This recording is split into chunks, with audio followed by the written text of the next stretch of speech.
Hello and welcome everyone to ZaranTech. Did you know that companies using advanced production planning tools like PPDS have seen up to 25% shorter lead times and 20% better on-time delivery? Today's course covers SAP APO PP-DS on ECC and Embedded PP-DS on S/4HANA. PPDS stands for Production Planning and Detailed Scheduling. It's used to plan production orders, balance load, and meet delivery dates efficiently. Over 70% of global manufacturing companies rely on tools like PPDS to manage demand and supply. With embedded PPDS in S/4HANA, planning becomes faster, integrated, and more accurate.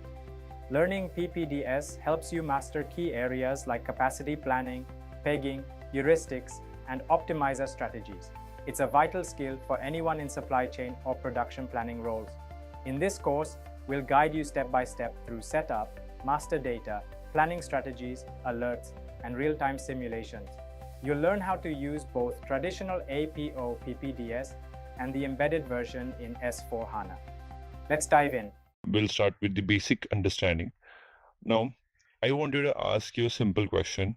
What is the full form of PPDS? Anyone knows? Planning and detailed scheduling.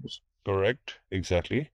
Now, APO, I have heard that many of you has an experience in production planning, PP. PP is the model that they use with the ERP tool, that is ECC and HANA.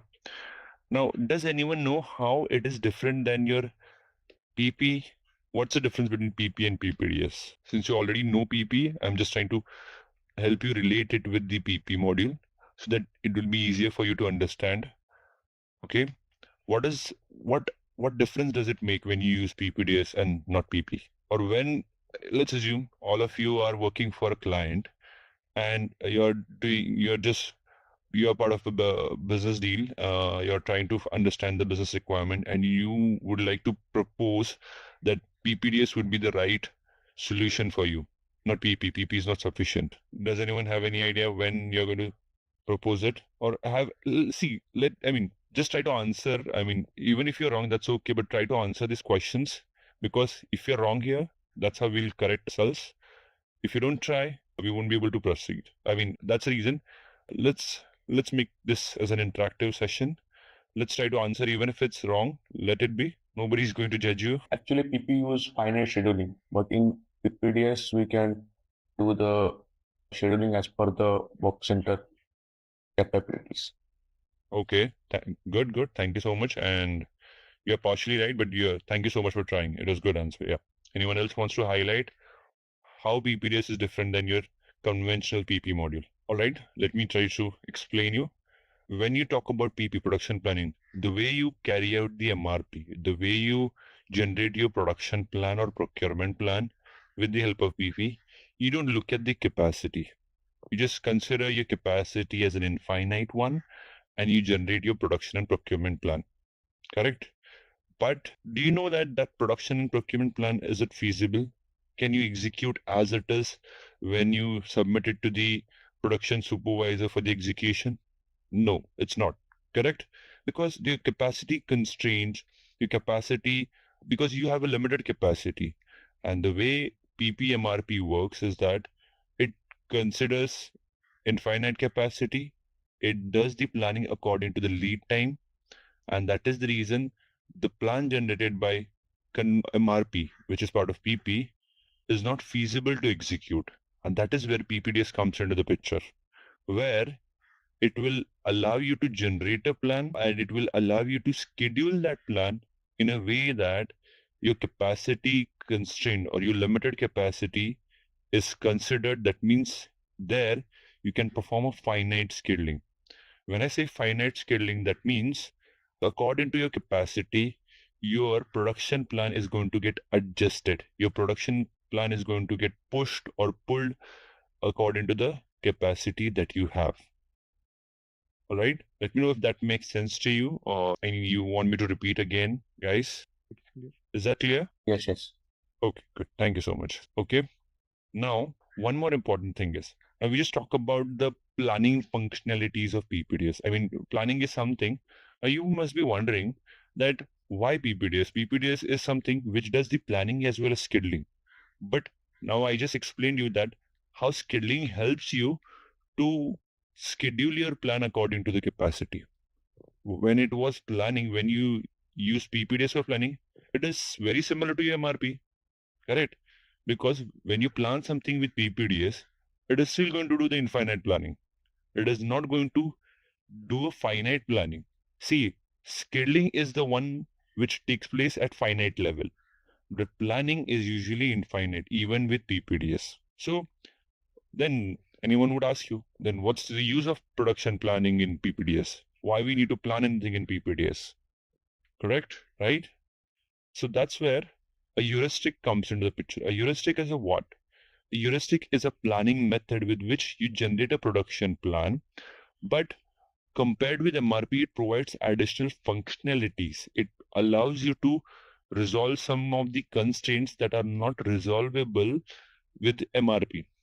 Just to give you an example, let's assume with PPDS heuristic, you can generate infinite line like MRP, but it will allow you to consider additional parameters. For an example, if you want to generate, let's assume you have a demand for next 3 months. Okay, for the next 3 months, in the first month, you want to generate a daily production plan. So your lot size has to be daily. Okay, then for the second month, you want to have a weekly production plan. That means every week should have one plan order. Your lot size should be a week for that second month. For the third month, you want to have a monthly plan. So you should, for an entire month, you should have only one plan order. Is this something possible with a PP or MRP? Can we have 3 different lot sizes for a product in MRP, in PPMR, PP-based MRP? No, only one is allowed. Only one is allowed. Good. So that's something, that's one of the heuristic which allows us to use 3 different periodic lot sizes. Okay. Similarly, let's assume whenever you work, I guess most of you have worked with the PP model, so that you must have come across batch management. How many of you has worked with batch management? Is there anyone who doesn't know about batch management? What is a batch in SAP? Yes, I don't know. Okay, there's a question. Yeah, can you please elaborate about the batch management? Sure, definitely. Definitely. So whenever we work with usually with process industries, the batch management is a common term.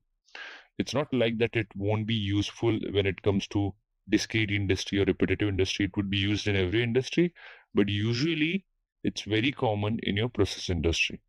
So whenever you create a product, or whenever you receive a product from your supplier, or whenever you produce a product and you post it into your warehouses, or when you do the GR against an order, against a process order or production order, you generate a batch, you assign a batch to that product.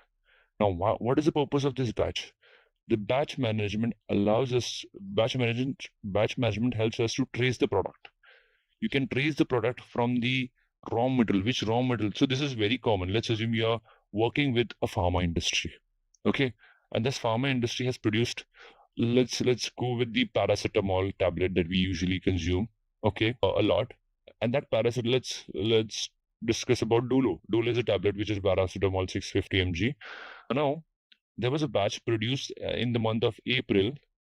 On 30th of April, there was a batch produced. Okay. There's a specific batch given. There's a batch name and number assigned to it, and you supplied it. But later on, some customers, when it was purchased by customers, they identified there's an issue with the Dolo tablet.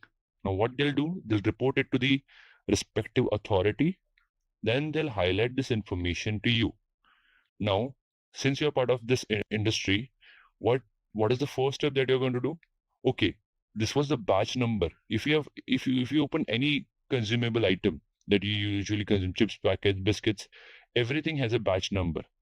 That with respect to that batch number, they can identify on which date it was produced, on which machine it was produced, what was the order number with which it was produced, then who was the supplier who supplied the materials for this product. So this allows us it's a good traceability option when it comes to when we use the batch. This is the primary and important use of batch. It's not the only one. There are several others, but this is an important one. So this is a batch management. Okay. So when we work with batches in production, then what happens? Every batch has some expiry. Correct. You when you purchase anything from you usually check the expiry date of the product. So that's the expiry. Similarly, every raw material which comes in batches will have some expiry. Correct. They will have some shelf life associated with it. So in such scenarios, what happens whenever you produce something and when you try to plan something in PP, what happens? Whenever you generate a plan, your PP or MRP doesn't look at your batch shelf life information of the batch, right? Because let's go with an example. On 1st of June, you have a requirement. Now the batch is getting expired on 31st of May. Okay, there's a raw material which is available. Let's go with the example of biscuit manufacturing. You're producing a biscuit. For biscuits, you need batches of chocolate flavor. It's cocoa beans. You're producing a biscuit or chocolate where you need cocoa beans. Now the cocoa beans are going to get expired on 31st of May, and you want to produce the chocolate on 1st of June. Now, ideally, if you plan it, how the system would tell you that, okay, your demand lies on 1st of June, but you're trying to plan it so that it will say that you can use, I'm talking about just standard MRP. I'm not talking about PPDS. How exactly it works, it won't look at the shelf life information that on 31st of May it is going to get expired. It will tell you that you can use that cocoa beans for chocolate manufacturing. Okay. But when you work with PPDs, you have some heuristic which looks at the information of the shelf life and which tells you if you're manufacturing on 1st of June, you need a different batch of cocoa beans which is valid at that time. Because on 31st of May, my existing batch is going to will become invalid, and that is the reason I should not be consuming it on 1st of June for the demand that I have for the chocolate. I hope this is making sense to you. I have not started explanation of APO PPDS or what is PPDS. I just want to highlight how PPDS is different than your PP, so that anyone would ask you, what's the difference? Why we should use PPDS? So you should have some answers. Is this clear, or does anyone have a question about this? It's clear. If you have any question, please raise your hand. I'll be more than happy to answer it. Okay. All right. Now we were just trying to understand why PPDS, correct? Because I think before we start learning anything, it's better to understand why we should learn PPDS or how exactly it is different than the other PP modules.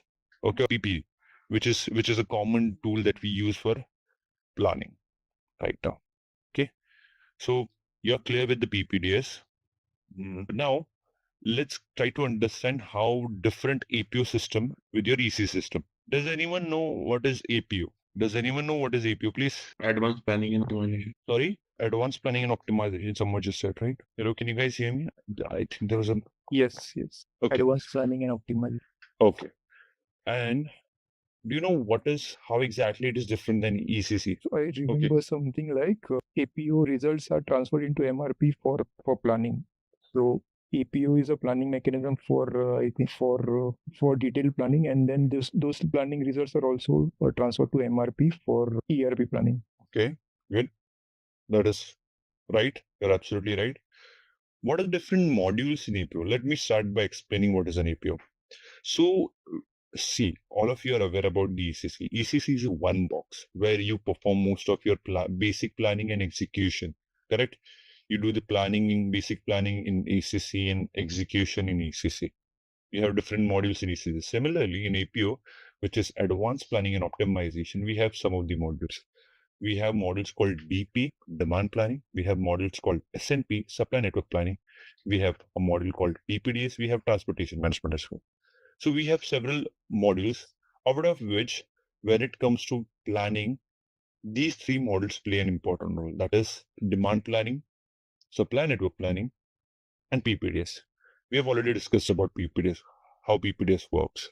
Now you must be asking, then what's the use of DP and SNP? DP, I'm just going to give you a short answer. DP is the one which is responsible to generate a forecast. It is going to, based on your sales history, based on your different forecasting models, and based on your some delta factors that you consider, it is going to generate a forecast. And whenever you have a supply network, that means you have some warehouses, you have some distribution centers, you have some manufacturing units, your demand comes from one entity and it goes to the manufacturing entity, correct? So there are different networks. You may have multiple manufacturing units. You want to identify what is the ideal source from which you should procure your material to the distribution center or to your sales entity, whichever is responsible for your sales. In that case, a supply network planning thing takes place. No, I just highlighted supply network planning also does the planning. How exactly it is different than PPDS? Okay. Supply network planning is responsible for your long-term plan. Okay. And PPDS is responsible for your short-term plan, short-term to mid-term plan. You can use it for. Okay. All right. So that's the basic purpose, or there are different models in APO, like I mentioned. And this was all about the basic information, but we'll be just discussing about PPDS a lot. Now, APO is a different box. So we have two boxes now. One of them is ECC, the other one is APO, correct? Now, how the integration should take place? Because the important factor is, see, if you are creating any software and you're asking them to maintain data at two locations, is it feasible solution or is it a feasible option for any customer? No, right? Because the data, majority of your data is maintained in your ECC system, and the same data is pushed to your APO environment with the help of integration models. So there are two boxes. Just try to imagine two boxes. One of them is APO, the other one is ECC. We create these integration models to transfer the data between ECC and APO system. Okay, and then vice versa. So all your master data is maintained in your ECC, and that gets transferred through integration model to APO. You maintain certain APO related parameters in your APO system as well. So it's not like there's no data that you would be maintaining in APO. You will be maintaining some of the data in APO as well. And then the respective transactional data that you would be generating in APO will get transferred to ECC for the further execution. All right. Does this make sense to you guys? What is APO and how exactly it transfers the information from, how exactly it shares the information between these two systems? Okay. This was about APO PPDS or APO system, correct? Because APO has PPDS in it. But does anyone know how? See, I'm just trying to highlight one or some short information about S4HANA PPDS as well. Does anyone know how S4HANA PPDS is different? Embedded PPDS is different than APO PPDS. Now just try to imagine the way it sounds, embedded PPDS, how different it would be than the APO PPDS. There is no separate system for the APO. It is happening within the same system. You're absolutely right. Now, as I was explaining a couple of minutes back, there are two boxes. One of them represents APO box, the other one is ECC. The data was shared between these two boxes. Now, what SAP has done, since we have moved to HANA database, okay? HANA, does anyone know what is HANA? What is S4 HANA, guys? Yes. So it's the new version of ERP working on S4 HANA database. Yes. But do you know the full form as well? Simplified for HANA. Simplified, sorry. Simplified for HANA. Yes. Okay. Anyone else wants to try? So It is a in-memory database. S4 HANA is in-memory database. Yes, you're absolutely right. The full form of HANA is High Performance Analytics Appliance. Okay. So basically, this is SAP's own database. Earlier, we were dependent on, whenever we were dealing with or whenever we were using ECC and APO, we were relied on, or SAP was relied on different database. It was Oracle, right? But since SAP has developed its own database, it's within the same box. So what they have done, as I mentioned, in APO, there were different modules.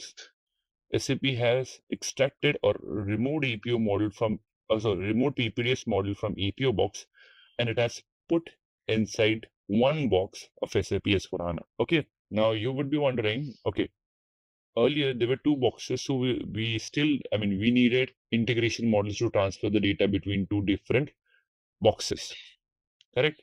Then how does it work with S/4HANA ePPDS? Since it's an embedded PPDS, do you still need to use integration model, or how the data moves? Because it's in the same system now. Or do you need to do anything else to transfer the data? Or it is already updated by automatically? Does anyone? Yeah. So there is a advanced planning tab in Material Master where you can enable it for the advanced planning, right? For the Good. embedded You're PPDS. right. You're absolutely right. So when it comes to embedded PPDS, it's not like integration. So what SAP has done? See, SAP has removed a PPDS from APO box and it has put inside S/4HANA S/4HANA system, but it has made sure that basic structure of PPDS doesn't get changed. That means, see, if we change everything, then the data mapping will get changed. There are a lot of things that would have affected. That is the reason what SAP has tried to simplify the data integration in case of embedded PPDS. How? For materials and resources, you don't have to transfer them through an integration model.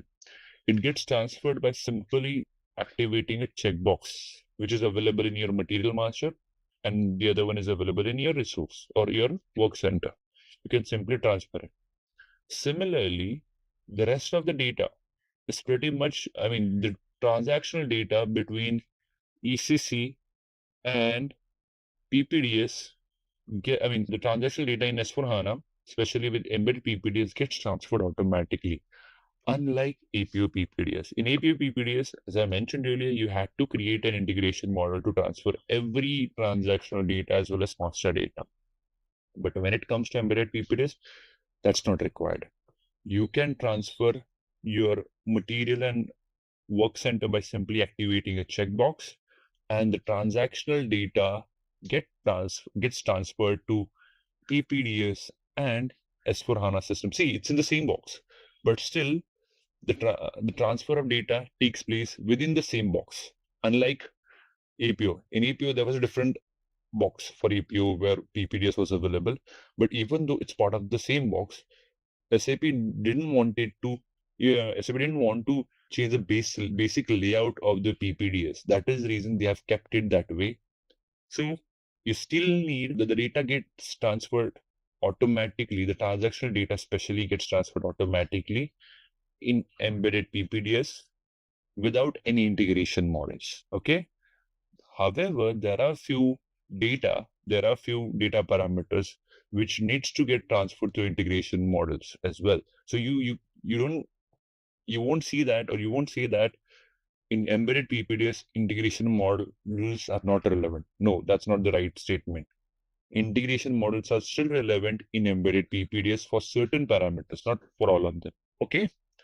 Did you guys understand the difference between APO PPDS and embedded PPDS from data integration point of view? Yeah. Okay. Does anyone have a question? Please please raise your voice. Please raise your hands and ask the question if you are unclear about any topic that we have discussed so far. Yeah, I have a question. Yeah. So you said most of the transactional data is being transferred by automatically in the ePPDS, right? Correct. So in the current project, there is this provision let's say there is a CIF integration module, and we are also using this advanced planning tick. So exactly what is the setup we are not able to understand. And is it a APO or is it the ePPDS? Because we are using both in this case. Using both in that case. You Yeah. just said that you have an advanced planning checkbox. You are activating that, and you're still transferring some of the Yes. data through integration model. Yes. So SAP is carrying away all the purchase info records and other data, right? So that daily background job is also running, and it's doing the thing for generation and activation of integration model. And besides that, we also have the advanced planning tab as well. So, Okay. So in that case, but in that advanced planning tab, have you flagged that checkbox of advanced planning? Yes. You- So basically, the thing is, right now, the SIF, this Rimogen and Rimodec 2 programs are there. Right? integration models. Yeah. Yes, yes. So they are failing just because we are not activating that checkbox in the advanced plan for Okay. some of the materials. And do you know what data you're transferring through that integration model? Yeah, so there are various variants, but I only remember Purchase info records. purchase info record. Yes. Yeah. So If you have heard few minutes back, I was just highlighting the same point. When it comes to embedded PPDS, it's not like integration models are going completely away. Integration models are still there. SIF-based integration models are still there even in case of embedded PPDS. Transactional data, most of your I guess all of your transactional data is getting transferred to embedded PPDS from your HANA database, takes place automatically. The transfer of data, transactional data especially, takes place automatically. The material and resource is something that you can, or material and work center or resource, that is something that you can transfer to ePPDS by simply activating a flag, a checkbox, which is advanced planning checkbox. And there are few parameters, like you mentioned, purchase info records is one of the important master data. That is something you need to transfer through an integration model. So even in case of embedded PPDS, integration models are required. The only difference is that who was the question? Who was the question? I'm not sure. Please specify your name as well. Yeah. Yeah, Vipul. I think there is an option to identify if you want to identify whether you are using embedded PPDS or PPDS. The login box or the client will be different because as Vishal was mentioning earlier, the APO is a separate box, and embedded box Right, and so- PPDS is in the same box. So if you are logging into It's the same system, system. then you are using embedded PPDS. And as Vishal was also mentioning, it is not that integration model has gone away. There are most of the, because you have only two ticks, right, in Metal Master and Plant. Sorry, in Work Yeah. Center. So whatever dependent on that will go automatically.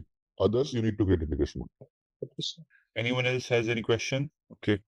So this was about a basics about APO PPDS and the difference between APO PPDS and embedded PPDS.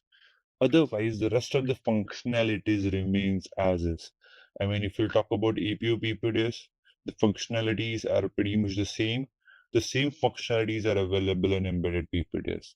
And there are a few additional functionalities that are introduced in embedded PPDS as well. And SAPs keep on upgrading the functionalities. They're adding some new heuristics as well, just to plan some additional constraints, just to plan the products through different methods.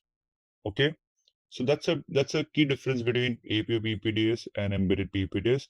But like I mentioned, SIF is applicable to both. It's being used in APO. It is being used in embedded PPDS as well. Okay, let's go to the materials. Okay, so we'll start with the core integration model, SIF. That is the reason I gave you some background about SIF. What is a core interface? Now there is a prerequisite for that. You need to do some setup activities. You need to set up that SIF setup has to take place, and with the SIF setup, you have to do some configuration. I'll show you the configuration as well. What configuration that needs to be done just to activate the SIF. You have to do the queue registration as well, and how system identifies to which system it should send the data. Okay, and see, I'll try to highlight, even though it's not part of this curriculum, I'll try to highlight as well how exactly it is different in embedded PPDS. Okay, what difference does it make? So try to understand how to generate the integration models. Now, before we try to understand, before we get into generation of integration models, we have touched some topics related to integration model. Is anyone still not clear with what is integration model? If you still are, please highlight it right now so that I can re-explain it to you what is an integration model. Hello. Yeah, I have a question. Can we transfer the integration models also in ePPDS in S4 transaction data? Transactional data, you don't have to do it because most of your transaction data, I don't have an embedded PPDS system right now. Otherwise, I would have shown you have an option in the configuration. It gives you approximately 10 to 15 options it gives you. where you can select the transactional data which should move or between these two systems automatically.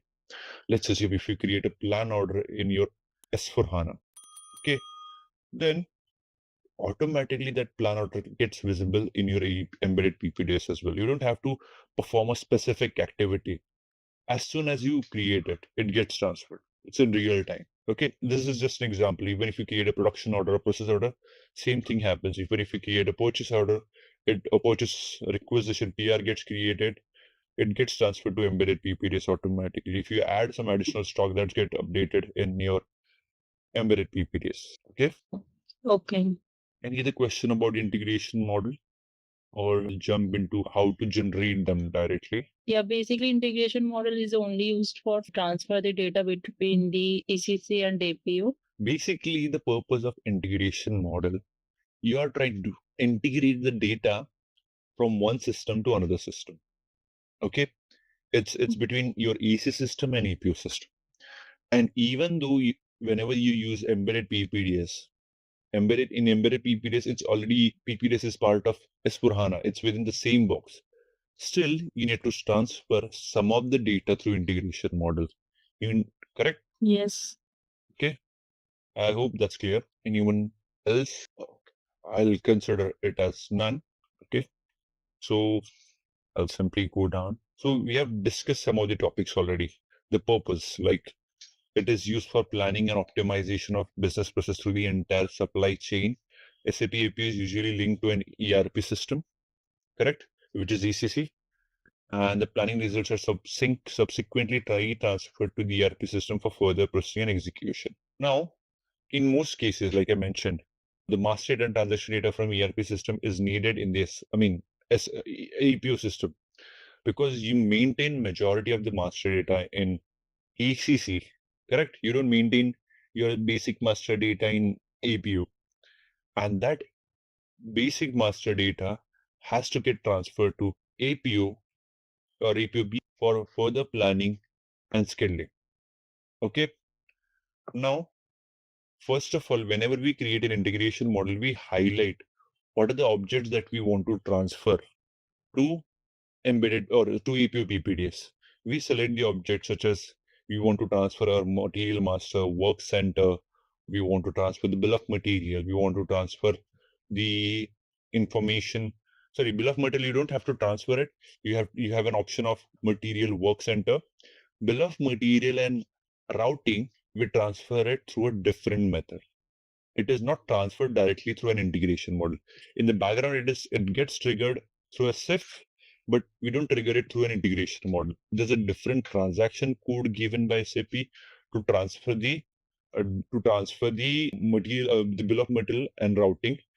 Because in PPDS, one of the important things that I forgot to highlight is that, but before we jump to that, sorry, can anyone please try to highlight what are the key master data where it comes to PP module?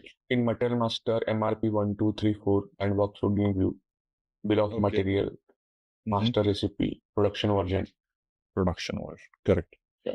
Right? Resource, yeah. So, like I said, material master and work center, we can transfer it through an integration model. But to transfer the bill of material routing, we need a production version. A production version has to be created. In APO, we cannot transfer the bill of material and routing without a production version. So production version is a mandatory. I'm not sure how many of you have worked with S4HANA. As you all know, there's a simplification given by SAP S4HANA that production version is mandatory in HANA, which wasn't earlier in ECC. Correct? It's part of simplified sourcing that they have made it mandatory. And because of that, we have to maintain production version. It's a mandatory step. Okay. So similarly, if you want to transfer the bill of material, the routing, and the production version, basically when you transfer the production version, automatically the routing and bill of material information gets transferred to PPDS, because your production version has the information of your routing and your bill of material. Because when we maintain a production version, we assign the group counter, we maintain the BOM, usage and alternative BOM in the production version. Correct? I hope you all know about it. Or if you don't, let me know. I can explain it to you as well. What is the production version? Is everyone aware about the production version? Yes. Okay. All right. Okay. So that is the reason the production version is mandatory. And with the help of production version, we can transfer this information to APO PP-DS. Yeah. All right. So usually, whenever we generate an integration model, we transfer this data through, we have an option to create a background job for this data transfer.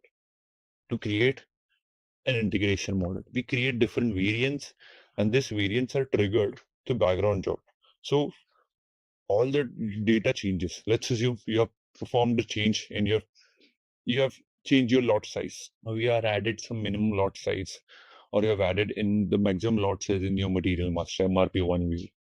You want that to get updated in your APO system or APO master data, which is used for PPDS. So how do you do that? You make the changes in your material master, and whenever your integration model gets triggered, it will update the necessary information in your APO system as well. Okay? I Like it's have a following super. question. Yes, please. Do we need to run this integration model? Like why we are running this every day? Because, okay, that's a good question. As I was just explaining, the data changes takes place frequently. Correct? Yes. Right? You may not, it's up to business, because some of the data changes doesn't take place frequently. Right? Your material master is something that you don't change it on day-to-day basis. You might be changing it on weekly basis, but the ideal, I would say, it has to be dependent on your master data type. So let's assume for a material master. Now, initially you didn't maintain any safety stock, correct? But later on you updated the safety stock in your material master. Earlier you did not have the safety stock, so that is the reason in APO PP-DS also the safety stock was not available, correct? Now Yes. you want that safety stock to be available in your APO PP-DS as well, correct?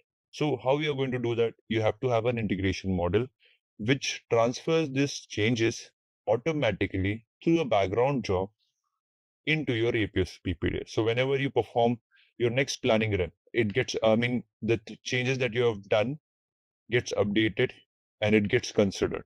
So if your planning run is daily planning run, I think it depends on multiple factors.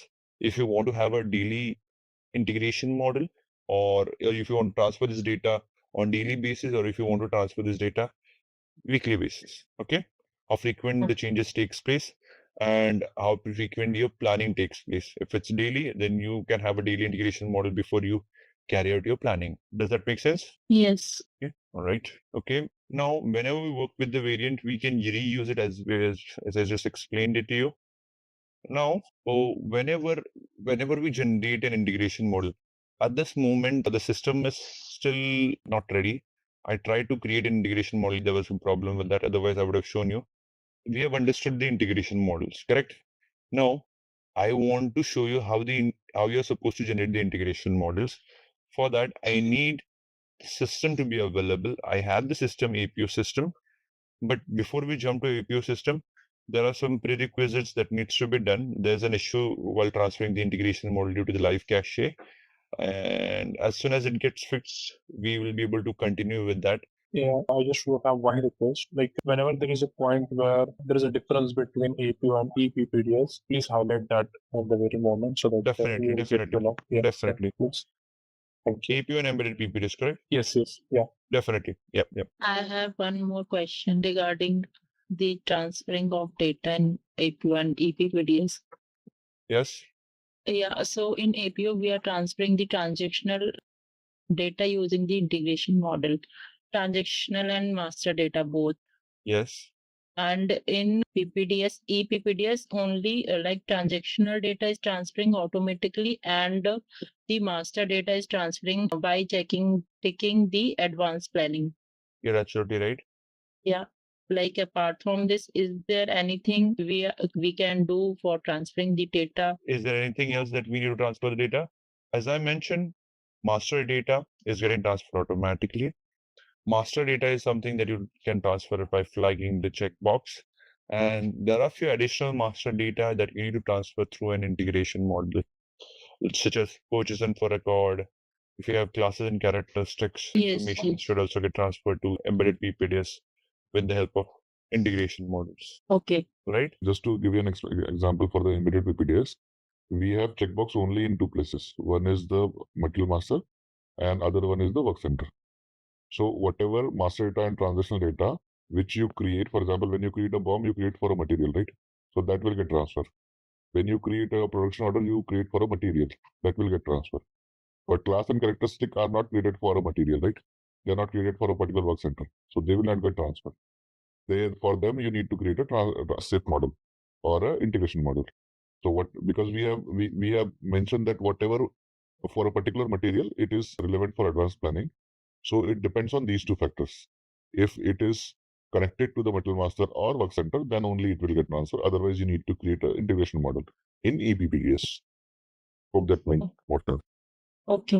All right, let's test your knowledge. Here's a question for you. Which planning board is primarily used for detailed scheduling in PPDS?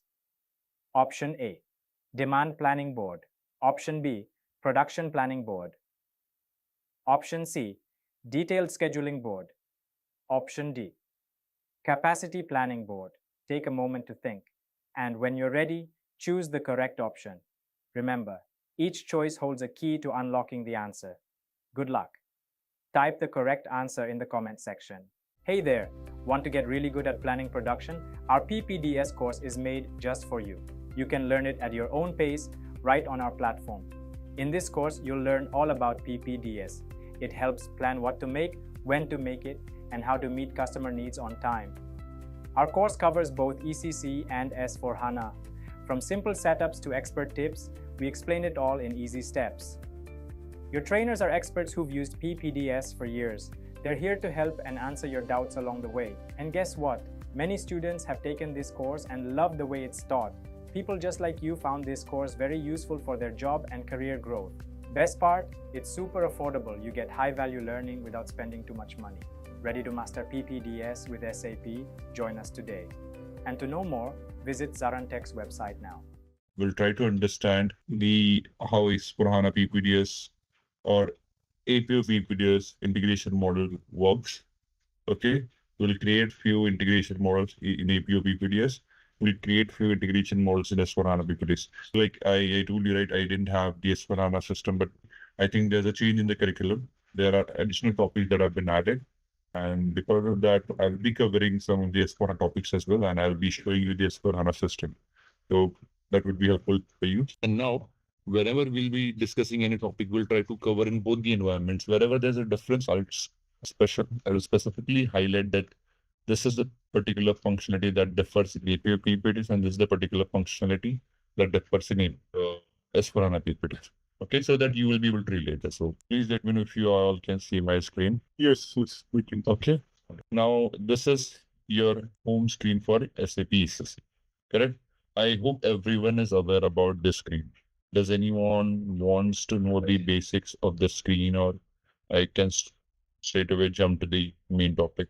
I hope everyone is aware, right? Yeah. Great. Thank you. Now, this is ECC and I have an APO system.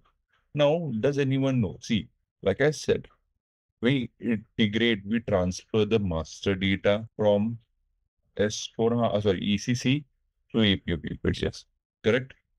We transfer this information from ECC to APO PPDS. Similarly, the SIF data transfer takes place in the background for several other objects. Now, can anyone try to answer that? Where should this integration model be created? Shall we create them in APO or we should create them in ECC? Should be in ECC. You're absolutely right, because our basic data, our base of data lies in ECC system. That is the data that we're trying to transfer it to APO system. Okay, and that is the reason we will be creating the integration model in ECC. The transaction code to create an integration model is CFM1. Okay, all right. Now, before we create the transaction, before we create the integration model, there are a few prerequisites that are needed. Okay, that's from configuration point of view. We have to assign a model name. Okay, a model name is a unique representation of your integration model. And you have to also link it with your API application. So you can name it anything like ABC1, similarly API application that you're trying to use it for. You can use it for, you can name it the way you want to refer it, XYZ1, similarly. But this is an important thing that you need to understand. A logical system. A logical system is a system to which you want to transfer the data. Now, does anyone know what is a logical system? What do you mean by logical system? Silence means no, I'll consider it as none. So logical system is the it's a required configuration that we do. You must have seen a configuration called SCC4. You must have accessed it somewhere or other, where you have the information of your client, which client you're trying to access, which data you're trying to access. Correct. I by mistake went into Esperana PP, over here. Yep. The layout is pretty much the same. This is my EC system, NPL 800. But you know what is this NPL 800? 800 is my client, NPL is my system. Correct? Right? Do you see this information at the bottom of the screen? NPL is my client. 800 is my client and NPL is my system.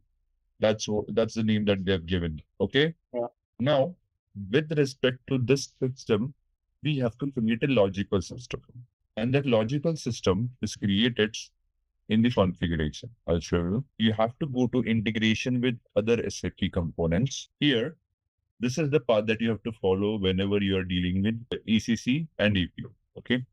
Here you would be able to find advanced planning and optimization, APO. Here, basic settings for setting up the system landscape. You see that name a logical system. So we have to name your logical system. Logical system means the system where you want to transfer your data. And this logical system is created for every system that you have, that you access.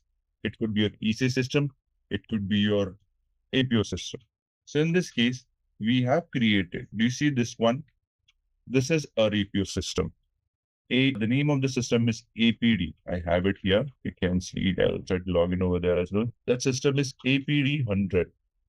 Okay, that's how they have created it. The system is APD 100. I'll show you transaction code SCC4, which we usually use to display the clients. Whenever we do any configuration, we try to do it in development, we try to push it to testing, we then push it to quality. So this is how the clients are created. Right now, with respect to this APD, we have 3 clients, out of which this 100 client has this logical system assigned to it. We will have the screen in few minutes as well. I'll show you the screen again. But client name is for APO logical system is APD CLNT client 100. And that is the reason this is created over here and that is maintained over there as well. And you need to assign this you need to create this logical system first of all. Basically, these activities are not done by an APO consultant. Creation of logical system is not done by the APO consultant. The assignment of logical system to a client is also not done by an APO consultant. It has to be done by the basis team. So these first 2 steps are supposed to be performed by a basis team. They do this activity, that they create this logical system, they assign it to the client, because you will not even have the authorization to change anything in it. You will have the authorization to display it, but you won't have the authorization to change it. Okay, because there are several other controls that are available over here that could lead to a problem. Are you clear what is a logical system? Yes. Okay, great. So with respect to this logical system, there are a few configurations that we have to do. Okay, I'm coming to a configuration part before jumping directly to the integration model, because that's a prerequisite before we do anything with regards to it. Okay, so we have covered the creation of logical system.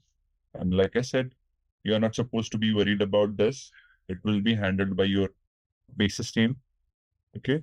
Then this step, I just showed you the transaction code, SCC4. It is also something that you're not supposed to do. Your basis team is going to take care of this. What is your client? What is your logical system? This needs to be maintained. Then APO release, you have to assign. Basically, it's a mandatory step. You have to assign that whichever logical system that you have created, what system that it represents, because I'm updating this information in ECC. I don't know from ECC where I'm going to send this information. Am I going to send it to APO? Am I going to send it to some other SAP-based tool for planning? We don't have any, but that's the information we have to update. Correct? Like in this case, somebody was trying to share this information to IBP. So they have created the logical system that way, and they have updated the system type as IBP. Okay. So similarly, we have different options there if you are going to send it to some other system. And this is the same setup that is needed for EWM works on the same data integration models, correct? So this logical system, we are assigning the system type as APO, and the release is 701. Okay. And similarly, the similar setup has to be done in S4HANA. Now you would be wondering why we need to do this in S4.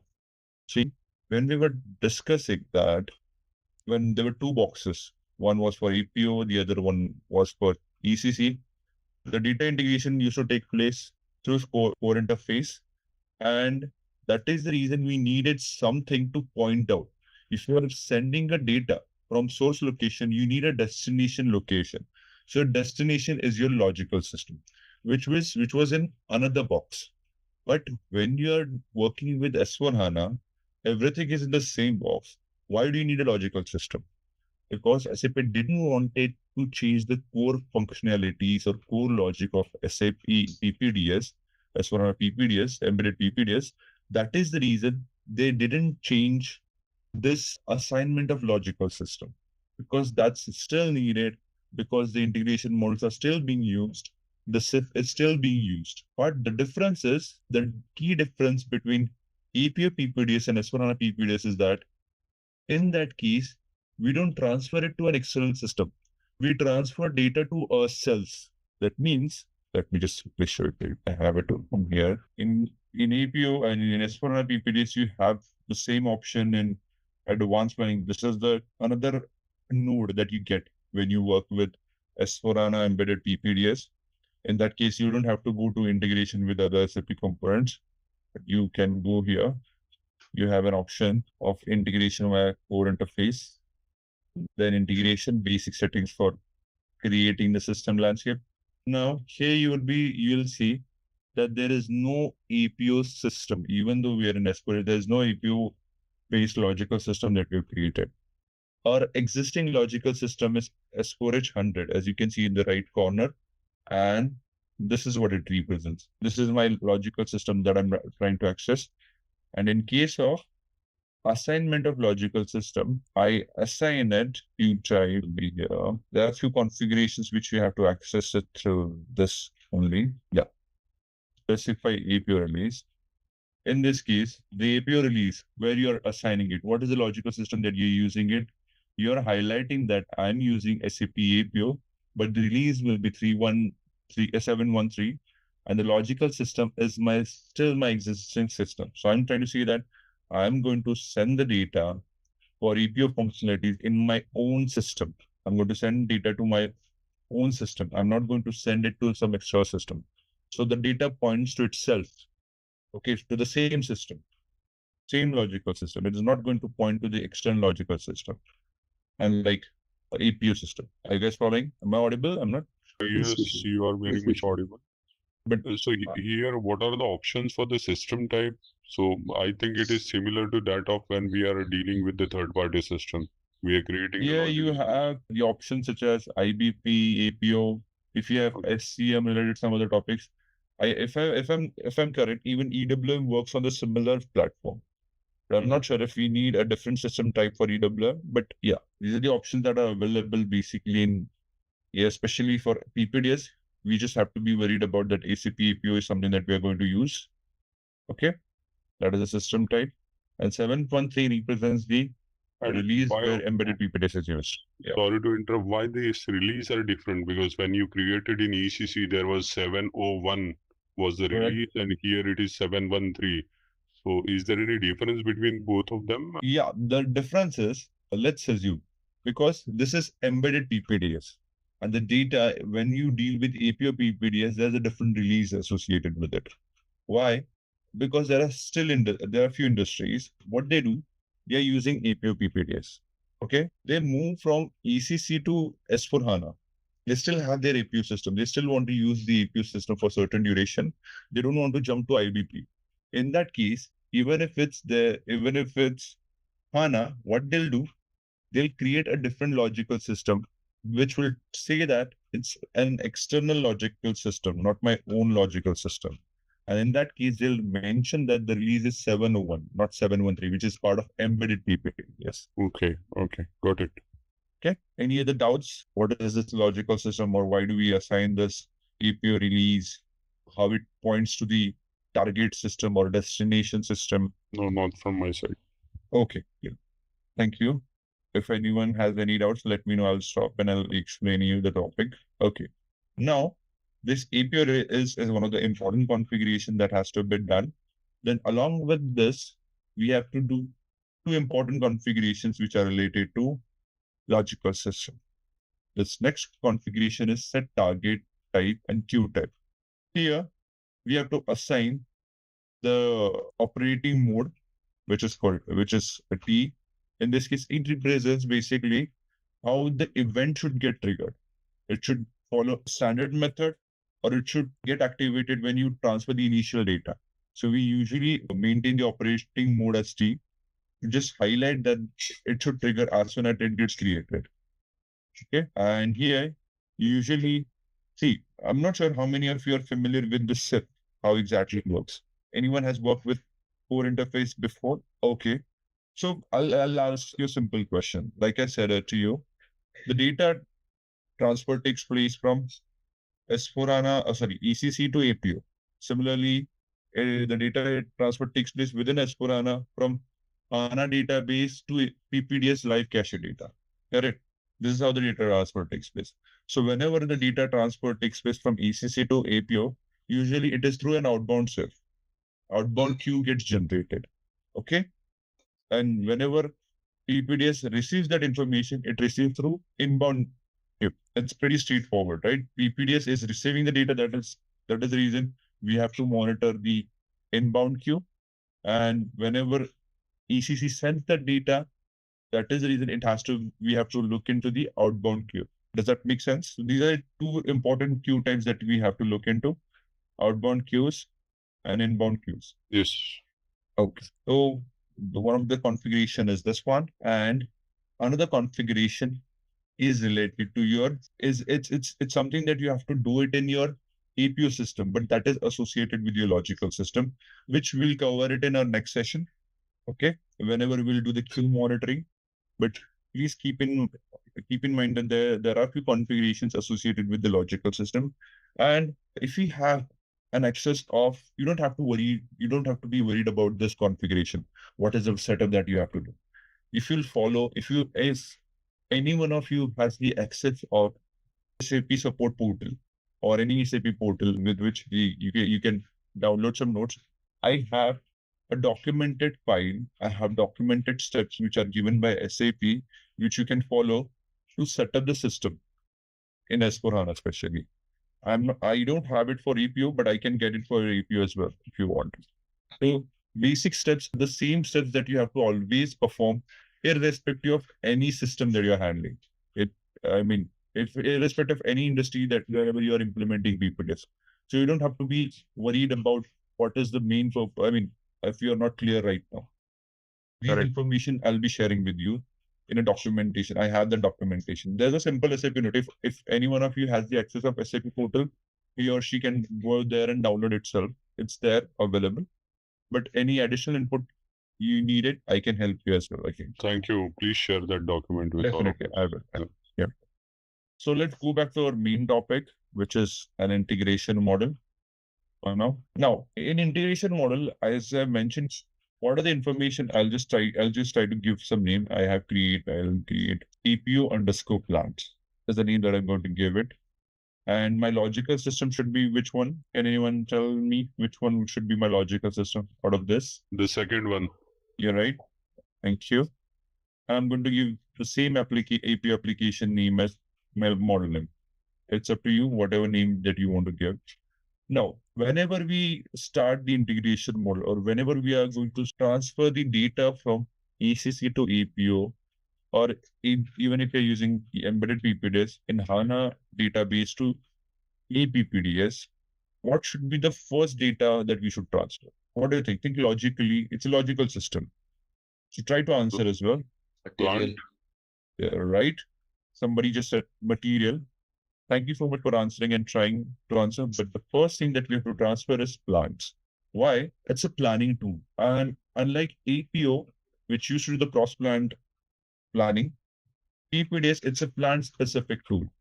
So whatever information, I'll give you one simple example. If you're trying to create a material, you may not need a plant in ECC because you will create a plant with limited views, such as BC data 1, BC data 2. Those are global parameters. Those are not specific to plants. But whenever you transfer a material from ECC to PPDS, you will be transferring the plant-specific information only. General information will get transferred, but the main information that you're going to transfer to PPDS will be your plant-specific information because it's a planning tool, and planning always takes place at a particular plant. Okay, it's a plant-specific planning that takes place. Every plant is a different way of planning. Correct? That is the reason the first and important thing that you have to transfer before transferring the material is your plants. So I'm going to select this plant checkbox. I'll be selecting the plant as 100. Okay. Then click on execute. See, system identified one plant. One entry is getting displayed over here. This is plant 1000. I will create an integration model. See, you have to click on this. Generate integration model. Okay. Integration model APO underscore plants generated for target system. It should be what is my target system with the application APO underscore plants. Okay. It's an information message. So we have created integration model. Okay. Does anyone have a doubt about this step that we have performed to create an integration model? No. Okay. So we have done with our first step. That means the integration model is created. Now, what should be the second step? It doesn't mean that once you create the integration model, the data gets transferred. You have to activate that integration model. So how do we do that? We have to go to a transaction code called CFM2. Okay. Here, automatically the model information is appearing. If this is not your model, you can just select, you can search for it. You will have it over here. It gets saved in the database as soon as you create it. This is your logical system and this is your API application. I'm going to click on execute button. See, it shows me these are the integration model. This is my logical system. Within this is my model, and this is my version that I created. Now, if you can see, there are a few integration models that I've already created. Okay, I've tried to create few, and this is the one that I created. Okay, 9th of May at this time. But do you see this previous status X and new status is X? So we have to, before triggering this, before starting this integration model, we have to activate it first. So how do you activate it? Either you click over here or you can click on this X. Its status is inactive. It will get changed into new status. Okay. That means it has been activated. Now it's activated. And you have to click on the start button. Okay. I cleared so far? Okay. Okay. Now, there's one problem with this APO system, the B system setup with this ECC. That is the reason if I trigger this, a queue will get stuck because there's no right RFC destination that has been set up, because RFC destination has to be configured by your B system, and that was not set up properly. That is the reason. If I trigger, I'll show you that how exactly it gets triggered, but it is going to get stuck. It is not going to get transferred. I've already informed this to the respective team. They're working on it. You see that? Now, as soon as I triggered, try to understand this message pop-up it is showing. Outbound queue is blocked. So we haven't yet transferred the data to the APU system, but while transferring the data, instead of APD CLNT 100, it is trying to transfer the data to T90 CLNT 09. So that is the reason I said the RFC destination setup has not been properly done. That is the reason we are facing this issue. The logical system has not been assigned to. There's a configuration that is needed in the inbound system. That means where the data is going, we are going to receive. Remember, I just told you a few minutes back, there's one configuration. There's one more configuration. We almost covered three. I told you that there are two more configurations that are needed with respect to your logical system. I've shown you again. Here, what we did with respect to logical system, we assigned the APO relays. With respect to logical system, we updated the target system and queue type, correct? Similarly, there's one more configuration that is needed with respect to logical system, but that has to be done in your inbound system. That means in the system where you're going to receive the data. So that is something that we are supposed to do in APO environment. Your system open somewhere. Yeah, here is my APO. I'll show you the same path. Here, integration with SAP components, the same configuration path is available here. Integration via APO core interface. Do you see this? Maintain business group. This is something that we have to maintain. And once that is maintained, we just saw that assign logical system and queue type. We have to open this. This is slightly different. The same configuration was available over there, and the same configuration is available here. But the format in which it gets represented, it's slightly different in APO than ECC. In ECC, when we opened, we just had to highlight what is my target system and queue type. Here, we need to update us. We need to assign our logical system to the queue type. Okay, there we are highlighting what is the target system. But here we have to create this business system group. AP_BSG is the system group that I've created. This one, sorry. This is the one that is our primary one. And we have to assign the logical system, which is this one, from which we are going to receive the data. This is my inbound queue, correct? Because from this system, I'm going to get the data. And this is error handling. We'll talk about this later on. What is the purpose of this? But did you understand the configuration that we have done related to logical system? There are three configurations that are needed. One is to specify the APO release. One in ECC itself, where we highlight what will be my queue. I mean, the transfer event with respect to logical system with the target system. Third, which we have to do it in our target system, destination system with respect to business system group, which is a simple APO BSG that I have configured. The business system group, you can name it the way you want it. I've created this way, AP_BSG. Okay, it represents that there's no a proper significance, but this is a prerequisites to this that you have to do it. Okay. One question from my side, actually, the Yes. logical system which you created earlier, I think that is different than what I can see over here, which is NPL client 800. Right? Yes, because here you need to assign it to your source system from where you're sending the data. Okay. You have to assign the logical system. Like I said, logical system represents the system that you're trying to access. Over there, we are trying to highlight the logical system to which we are sending the data. But when we assign over here, we have to assign the logical system from which we are receiving the data. We are in APO now. Earlier, the configuration that I was showing to you, it was in ECC, where we are mostly highlighting the target system. Here we are highlighting the source system from which the data is received. And similar configuration is available in your S4HANA as well. But what will be the logical system in S4HANA? Anyone wants to? What should be the logical system in queue type in S4HANA? Anyone wants to try and answer? In S4HANA, the source and the target system remain same. You're absolutely right. That is the reason the BSG group has to be assigned to the same system. Thank you so much. Correct. Right. So the reason that I explained you this, you might face the similar issues when you deal with the queues. Okay, we have not yet started with the queue, but just trying to highlight, just want to give you basic information before we jump to the topic, that there is a basis activity that is needed before you start doing the PPDS configuration. If you start doing the EPO configuration, a basis has to complete their activities properly. Otherwise, you face these issues.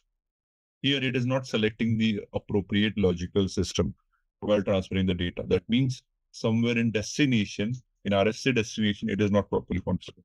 I've already communicated, they're working on it. What we'll do for now, we'll go to S4HANA system. Okay? Because a similar activity, we have to do it in S4HANA. But there's a slight difference. Okay. By the way, are you guys following or am I going too fast? Let me know if I'm going too fast. Now, before I go to, I'll go to integration model first. So the layout of the integration model remains as is. There's no change in it.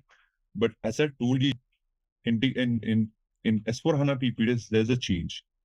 There are a few important factors that we need to understand. We have just gone through some basic configurations that we are supposed to do in APO PPDS. Let's quickly try to understand what are the basic configurations that are needed in S4HANA PPDS. Okay, so I'll keep the screen open. I'll go to configuration screen. A few of the configurations we have already seen, which are associated with the SIF interface and logical system. Now, whenever you activate SCM in embedded in S4HANA, you get this advanced planning node in your configuration path. Then the first and foremost step before you do anything, once the basis has done their setup and you are given the system, the first and important thing that you do before doing anything is to activate the advanced planning and scheduling. You have to activate this advanced planning and scheduling. This enables that this allows you to start the configuration for embedded PPD. That means you are allowing your system, your S4HANA system, to be used for embedded PPDS-relevant activities. If you are not doing this, everything else, you won't even have the advanced planning tab in your material master if you don't activate this. Okay, and if you don't have the advanced planning tab in your materials, so you won't be able to use it for planning or scheduling. All right, this is the first and important step. The next step is related to settings for data transfer. Now, I told you that there's one configuration that you have to do to automatically transfer the data between embedded PPDS and HANA system. Okay, the data transfer takes place automatically without any integration models. The data transfer takes place through core interface itself, but there's no specific activity a user has to do to trigger that data transfer. And this is where we control what type of transactional data we want to get transferred to transfer between HANA and EPPDS. As I mentioned, stock, sales order, plan driven EPRs, plan orders, production orders, all this information, as soon as you create in S4HANA, it gets updated in embedded PPDS in real time and vice versa. Okay. So this is how you control it. You are just highlighting which data parameters should get updated or get created in each of the environment as soon as they are created in any one of them. Michelle, one question here. Yep. Here I see that the settings for data transfer, right? Yes. So if I go inside, these are the different objects you want to be transferred. And I see the same objects which is already available in the SIF, to the CFM1, right? So do you mean like if I deactivate here, these objects will not be available in CFM1? Or like if I activate here, these objects will be available in CFM1? Okay. So, who is this? Yeah, sorry, myself, Praveen. So Praveen, when we were discussing about it, I highlighted one important thing. Does anyone remember what was that about, or anyone wants to answer Praveen's question? Okay, no worries, I'll answer it then. So Praveen, in APO PPDS, there were two boxes when we were transferring the data from ECC to APO. We didn't have this simplified data transfer that we have it in embedded PPDS. In embedded PPDS, we have the simplified data transfer because everything lies in one box. Everything lies in one system. There's no external system now. Okay. So what SAP has done, whenever we were dealing with ECC and APO, we had to create an integration model for all the data transfers. So as you observed it correctly, all this information we have to transfer through integration model in APO or in ECC and APO systems. But when it comes to embedded PPDS, integration models, which is used especially in ECC and APO, are still there. But those integration models won't be helpful for these parameters since you can transfer them automatically. You don't have to do it through an integration model again. Integration models are needed, but only for specific data parameters, such as your plant independent requirement. Such as your purchase for records, for your setup groups and setup metrics. I'm not sure how many of you know what is setup group and setup groups. I'll explain you in our upcoming sessions. For your classes and characteristics also. You have to transfer that information through an integration model. Okay. Your plant maintenance orders as well is something that you have to transfer with the help of integration model. Okay. I hope that answers your question. Thank you. Okay. Now, these are the two important configurations that we have to perform. There are a few others as well, but we won't go right now. We won't discuss it right now. We'll discuss them as soon as we come close to the topic that needs that explanation. Okay. So we have just gone through that. Now, we'll go to the integration model in S4HANA. We're back to the CFM1 screen for S4HANA. Now, I've told you one important thing, that materials and work centers. How do we transfer it in S4HANA? Where we were To the production work. Sorry. Materials and work centers. Advanced planning tab. You're right. There's an advanced planning tab in the materials, and there's an advanced planning checkbox in the material master and in the work center. Once we flag that, we material and a work center gets transferred to embedded PP-DS, EPP-DS.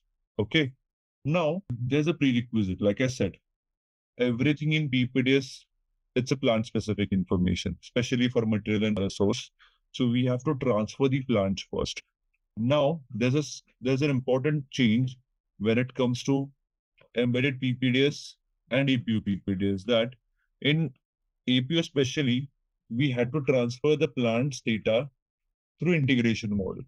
But in S4HANA PP-DS, we will be transferring the plant information through a standard program which is given by the standard program is something that we are going to access. The standard program is create_locations. This is the standard program that we have to use to transfer or to create a location. I'm not sure how many of you are familiar, but just want to highlight one important thing. Plant is called as location in APO. Okay, so whenever I'll say location, it's nothing but your plant.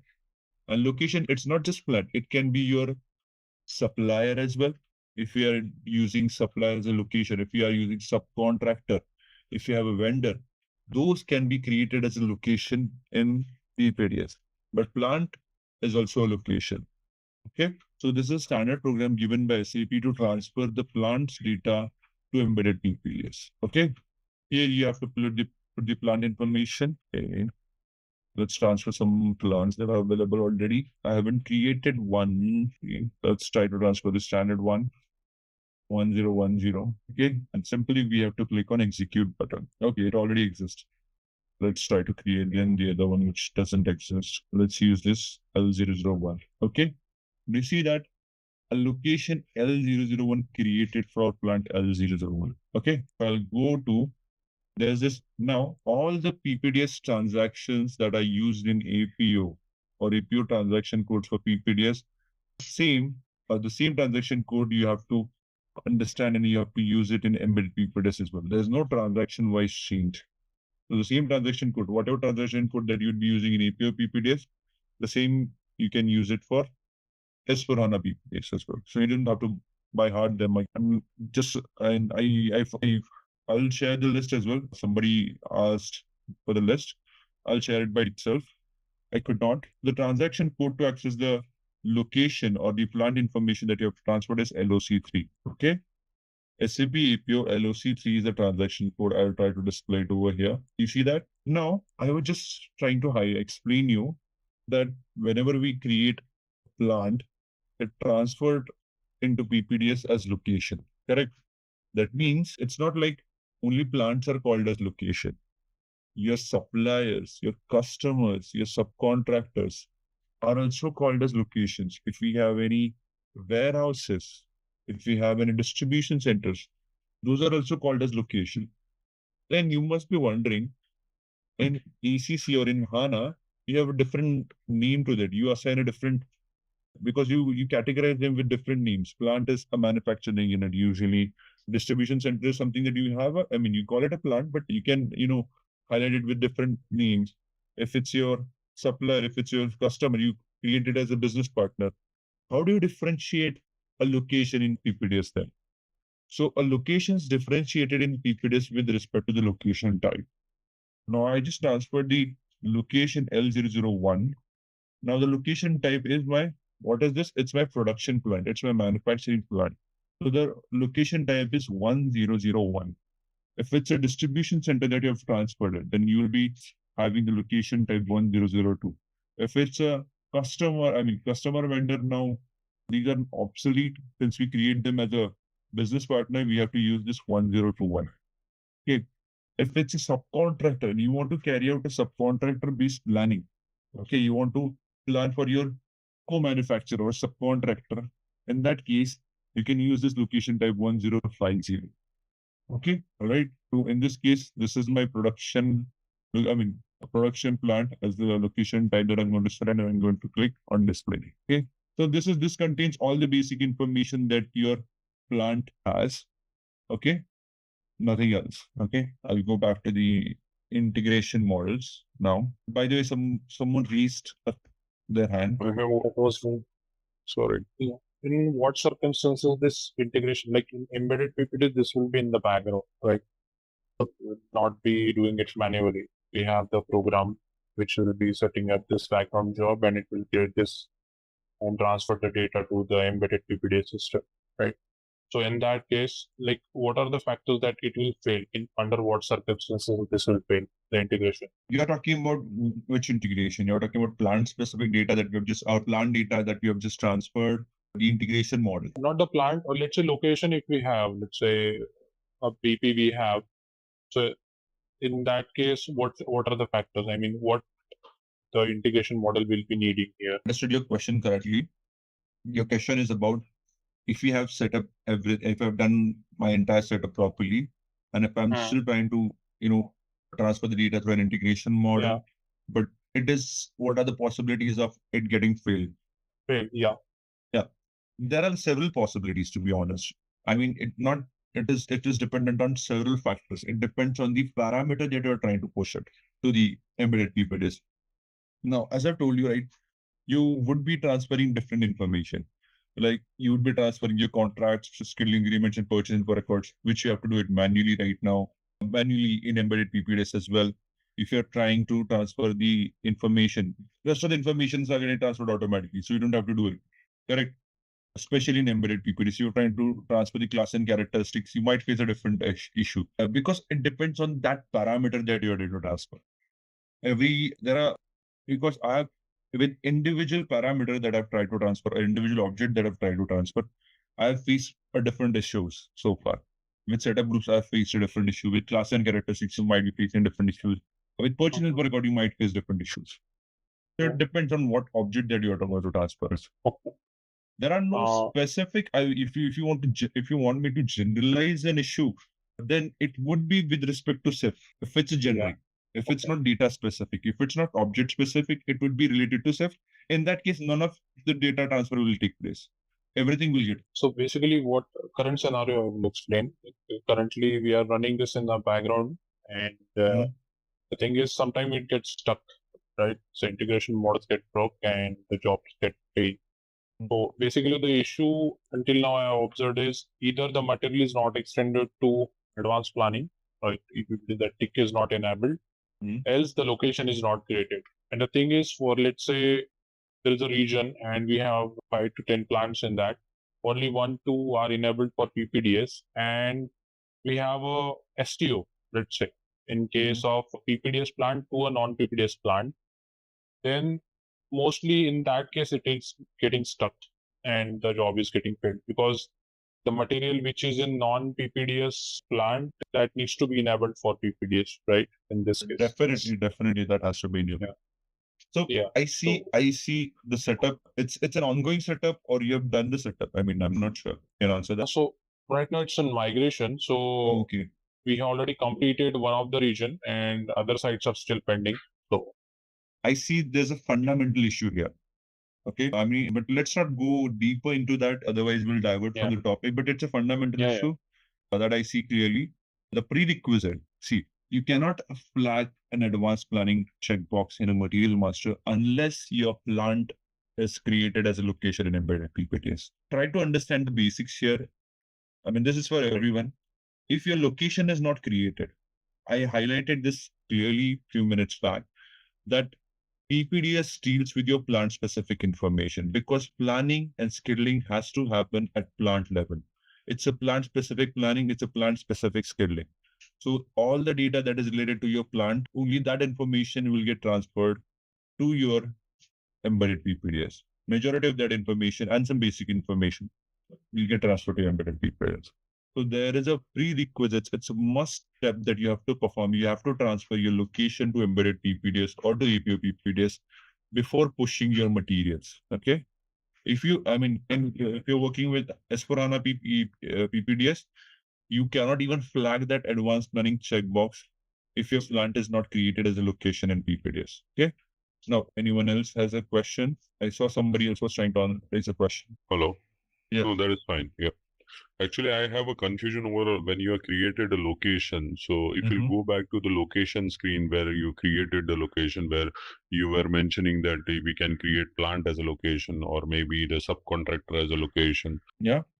Yeah. So there I could see only plant as option, but you mentioned that subcontractor or vendor or customer can be a vendor. So I was a bit confused with that. Yeah. All right. Yeah. Okay.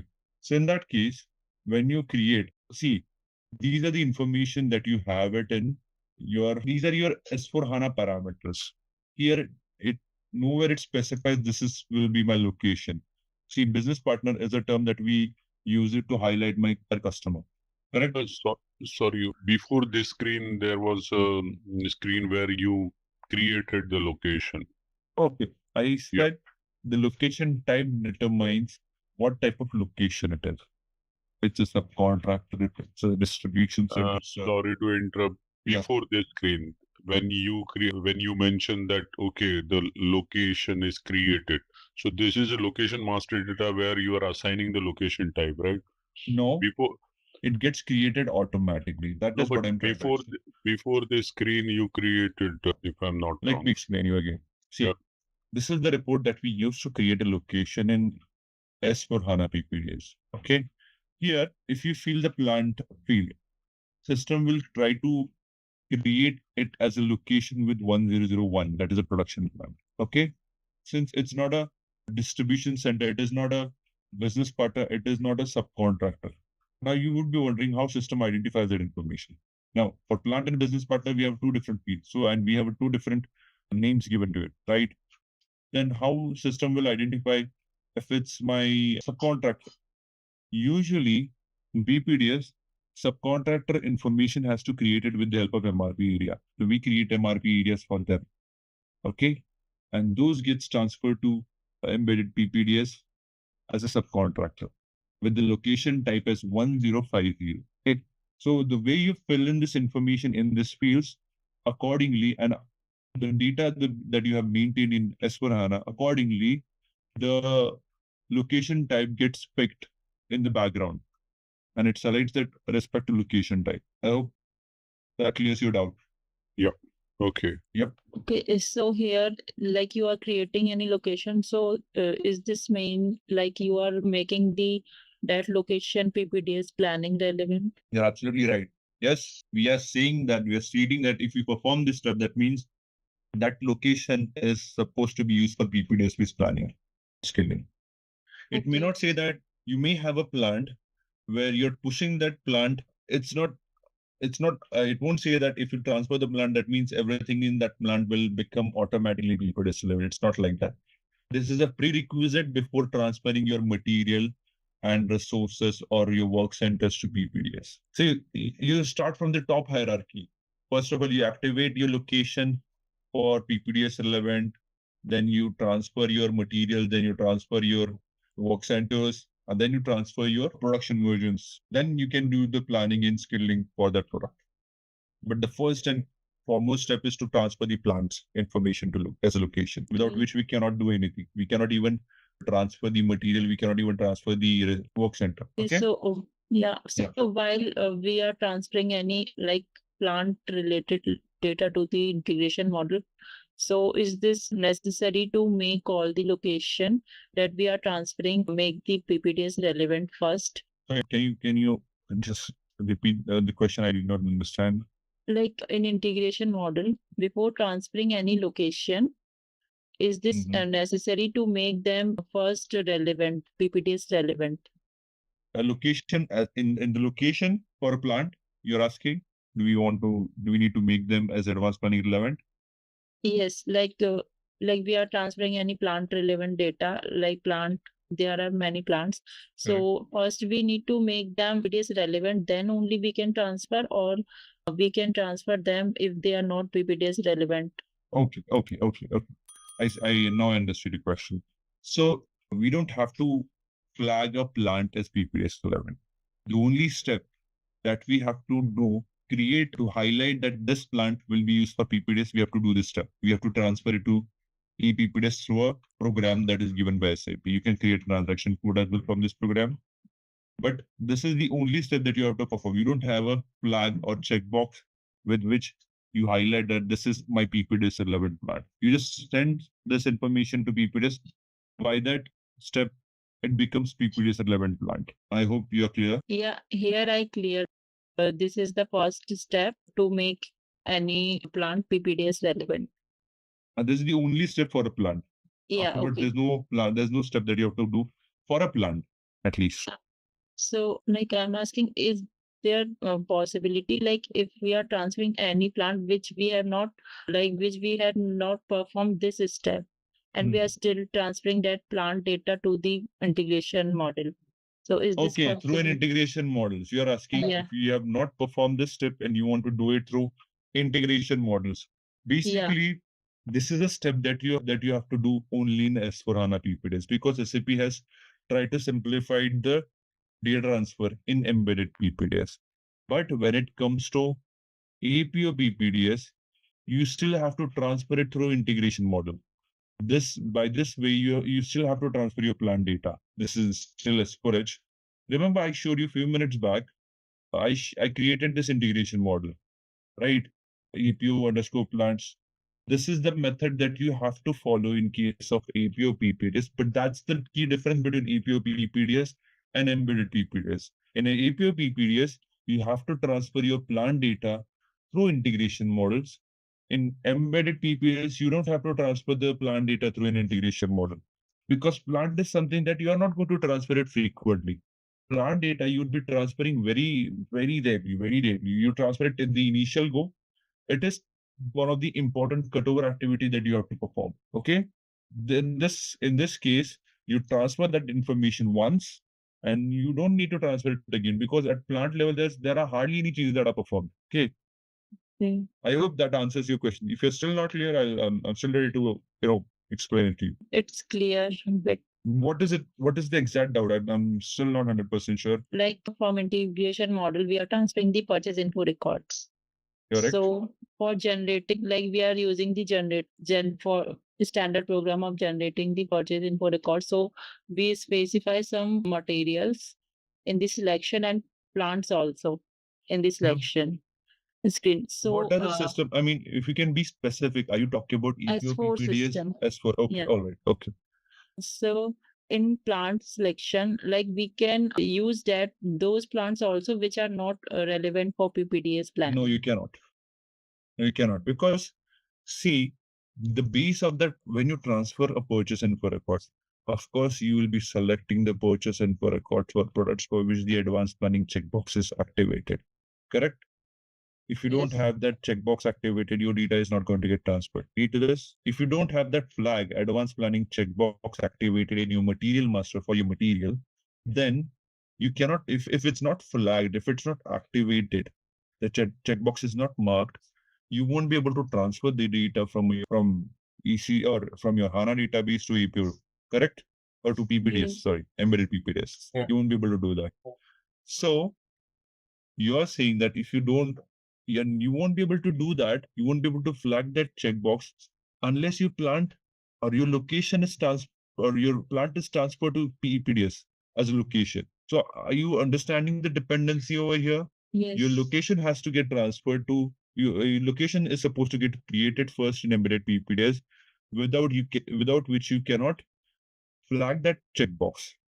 But once you have transferred the location, then only you are allowed to flag that checkbox as advanced planning relevant in your material master for your material, And then only whenever you will transfer the purchase info record, it will get transferred. Otherwise, it will get failed. I hope that helps you to Yes. understand now. Yes. Great. Thank you. Anyone else? Are there any questions? So we should move to the next. We can proceed. Okay, thank you. Now I'll go back to the integration model in S4 first of all. Now, as I told you, the first and foremost information that we are supposed to transfer was plant that we have transferred with the help of a standard program given by SAP. Now, the integration model in S4HANA, it works the similar way, but right now we don't have any specific data that we should transfer in S4HANA. So that's the reason we'll create the integration model in S4HANA as well. But later on, when we'll go into the topics related to purchase info records and class and characteristics and setup groups and setup. Okay. So right now the setup is same. There's no change at all when it comes to generation of integration model or activation of integration model. The steps that we've already seen in APO PP-DS, it remains as is. There's no change in the steps. Okay.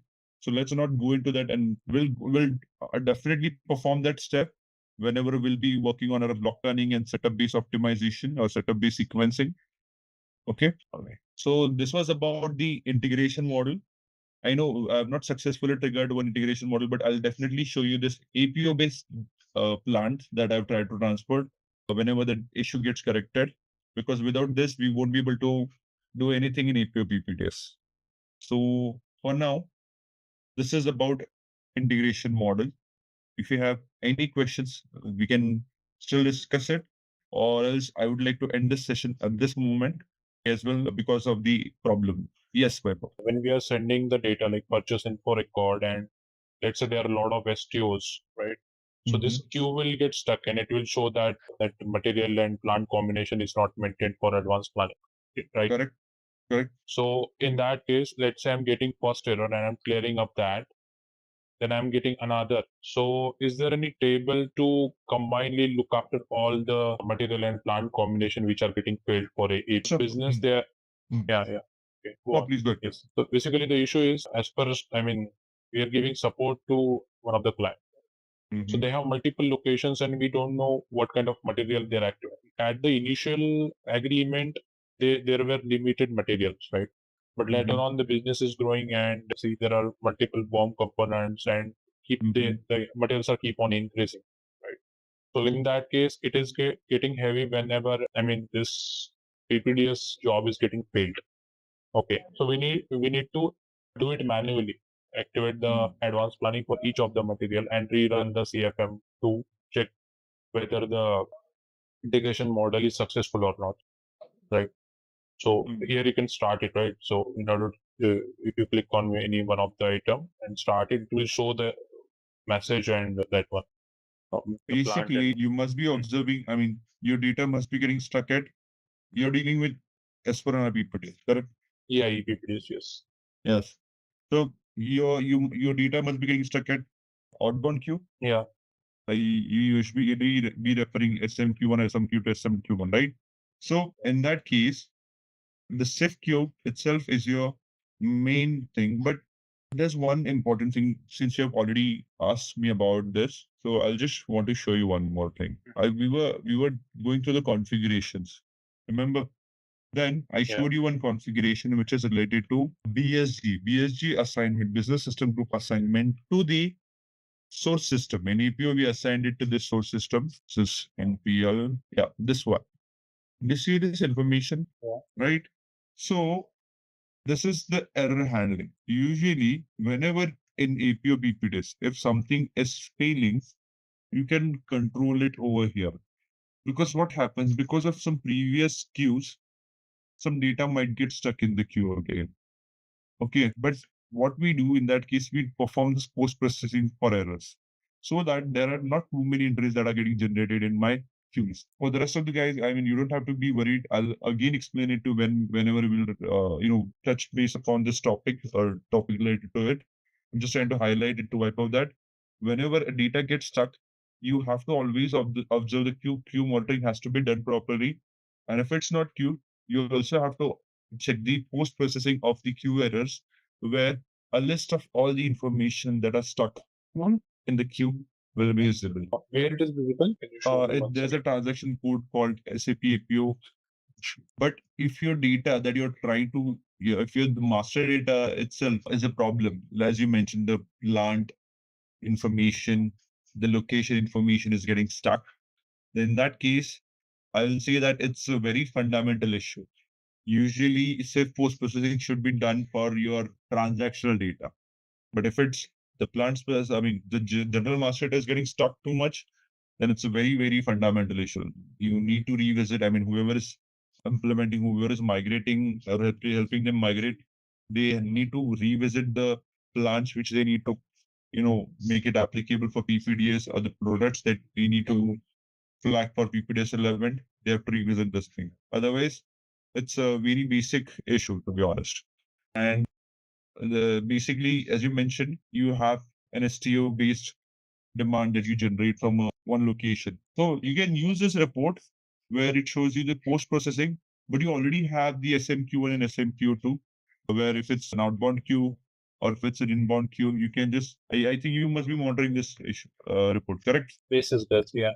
Yeah, so I'll just show you the queue. If I'll remember a few minutes back, we faced an issue. We faced an issue regarding the queue because our different logical system. It was an outbound queue. Okay.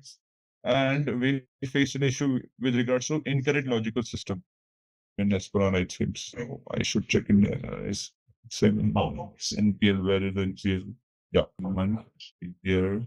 So do you see? We just faced few minutes back. This is the issue that we faced. Yeah. Okay, so this is how you monitor those queues. If I'll go inside this, you see, destination was APD CLNT 100. When we were trying to transfer the plant, what is the error that it generated? Was from itself. Logical system has not been assigned to the business system. So this is the error. Integration model, it'll get generated again. So we have to fix this issue. So this is how you observe the errors. Okay, so the post-processing you told me, like, and the error handling. So we can skip the issues, right? So let's say if some of the material is not activated for PPDS, or due to that whole and sole reason, we cannot cancel the whole integration model, right? So we can control from that, right? No, There. the thing is, it depends. See, there are few errors. There are few issues that you get while transferring the data that are ignorable. But if there are issues that is going to create a problem, like that means that the data that is going to get transferred to PPDS is going to be an incorrect one. It will not allow you to transfer it. Even if you ignore it while transferring through integration model, even if you ignore it, it will say that it will get failed. So that is the reason it's always better to, the status. I'll show you this one, the CFM2 that I tried. The status represents it was successfully transferred. Yeah, it should be both ways taken, right? Both of the books. Yeah. If you see this was previous status and active status, it was transferred because I by mistakenly clicked on ignore button. If I'll do that here as well, if I'll start again, okay. I think I am already in the. Is there any other system where I'm transferring them? I think I am here. Let me delete this queue for now. I'll right today. So deleting what this means, I mean, what will happen I'm just trying to deleting the existing queue which was stuck. Okay. There is no other queue with regards to tutorial. So I just deleted it. It's an entry. For the rest of the guys, don't worry. I mean, we would still be discussing it again. It's not like we are not discussing. Yeah, it is. I'm going to trying to transfer it again. Continuing activate, deactivate. Where is the other screen of them? Okay, I have already two screens of them for the screens. This is how ideally the message should appear. Application log with important message written branch to application log. I don't want to look at it. If you want, you can look at it because there's no error at all. If I click on no, activation or deactivation of the selected model is complete. Okay, this is how the actual integration model should look like. Now we just transferred the plant information in APO PP-DS. Okay, and here if I refresh this, see there is no error now. The existing entry for the, I think they might have fixed it itself. I didn't check it. So I'll exit from the Expo system because it's too confusing. There are too many screens open. Okay, we'll go to APO system now and we'll look at the plant information. Okay. The queue is not ready. I think they're still working on it. But usually this is how you activate an integration model. Hey there! Want to get really good at planning production? Our PPDS course is made just for you. You can learn it at your own pace right on our platform. In this course, you'll learn all about PPDS. It helps plan what to make, when to make it, and how to meet customer needs on time. Our course covers both ECC and S/4HANA. From simple setups to expert tips, we explain it all in easy steps. Your trainers are experts who've used PPDS for years. They're here to help and answer your doubts along the way. And guess what? Many students have taken this course and love the way it's taught. People just like you found this course very useful for their job and career growth. Best part, it's super affordable. You get high-value learning without spending too much money. Ready to master PPDS with SAP? Join us today. And to know more, visit ZaranTech's website now. I'll share my screen. Please let me know if you're able to see my screen. Yes, we can. So I have three systems. Either I'm logging into EC system, whatever, and I'll also explain you the important topic that is related to this, and that is something that we're going to go deeper in session, is the queue. How the queues are triggered. What are the things that you need to do to make sure that whatever queue that you're transferring is getting received at the destination properly. Okay, so it's basically related to queue monitoring. All right. So for queues, now I haven't opened the APO system yet. I'm going to keep it that way. Let me create an integration model. So someone just said a few minutes back, what is an outbound queue? Maybe if we can re-explain it. ECC to APU. Correct. The data, whenever the data transferring flows, data from ECC to APU. you're absolutely right. Whenever the data transfers from ECC to APU, it generates an outbound queue, because this is my sending system. This is my source system from the data is going to get sent, and over there it will generate an inbound queue. So I have an integration model already. I think it is this one. I'm going to use the same integration model. The only difference would be I'll be adding the plant. Earlier last week, if you remember, plant is something that I'm going to send it. Okay. I have to find another plant with this integration model. Let's try to 001. Let's go for it. 0001. Okay, this one. I'm going to execute it. It showed me that there are two plants. Okay. Integration models were generated. Now there's something that you need to perform in ECC, especially in ECC, before, especially for your outbound system. That is something I'll be showing you how the queue gets generated. For queue monitoring, you need to remember a transaction code called SMQ1. This is an outbound queue. Now, once you set up the outbound queue, usually from PPDS point of view, you will not have any issues related to outbound queue. It is very rare that you will have issues with respect to outbound queue. Your majority of your issues will be associated with inbound queue. Please keep in mind. Okay. And keep in mind that the way the queues are configured in both the system. I just showed you a transaction code called CFM1, which is to represent the outbound queue. Here, I'm going to execute. There's a queue named star. I'm going to execute. There are two queues right now at the moment. Do you see that? Correct? Those are the existing queues. But always remember, PPDS or AP-relevant queue starts with CF. Okay? PPDS queues are start with always CF. Why? That's the way they have been configured.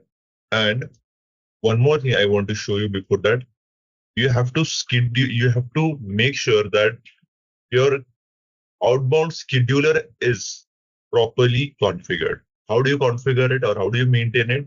That's a prerequisite. SNQS is the transaction code. Here you configure your queue out scheduler. Here, what you have to do, basically you have to click on this registration button. Registration button, you have to update your logical destination system. These things are automatically updated. Maximum connection, maximum runtime, because it tries. If something fails, it tries for some time. Okay?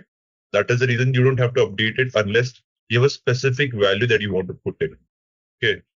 And this host system, host ID, it automatically appears here from RFC destination. If you remember last week, we discussed about RFC destination. It wasn't a brief discussion, but it was a short discussion where I highlighted that RFC destinations are something that is configured by your basis team. RFC system, because see, just by putting the logical system won't identify how would your EC system will identify I need to send my system to this particular box. You may have 10 different boxes around your EC system. One for APO, one for execution, right? One for other sales relevant activities. You have several you have several different systems. By just putting the logical system, your one box will not be able to identify I need to send it to APO box only. It needs a server system, because whenever we create a system, we provide the server details to it. Correct? In SAP, whenever we create any system, we provide the server details, like this is my connection, this is my instance. All these informations are updated in your RFC destination. And from that, it identifies, okay, this is the logical system. So this is where I'm supposed to send the data. And that is how it has been configured in your, it is configured by your base system. Does that make sense? Could you please? Sure. Now, let's put it simple. You have an execution system called, we have it, right? Several execution system being used in any manufacturing plant. Let's go for an example. Anyway, let's go for a normal example. Any logic, any box that is being used, it's an external box now, or it's an SAP provided execution. Okay, MES. Let's go for MES manufacturing, which is by SAP. Now, if you want to use MES for execution, you will also create this logical system with respect. I'm not 100% sure, but you will create some information that whenever a process order gets created, released, the information should flow to MES system, right? But in system doesn't know which box I'm supposed to send that information. But you're configuring that my outbound queue should go through APD-CLNT 100, which is my APO system.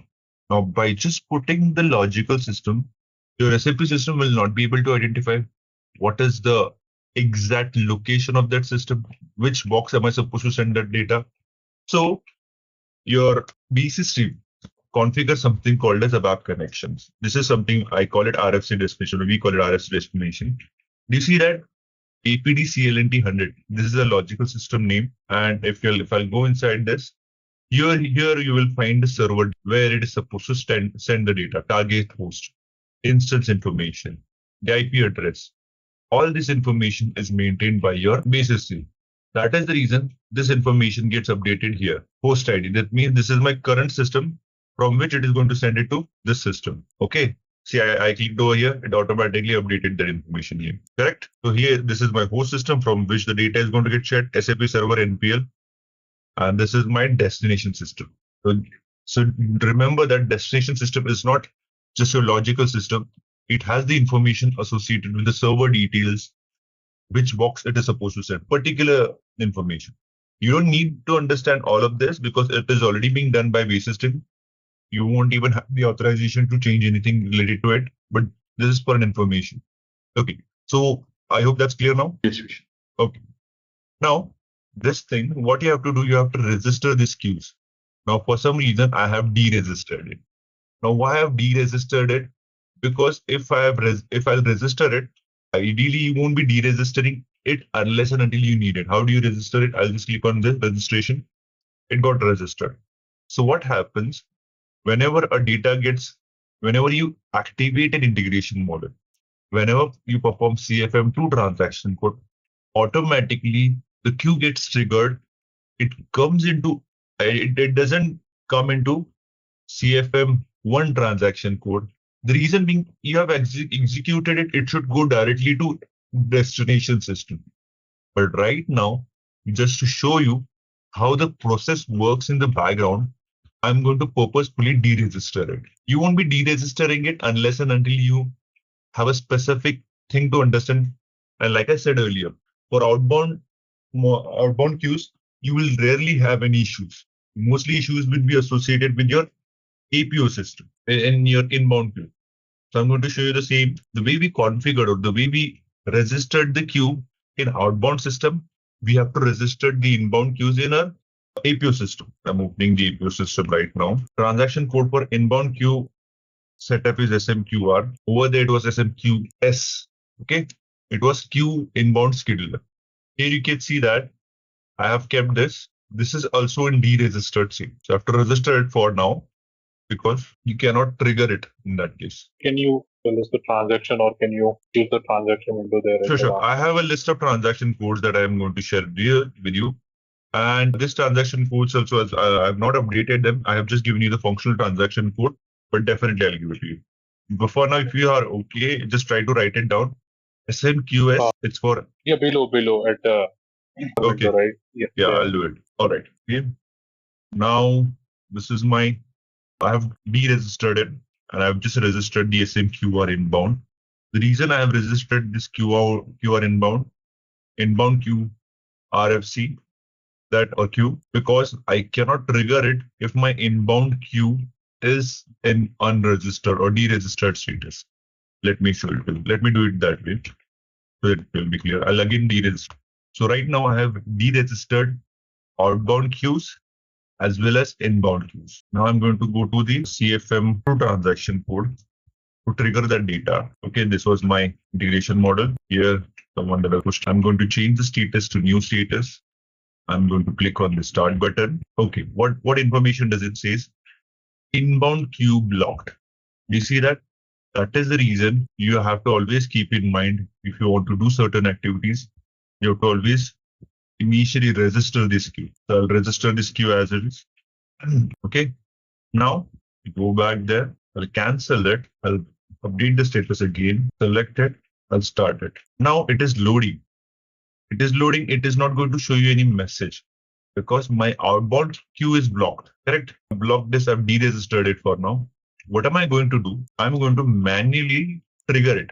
You can, you in your actual production system, you will have a lot of queues. So you can put this filter always just to make sure that you're monitoring only SIF queues or PPDS-relevant queues, not something else, because you will have EWM. Then in that case, you will have EWM-relevant queues. If you have a different system, then you will have different system-related queues. Now you can see that this is my queue name, and this is how it appears in your outbound queue. Okay, you can go inside these queues. As I mentioned earlier, every queue will start with CF since it's a PPDS-relevant queue. And you can see that it is NPL CLNT 800. Correct? That's my source system. Okay, this is my destination. There are two entries in it. The status is ready. That means there are no errors in it. Okay, if I click on this queue again, see there are two events that are getting triggered or two function models that are appearing over here. What one of them says? One of them says that it's going to generate an event over there. It is going to generate an activity over there. What is that activity? SIF _location _ inbound. That means it is going to create a location. This is the function module that is being used to create a location in your target system or destination system, which is SAP APO PP-DS right now. Okay, this is all the basic information. You don't have to worry about this information, but just try to understand how the information is carried in these systems. So I'll go back, I'll come back. I'm just going to manually trigger the queue. Since I have blocked the queue, it is not going to go automatically to the destination system. You have to manually trigger it or else register the queue again. It will go automatically. You won't have to do anything. So I'll select it. I'll activate the queue. As soon as I activate it, I'll refresh the screen. It went. Okay, I did one mistake. Okay. Now in inbound queue it should appear, but the problem is I forgot to deregister. I think you won't have anything here. You won't have anything. Because ideally, if I would have, let's do it again. Let me restart again. I'll do it again so that I just want you all to see it properly. Let me deactivate. I'm not going to create any other integration model. I'm going to use the same integration model. I just deactivated it. You just have to click on new status and you have to click on the start button. I'll again start it. Since my outbound queue is already in block, it will come here in outbound queue. I'll refresh it. Okay, the queue has come. I'll go to inbound queue registry. I'll just block it for a minute. SMQR. So this will help you. Okay, SMQR. I'm going to select this. I'm going to deregister it. Yeah, now I deregistered it. Now you will be seeing it in inbound queue as well. I'm going to outbound queue. I'm going to activate the queue manually so that it will get triggered. Okay, it got triggered. Now I'll go to SMQ2, which is my inbound queue monitor, CF star, execute. Do you see that same queue? Do you see that what is my source system, the two queues have received in inbound, and even here the status is ready. If you go inside this, the same function model that you saw there got updated over here. Correct? This is the queue name. All right. This is how it should ideally take place. You won't, I'm manually stopping them in the monitor. Okay. By deregistering the queue, I'm manually stopping them so that you will be able to understand how the queues are look like, what information it carries. You can see the sender information detail here, at what time it was sent. Basically, you're not manually pushing. There's a background user which is RFC destination or RFC user that is created to perform this activity. It is the one, whenever you activate your integration model, it triggers that data. So that is that RFC user. You won't have your own name here. Okay. That is the reason it's not my ID. It's RFC user ID that you're seeing over here. So this is how the data is getting pushed. This is how the program that gets executed, remote DACT. That means you have activated the integration model, RFC integration model activation. That's what you have done, because of which these two events have got triggered. One of them is to create a location. Okay. Now, if I'll go back, if I'll select this, if I'll activate this, it will disappear from inbound queue. Because now I'll go to a location code transaction code, LOC3, SAP APO LOC3. I'll put, see, I've already transferred 1000, but I just wanted to show you the Waldorf. This was the one I recently transferred. The location information got created automatically. So this is how from ECC you can transfer a data to APO with the help of integration models. And this is how the queues are transferred. Okay, I just shown you the outbound queues, inbound queues, how the queues are getting represented, and how you are supposed to monitor them. If there are any issues, let's try with some issues. Okay, let's go with some issues, how you monitor those issues. Now, I'm not going to deregister the queue now. I'm going to register them, because ideally it should be registered. If there's a problem, it will get stopped. If there is no problem, it will just flow. It should be a continuous flow in that case if there are no problems. Correct. So I've just registered this outbound. I'll go to inbound queue as well. Okay. Let's try to understand how the problems are generated in queue and how we can resolve them. I try to create the integration model for a plant now. Not for a plant, for a material for which the plant doesn't exist. Okay. Somebody had a question last week about the same topic. We try to quickly find a material. By the way, is whatever we have discussed so far, is this clear to you all? Let's try to push this material, which is for plant 2300. Product number is 88. Okay. I will do one thing. One. I'm going to create integration model. Maybe this time I'll just change the name to Matt. I'm going to select the material 88 and its associated plant as well. I'm not going to select the plant. It's too bad. 88. Plant was 2300, right? Yeah. But before that, I need to make sure one more thing. There's a plant specific data maintained for this product, APO. Because if there is no plant specific data, should the data get transferred to APO? Guys, no plant specific data, MRP data is there. What information? We do have some plant data, such as a plant stock information, it's plant specific.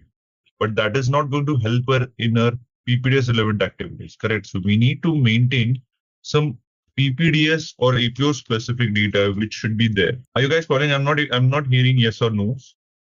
At least please try to answer that so that I can revisit any topic if you're not clear. Plant is 2310. This is the basic data that I'm trying to extend. Okay, there's a deviation flag set for this material. I don't know for some reason why they have set it. Let me just check if there are any other product. Let me go with this one. Why? Okay, Q1 MRP, Q2 I'm going to 20 plant as 3000. Okay, or it is already maintained. Great. Let me just quickly check the data. What is the data that is maintained? Anyone who is not able to understand, please ratio and or highlight it to right now, because after going ahead, it would be difficult to come back to this topic and revisit. Right now, we can spend more time on this. Okay, the data is maintained properly for this product, for turbine especially. Okay, MRP 1, 2, 3, 4 are maintained. So I'm simply going to transfer this product. That is my integration. Yes, Shubham. Shubham, please, what is the doubt that you have? Yes. Is this plant is already maintained like for PPDS relevant? it is not. That is the reason I showed you. I want to generate an error while transferring the data. That is the reason we have selected a plant which is not available in APO, and we are going for a master or material for which, I mean, that in that case we should get an error, right? That is what we discussed last week. If the plant doesn't exist, plant is a prerequisite to transfer a material in APO, correct? Yes. I'm generating this integration model. Integration model got generated. I'll go to CFM2 now. I'll try to activate it. This is my integration model. I'm going to change the status. I'm going to start it. So here itself, what is the information that we get? Inbound queue blocked. Okay, first of all, identify the queue is blocked. Why it has been blocked? There's a text message. Let's go to QRFC monitor. Now, I just clicked on QRFC monitor. Why is it not taking me to the QRFC monitor? Can anyone answer that? Or please at least try to answer. Think logically, what would be the reason behind if I'm clicking on this QRFC monitor, it is not taking me. However, it is showing me that something is blocked. And for queue generation, it will need some data, right? But the plant itself is not created. I think it's not sending anything. That's why there is. Okay. Anyone else wants to try? Okay, let me explain. Try to read the message carefully. It's inbound queue blocked. Okay. We are in which system? Source system, which is what we will have outbound queue here in this. We won't have inbound queue in our source system, correct? But it is capturing the error because in source system, I have a plant, and in source system, I don't have to have a plant in APO, right? But when it tries to maintain or create this product in destination system, at that time, this error is getting generated. So that is the reason this error is from your APO system. Okay. So if I'll come to APO system, this is my APO system. If I'll go to SMQ2, I'll be able to see this error. I'll execute. You see that? Now, do you see the status? Last time the status wasn't ready. And this queue got failed because of, if you come here, you'll get a message. Location does not exist for Excel. I mean, this location itself is not created, 3000. And here the event is what? Last time it was location inbound. This time it was production inbound, product inbound, so not production, product inbound. That means it was trying to create a product from inbound queue, but it got failed because there is location does not exist. Is this clear? Yeah. Okay. So this is how your data will never be created unless you create your plan data. Also, you can see that location does not exist text message, but how can we identify that which product is being transferred from that queue? Which product? That information you won't have it here because see, you're the one who are triggering this integration model.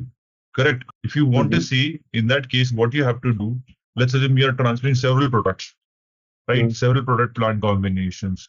Over there, you will have an information about the location because I'll show you one more thing. There is another transaction code where you can monitor these queues. I'll just close this. Okay, this got failed. Okay, but if I'll come to APO system, I have SAP APO SLG1. Okay, it's available in the new system. I can show you here as well. APO administration, application log. See, this is where you can analyze your log. C3, sorry, SAP APO C3 is the transaction code. Here, you can find out that what are the errors that you have generated within your entire day. So in that case, let's assume in a particular day, you're trying to transfer several products, several number of products with several plant combinations. Your product will not get created if your plant has some problem or your plant is not available in APO. Correct. So you can use this report, SAP APO C3, which is analyze application log. Here automatically the object appears. You have different objects here, but you have to refer to the CIF, SCM, supply chain. And then you can put the date criteria. You can also highlight the log class. What are the type of logs that you want to analyze? Should it be important? If it's important, that means warning logs will be ignored.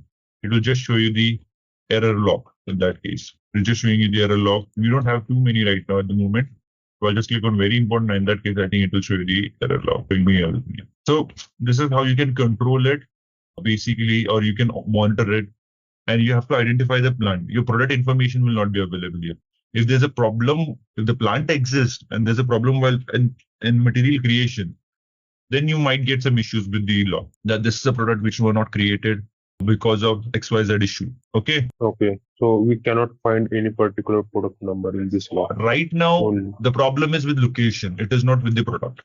If your location is not created, you cannot transfer any material associated. So for product specific, we should get the product number, right? Yeah. We should get a product number only if there's a problem with the product. But if if the location exists, see what problem you will have with respect to your product. And product, you have to have some plant specific data first of all. If there's no plant specific data, what information is it going to transfer? There won't be any information, right? It's global data, still material will get created, but you won't have any data. So you have to you have to update the plant specific data in your material master and you have to retransfer it. Got it. Okay, but this is a transaction code, SAP APO C3, which you can use it to analyze the logs. Right now, I've just got it in real time, but in actual environment, this activity takes place in the background. So you won't be seeing this screen a lot. You won't be seeing this screen a lot if you're into a production system. Mostly you'll be seeing this screen that I just showed you, SAP APO C3. I closer, I closer. Anyways, but you got the objective of that screen. Okay, now I'll do one thing. I'll try to transfer a plant, which is correct now. I'm going to CFM1 again. I'll be transferring the material, this one, for which it belongs to plant 1000, for which I have already created a location in it. Okay, I'm going to execute this. It identified that location material master data. Okay, it will be able to double click on this. You'll be able to see that information. Okay, this is the product, this is the plant. Standard integration model. I'll go to CFM2. Yes, there's no doubt, right? Yeah, we should. Yeah. So we are sending the material, right? So can you go to that? I mean, can you please go to that screen where we enter the material and we are sending it to it. Yep. So here, let's say, Vishan, if we are giving many material, and in case of EPPDS, I'm saying, like, let's say system is EPPDS, and we have some material list. So now, what kind of data would be? Sorry to interrupt. You have to understand the basics difference here, which we have discussed. Do we need to do this for embedded PPDS? No, we didn't. Let's say let's say if it's not only the material, if it's, let's say if we are sending any other information. So will it only send for that material, or is it for, another material as well in the background if something is associated with it? No, you can, the way you select, this is a filter criteria, guys. If you put something like star, and if you give the criteria as plant, let's talk about APO PPDS. I'm not talking about embedded PPDS right now. Or if you're trying to transfer the purchase info record, let's go if I go with purchase info record, a different selection criteria would appear here. You see that? Now here, I give the criteria as my supplying plant or my material, correct?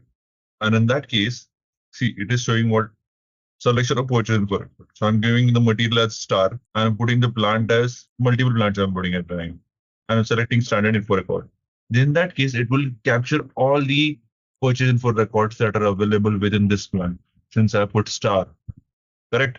And once you execute, whenever you create an integration model, it shows you the list of selected items. Okay, does that answer your question? Let's go there. I'm going to, okay, I just activated it, seems. I'm going to start that. The same. Oh, now what is the problem that you identified? It just told us that there's a queue issue, correct?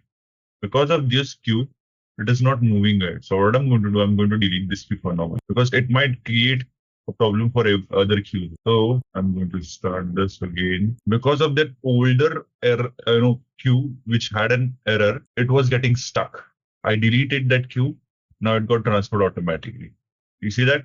Activation or deactivation of the selected model is complete. Okay, now if I come to inbound queue, I'll refresh it. I won't have anything. Since the data got transferred successfully, I'll go to a transaction code called MAT1. I'll paste the product. I'll change the location to 1000. I will have all the data here, correct? Do I have all the data here? What is the product? I'll show you the lot size information that we maintained. I maintained the lot for lot. All this information starts appearing over here. If you maintain any safety stock, that would appear over here. If you have maintained the minimum and maximum lot size, that will appear over here. I didn't have any. That is read. Okay. Is this clear how you transfer the data? Guys, yes or no? Yes. Okay. Any doubts about this? Okay. I'll consider it as none. Now, since we have discussed about queue, how the queues are supposed to get monitored, correct? Right? How we are supposed to monitor this queue. And like I said, please keep this in mind. The most probable transaction code that you will be visiting is SMQ2 because you are going to have mostly issues with your inbound queues. Okay? It's not like outbound queues you will never have an issue. You will have, but it is very rare. I mean, in my experience, I've rarely faced an issue with outbound queues. And I think you will also face a similar stuff. Okay. Now, since we're already in the material master, I want to tell you that one important thing. See, majority of this data, which are maintained in ECC, will appear here automatically. That's the purpose of transferring the data from ECC to APO, correct? But there are few specific data, or there are few specific data parameters that you have to maintain in PDS, correct? And those fields are not available in your ECC. So if I'll go to the basic tabs, is anyone aware about the basic tabs for PPDS? Okay, I'll assume you have not familiar with this. There are a lot of these fields are associated with SNP, supply network planning. Remember, on our first day, we discussed that APO is not just responsible for PPDS. It does demand planning, it does supply network planning. Correct? It creates your forecast, and then based on the forecast, it does the overall supply network planning calculation. I mean, planning takes place with the different algorithms, and then it comes to PPDS. So for now, whenever you see something related to SNP, whenever you see something related to demand planning or DP, please ignore it for now because we are going to concentrate only on PPDS-relevant topics. Okay, so here you have general information which are not plant specific. That is the reason it appears over here like basic information. But this shelf life information, it comes from your plant data that you have maintained. Because if you remember, when we create a material, we have a tab called plant data storage information. Okay, or plant specific data that we maintain over there. That is where we maintain the shelf life information. So it appears over here. Otherwise, the rest of the data parameters are from your basic data views, properties and properties 1. Now, I'll not go to classification right now, package data storage, ATP. It is related to your GATP, but we will be looking at this screen after a few days when we come to the topic. Demand is also, we are going to look at it only when we are going to do the planning. But in our case, mostly if it's APO, we are not going to use PPDS for planning. Just think about it. If it is APO, you have a supply network planning, you have demand planning. So it's very unlikely that, it's very unlikely to happen that PPDS is used for primary planning. The primary planning source will be your SNP. PPDS is not like, it won't be used at all. It would be used for certain products, but not for all of them. So I'll explain you what these different tabs, but we'll discuss them with respect to S4 because that is where it plays a crucial role. Okay. And that is where you'll see it is being used properly in many industries. Okay. So I'll explain you all these tabs, but let's go to now S4 system and let's try to understand how do we have seen in the last week, how did we create a material or how did we create a location in S4 environment. Now we'll try to see how do we create a product in embedded PPDS or in come out of all the screens. By the way, any doubts about ECC and APO system so far? The things we have discussed. Are we going too fast? If you have that concern, please highlight that as well. So I'll pause for a moment. Let me know if anyone has a concern about the speed in which we are going or any topics that they have not understood. Okay, I'll consider it as none. So let's go to a material master. Now if you remember, the queues that we have, the outbound queues, the inbound queues are still there. If I can show you the transaction code, we still have to do all these activities, but SMQ, SMQ, SC, all these queues are there. But the thing is, in this particular case, I don't think you have to do this outbound scheduler. You don't have to do this since your sending and receiving system is the same system. That is the reason you just have to create SMQR over here. Because when it comes to ECC, you will never have issues with respect to your outbound queues. Like I said in APO as well. In APO, at least there are chances that you will have an issue with respect to outbound queue, since there are two different systems. But in ECC, in embedded PPDS, you will not have. It's very rare, very extremely rare when it comes to embedded PPDS that you will have an issues with your outbound queues. That is the reason you don't have to configure outbound scheduler. You just have to configure the inbound scheduler. Okay, that is the reason this has been configured over here. You see that?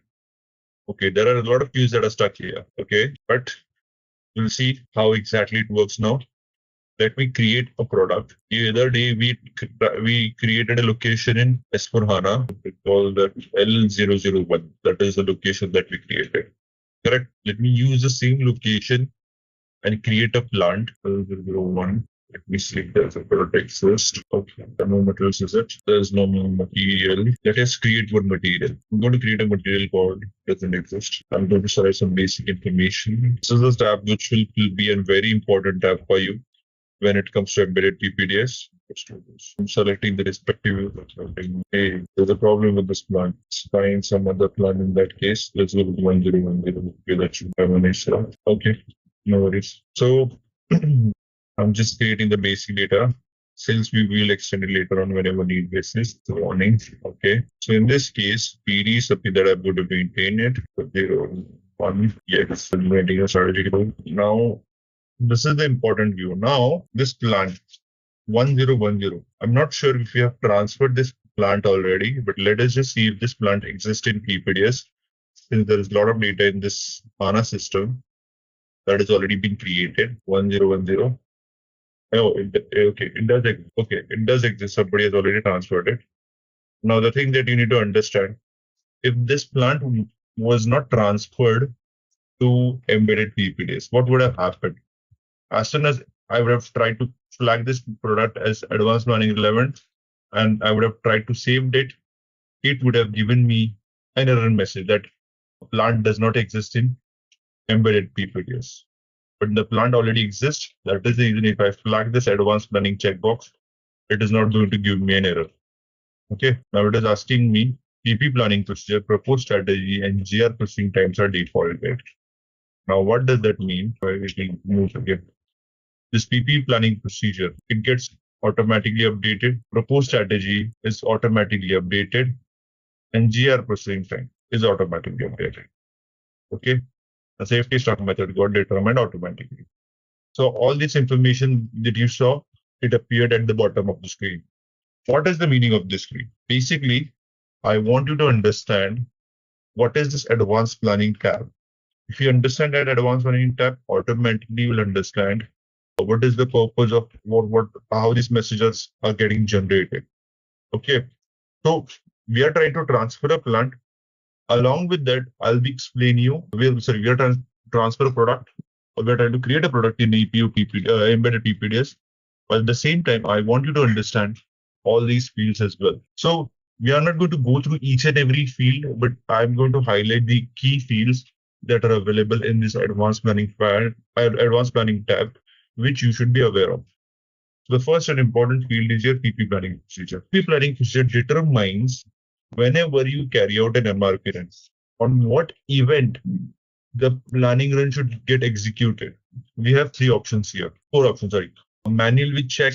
Should it check it manually always? Manual without check. This is the current option that got selected automatically. We have to usually select this product should get involved whenever there's a planning run takes place. Planning run, that means whenever you carry out a planning. So I'm going to select 4. Okay. Even if you maintain 2, it does not mean that it is not going to get selected. It will get selected, but the difference would be it will get selected whenever it has been put it in the selection. What is a plan explosion?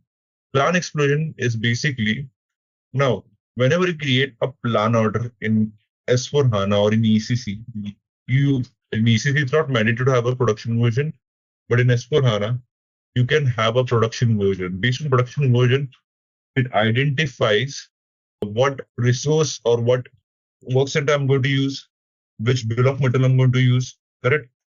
And basically what we say, whenever we carry out MRP run, our bomb explosion takes place.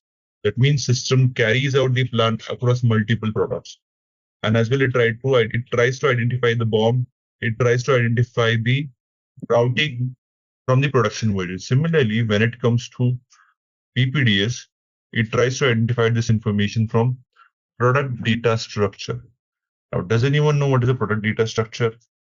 Has anyone ever heard about that term, product data structure? We usually call it PDS.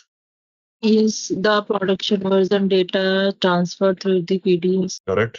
So basically, production version is available in your S4HANA and in ECC system. What information it carries? It carries an information of your bill of material, which bill of material you're going to use, which routing you're going to use. The same information is transferred to embedded PPDS or in APO PPDS. It is called as production data structure. It carries the same information. What bill of material you're going to use, and what routing you're going to use, what operation that it contains, all these informations are carried in your PDS or you can call it production data structure. Now, this option is related to that, how your plan order should get generated. So our plan order should get generated based on the production data structure generated from RP system. Okay, so this is the option that we have to select. Okay, when it comes to plan explosion, please keep this in mind. You don't have to change these parameters ever. You can keep them as is. Plan explosion as 5, PP planning procedure as 4. Did you guys understand what is the purpose of these two fields? Plan explosion, PP planning procedure. Do you still have any doubts? What are any other options in plan explosion in the drop down? Plan explosion, the few options are related to IPP. 3 and 4 are related to IPP, and first is defer. I mean, we have an option in customizing. If we have defaulted some value in customization, that would be used. If not, 3 and 4 are relevant to IPP. IPP, I'm not sure how many of you are familiar with repetitive manufacturing. In repetitive manufacturing, we have a concept called in PPD especially, which is IPP. It's very uncommon that it is. I've rarely seen it in. It's not like I haven't seen. I have seen already. It is getting used, but it is very uncommon to see this functionality. It's very, because as you all know, we have very few projects related to repetitive manufacturing. Most of our projects are related to discrete and process manufacturing, but especially this is applicable for repetitive manufacturing, and it does a lot of functionalities from variant configuration point of view as well. So that is the reason IPP is used. Okay. Okay. These are the options that we have, but in our case, we'll always be dependent on our PDSs or the production versions data that is transferred to PPDS. That is the reason we'll be selecting 5 as an option. Okay. After that, product heuristic. Now, these are the fields that are available in your APO PPDS as well. But the difference is that you are going to maintain, when it comes to S4HANA PPDS, you are going to maintain them in your material master. But when it comes to APO PPDS, you will be maintaining these fields directly in your APO product master. APO product master. Now, one thing I want to highlight, I have an Excel open here. I'll just open this another Excel. I just want to highlight one specific thing here. I'm just going to write down some data parameters here. Let's say it would be a ECC. Just keep this in mind or take a screenshot of this. That there won't be confusion with the data. This is your ECC/S4 data, correct? S4 data. In ePPDS or APO PPDS, what do we call plant as? Location. Location. Correct. What do we call material as? Product master. Work center as resource. Production version as? PDS. That is product data structure. And PI is purchase info record. Purchase info records usually creates external procurement relationships. Okay, this is what we usually create. So this is their nomenclature. If you are looking at the screen for the first time, I would definitely recommend you to take a screenshot of this. One more thing before you take a screenshot, I just want to highlight that production data structure and external procurement relationship determines how you are sourcing your product. Correct? Please, I'm trying to emphasize on this word. I'm trying to put a pressure on this word sourcing. Sourcing means how you are procuring this item. Either, I mean, if it's a production version, that means it's a producible item, right? You're producing somewhere or other. If it's purchase info record, that means you're purchasing it from a supplier. That means over here, you're sourcing it to manufacturing. Over here, you're sourcing it from an external supplier. That is the reason this is also called as source of supply. Here also it is called as source of supply. The difference is the type of source of supply is different here, and the type of source of supply is different here. It's external source, it's in-house production. Okay, take a screenshot now. I hope all of you took a screenshot. This is called resource master as well. If someone says resource master, don't get confused. It's basically the same thing. I hope all of you took the screenshots. Can I change the screen now? Okay, thank you. All right. So the thing is, when it comes to product master, now please keep this in mind. Whenever I'm talking about product master, it's always APO data or EPPDS product data I'm talking about. Okay. So when it comes, if you're trying to maintain this information, or when it comes to embedded PPDS, you'll be trying to maintain this information in your material master. There is no information that you can maintain in your product master manually when it comes to embedded PPDS. If you remember a few minutes back, when we were working with the APO system, when I was showing you the APO system, we had several tabs, correct? We have an option to go inside those tabs and change the tab. I mean, change the fields over there itself in APO. But when it comes to embedded PPDS, all the fields that are available in product master has to be changed from material master. You have to change it here. Then only it will get updated over here. You cannot change anything directly in the product master transaction code. If I'll go here, Mat 1 is the transaction code to access the, okay, this product has not, I have not yet created. So I'll just show it to you in a minute. But in the meantime, I'll go to APO system again. I'll go back to the product that we just created. So this one, the location was 1000. We have a change option. See, a lot of fields are editable fields. There are a few fields which won't be, but a lot of fields. If I'll go to lot size data, see how many fields are editable here. You can change approximately, I mean, almost everything here.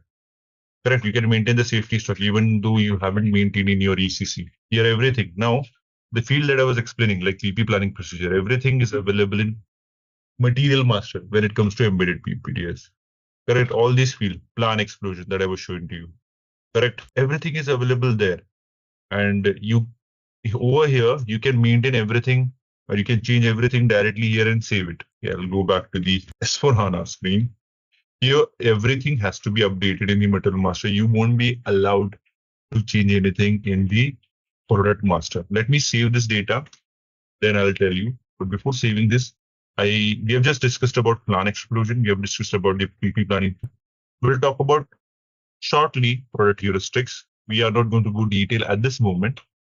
Product heuristic determines how your supply plan, it is going to look at the demand data, and it is going to determine how your supply plan should get generated. That means whenever it identifies a demand, do you all know what is your MRP type? What is MRP type PD? Have you, I guess most of you know PP. That is the reason I'm asking this question. Is there anyone who doesn't know MRP type? Okay, I'm going to assume that you all of you know MRP type. Yes. The job of MRP type is, as you all know, that it identifies the demand, and according to the demand, it reacts to it. It creates a supply plan according to your demand type. If we use a reorder point MRP type, which is BB, the demand, no, it is not going to look at the demand. It is just going to look at the stock levels. Similarly, the product heuristic is very similar to that.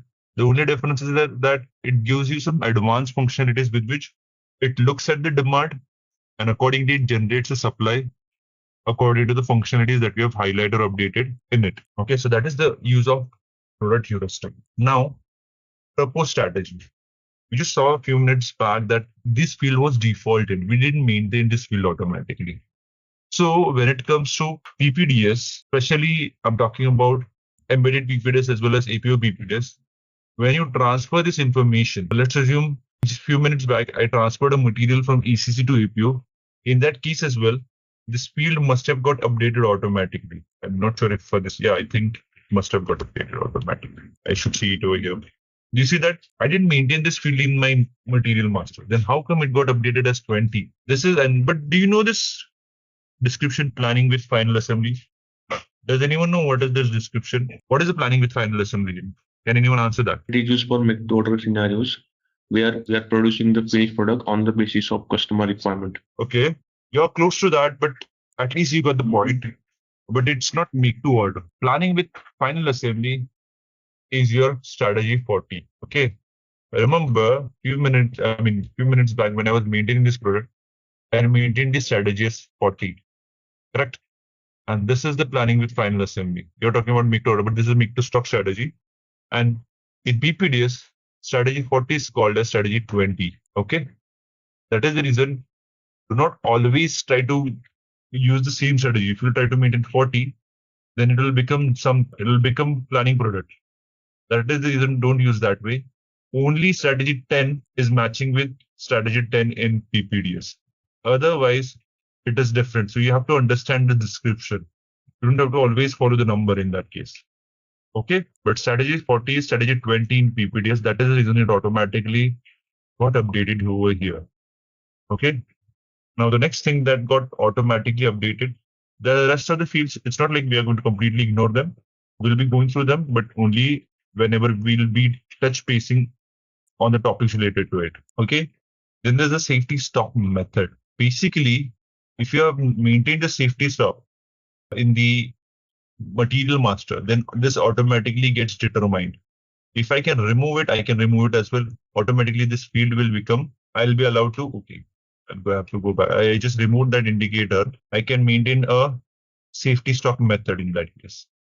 I have 6 types of safety stock methods. You see that? I'm ignoring no safety stock, but 6 are this one. I can maintain them. I'm not going detail in it, but I'm just trying to tell you that there are methods with which you can maintain these values. We'll be going in those field specific parameters according to the situation basis. We'll be going into the scenarios. Okay. So either you can select the method or you can let system decide on its own according to the values that you have maintained in your MRP2 and MRP2 tab, especially for the safety stock. It can identify which method to use. Okay. And GR processing time is common. The only difference is that GR processing time over here will get copied from your MRP2 tab. If you have maintained any GR processing time, I have not maintained any GR processing time here. No. And automatically it copies it over here. So these are the 3 important parameters that we saw, which gets updated automatically when you try to extend the product to advanced planning tab. Okay. I think for now, this is enough from advanced planning tab that you need to understand, because there are several other fields which we will discuss, or which we will, in our upcoming sessions, we'll try to cover these the rest of the fields. Whatever fields that we have discussed so far, did you guys understood? Or did you guys understand that? Yeah. Okay, great. Now I'll simply go inside the next tab. I'm not going to put any value for now. I don't need them. I will put the validation class or put some random values. Okay. I just saved this product. Okay. Now, if I'll go to display product, then APO, right? You mat 1. Sorry, car was the one, right? What system is this? You see all these products now, all the information that we maintained, it gets appear. Now, please notice that there are a lot of fields related to, if we'll compare your MAT1 transaction code, or if we'll compare the product mastering with your APO and your APO PP-DS and Embedded PP-DS, there are a lot of tabs which are not available. And those are the tabs associated with your SNP and DP. That is the reason they have been removed completely. Okay. You won't find any fields associated with SNP or demand planning. That is the reason only PPDS-relevant fields are available here. And if you'll come here, if you'll go inside the change mode, then only the description changes. Over here, it was display product, but there's no field that you can maintain here. If you can come here, there's nothing that you can change it here. SAP tried to keep it simple that the data maintenance has to happen at one place. If you're allowing users to do at 2 places, then it will create inconsistencies. That is the reason you cannot change any data directly in product master. You have to change it in your S4HANA, in your material master. Automatically that information will get updated here in real time without any integration model. Okay, is this clear to you all, guys? Yes. Okay, Yeah. thank you. Okay, so this is how we transfer the material master. Okay, did you just notice the advanced planning flag, the importance of advanced planning flag? As soon as you flag it, the product becomes available in embedded PPDS. It generates a product master. Okay, so that is the key purpose of advanced planning flag. Now, along with that, I want to also show you the resource master. Since we are already related to the same topic, I'll create a quick resource. My plan one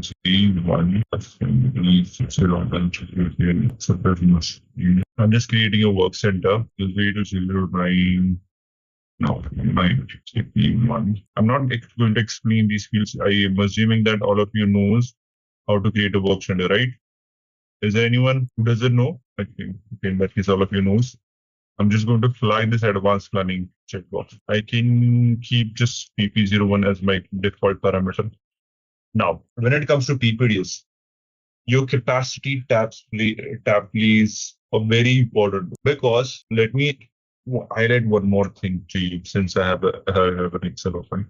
I told you work center is called as resource master in APO PPDS or embedded PPDS. So let's assume you have a resource or you have a work center in your ECC or in your S4HANA system with name line 01, line 01. Okay.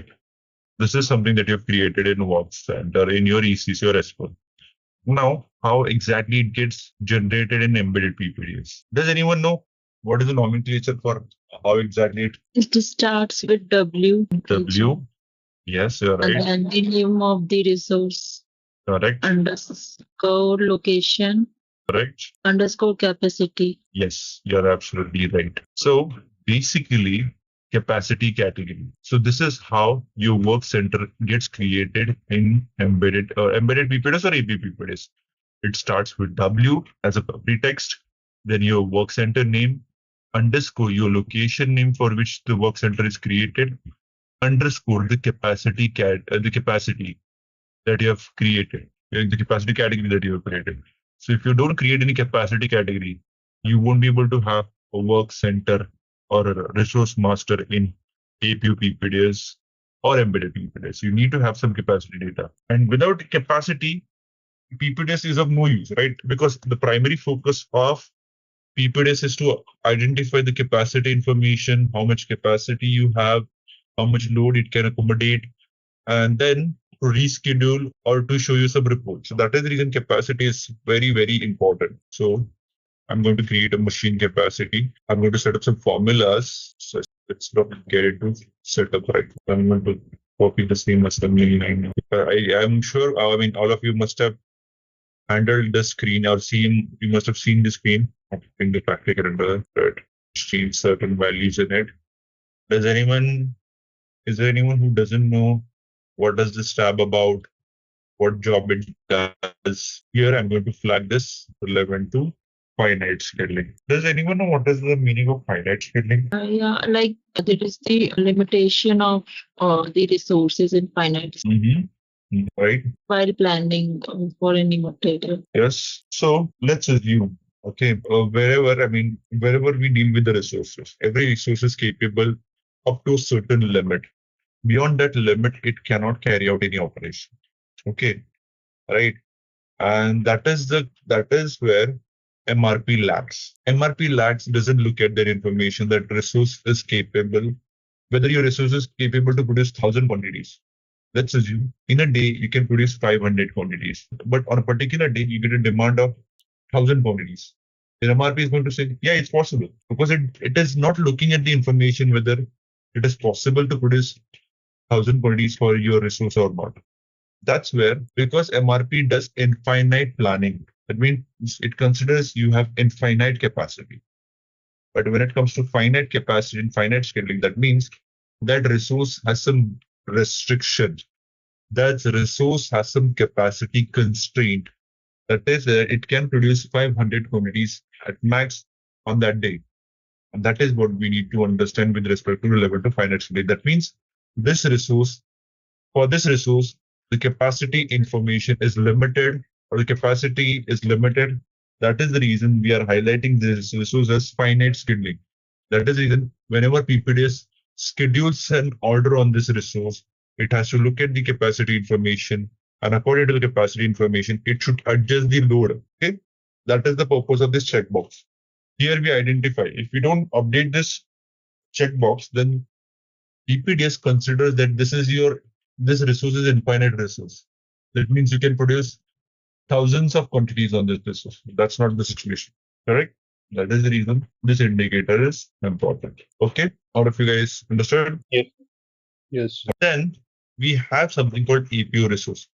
Now the parameters I'm showing it to you, those are the parameters. There's no change in it. It's as it is in APO and ECC as well. I'll show you the difference afterwards. What difference does it make when it comes to ECC and APO? It's very, negligible difference that you have some additional fields in APO resource master because of SNP data. You have to have SNP data over there. Here we have some tabs: general data, planning parameters, standard capacity, resource type. I'll try to explain, but I won't go deep into this right now. See, resource type, the purpose of resource type, that your resource is capable to carry out one activity at a time. That means it is capable to produce one order at a time. It cannot do another activity. Let's say you have a packing resource. Your packing resource can also do some other activity, like it can do freezing as well, freezing plus packing.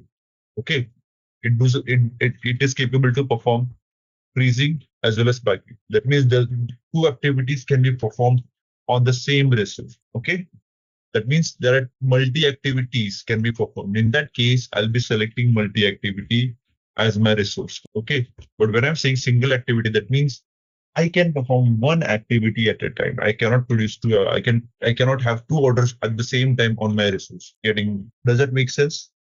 Guys, okay, I'll consider it as you guys are clear with that. Please highlight if you have any doubts, okay? Because this is the time where we can go deeper into a topic if you are not clear. And the resource category is production, since we are using this for production. Otherwise, for the rest of the fields, we don't have to worry about them right now, because majority of the data, the start time, end time, it gets copied from your capacity data. Okay, I close this tab. Yes, I have the changes. Come back and go to the scheduling tab and maintain the capacity category. Read the formula. As I said, PG02. Okay, so we a challenge. There's a cost center that is available. Incoming 8000, right? We find out the system, including company to select this one. Okay, I'm going to save this information. You see that in the bottom, we got the message that work center is created. Now, I'll go to a transaction code called the PPO RDS01. Here, now, every time you don't have to write it this way, that this is my line or this is my resource. Okay, so what do you have to do? You can just put this way as well. Line 01. What was my resource assembly, right? You see, the resource name is W, then work center name, underscore, location, underscore capacity category. And it has some basic information. Now, I just want you to see get some visuals of the resource master, how exactly it looks. We are not going to discuss any particular field on this resource master as of now, but please keep this in mind. This is how the resource master gets created, by just putting that advanced planning indicator and by maintaining some capacity information. This is clear to you all, but definitely we'll be going into those topics whenever we'll be discussing this resource master. Keep this in mind. This is your transaction code, SAP APO PPDS-01. But one important date I want you to understand now is this planning version. Does anyone know what is a planning version? Okay, I'm going to consider as well. But before moving to the planning version, is everyone clear how the resource is created or resource gets generated in embedded PPDS? Yes. Okay, great. Now there's a transaction code called /SAP APO/MVM. Here we have to deal with models and planning versions. So what is this model and planning version? APO or in PPDS, we have an option to carry out the what if analysis. If you remember on our first session, I just explained you the use of what if analysis. Let's assume you're carrying out certain activities, but you want to know that, okay, I want to change some parameter in my master data. Now, I'm going to ask you from PP point of view, and maybe that way you will be able to understand in much better way. let's assume I'm working on a scenario with production planning, standard PPI model, SAP APP model, and there's a business requirement and business is asking for a change, or there's a particular thing that you're testing where you're not sure if particular data you're trying to work on your production environment. It's production environment issue, correct? Now you're not sure if there's something in a master data. What if you change the master data? And if you carry out, will it help? That's a doubt that you have. That's a question that you have. Can you go ahead and in the production and directly change the master data and do the what if analysis that, okay, I have just changed this product, I've just changed this. Let's assume you have added the safety stock value, you have increased the safety stock value. Now you want to understand, do I get the desired results after changing the safety stock value? That's the analysis that you're doing. But can you do that in the production environment? No. Correct? You cannot do what if analysis in the production environment. Why? Because it's an actual production going and you are going to affect several other data because of that. But in APO PPDS or in PPDS, embedded PPDS, you have an option of creating an inactive version. So first of all, whenever you see something related to 000, it's your active version. That means all your master data and production data, which business is using it for execution, will be available with active version. That means this is where then you will find the linkage of your planning data, your master data that gets generated. Your transactional data will not have a reference of this information, but your all the transactional data also gets stored with respect to your planning version. Please keep this in mind. All the data that you create in embedded PPDS or in AP PPDS is linked to your planning version. That means if you change the planning version, the data inside it might get changed. So let's assume I've just created a work center. It got automatically created. But what I did, the planning version automatically got assigned to it as 000. Okay, because this is an active version, that means it's an active data, it's an actual data. There's no what if analysis that you can do on this. But if you want to do a what if analysis with respect to your master data or with respect to your transactional data, you can create another version called as planning version, simulation version, 001 or 002, ABC, something like that. And then you can copy your data from your active version to that simulation version, and you can do what if analysis. That is the reason this active version is very important. First of all, you need to have active version. Without active version, you cannot carry out any activity in PPDS or in APO. Okay? Did you understand the purpose of these version and model? Version has to get assigned to a model. That is the reason model is mandatory, and then a version is created. But you don't need to have a inactive version or a simulation version. You can create it only according to your need. Automatically data from your active version gets copied into your simulation version. You can copy it because when it gets created, at that time it gets copied. But if you want, no, I want my real-time data to be updated in my simulation version so that I can do the real-time testing. So in that case, you can copy your active version data into your inactive or simulation version data. Does this make sense? Did you understand what I'm trying to explain here? We have two systems versions, like one is active and one is inactive. These are available in production as well, right? So these are available in your production. Yeah. What you can change it in that case? See, first of all, let's assume you have an active version and you copied the data. Right now, this inactive version will not have any data because this was created very long back. And I don't know when it was copied. You need to copy the data from active version to inactive version. Okay. And once you copy it, all the data that is available in your inactive version will be available in your whatever data that you have in active version will be available in your planning version or a simulation version or inactive version. I'm just calling it by 3 names. You can call it inactive, you can call it simulation, because we are using it for simulation purpose. You just want to do what if analysis. Based on that, you can carry out certain data changes in your active version, right? If you simulate something, you're satisfied with the results, then only you're going to do those changes in your active version. Correct? Let's say I'm changing the safety stock here. So where can I do that in inactive version? Yes. The safety stock is something that you have to influence through your product master. Like I said, sorry if I'm mistaken, but Product master is something which is not you will be able to change directly. Because product master, if you remember it correctly, I told you, right? I think you can, but this does not exist, I think, in the planning version. I don't have the planning version. I think you can change it. It does not exist. You can change it.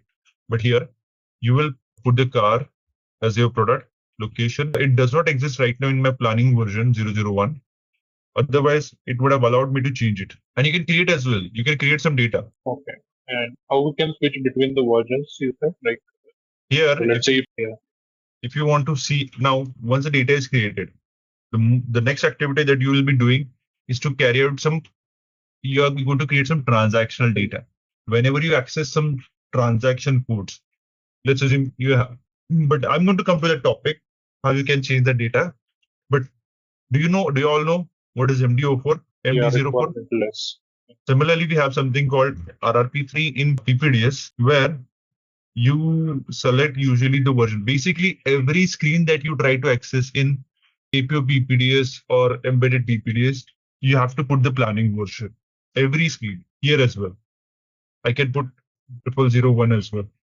I don't have the data. That is the reason it won't show that to me. No, this is fine. But let's say if I have to plan it, let's to use the 001 version in planning in the actual production, then how can I switch it? You want to? No, you cannot. In that case, see, let's assume you are satisfied with the results from 001.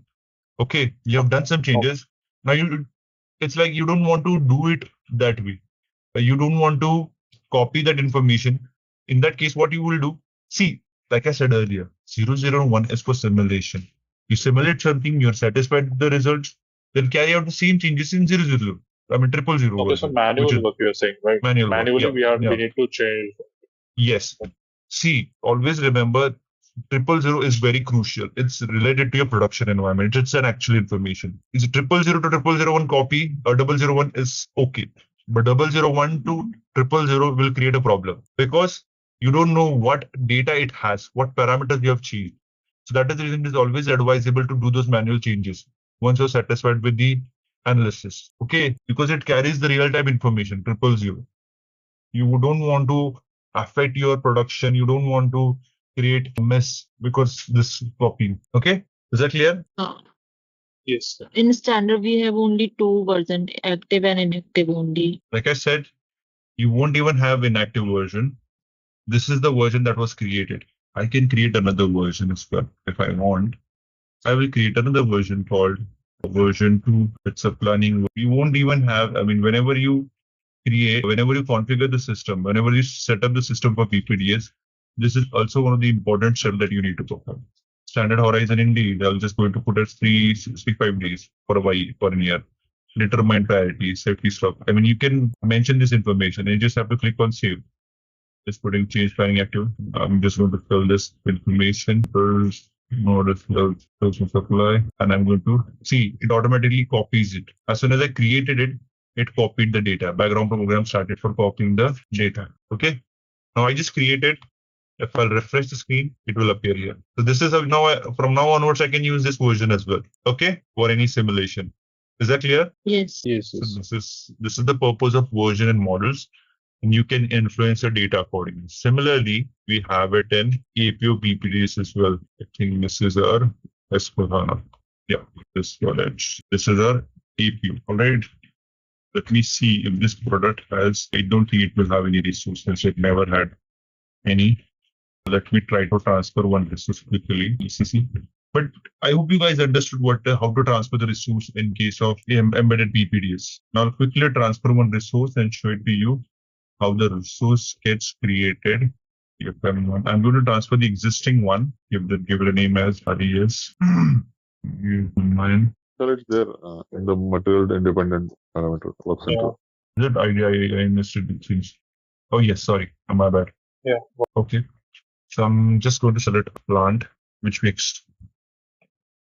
extended to APO and Apex chemicals, logistical work centers for our we don't need logistical work centers because the other plant directors for 001.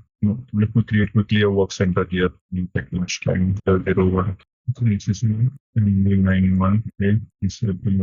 We only labor capacity. We don't want the labor capacity. We want. Okay, that's it. The data already exists. Okay, 9 months. So create an integration model. Okay. Why didn't capture the risk? There's an important step that I missed that I forgot to show. When it comes to APO PP-DS, you have to maintain this APO resource data, which we didn't maintain earlier. So I'm going to mark it here, production, and parameter. This is okay. This is okay. Save it and leave it now again. I'll try to re-execute the screen.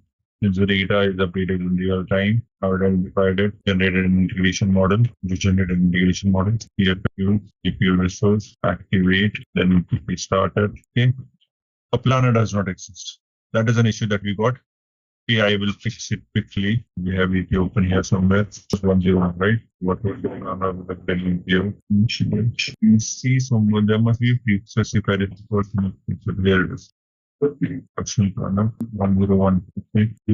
Open here is the PSM2 SMQ resource and mounts. Okay. It went. Okay. Quickly back to resource transaction code. Yes, I was in 000. You got the resource here.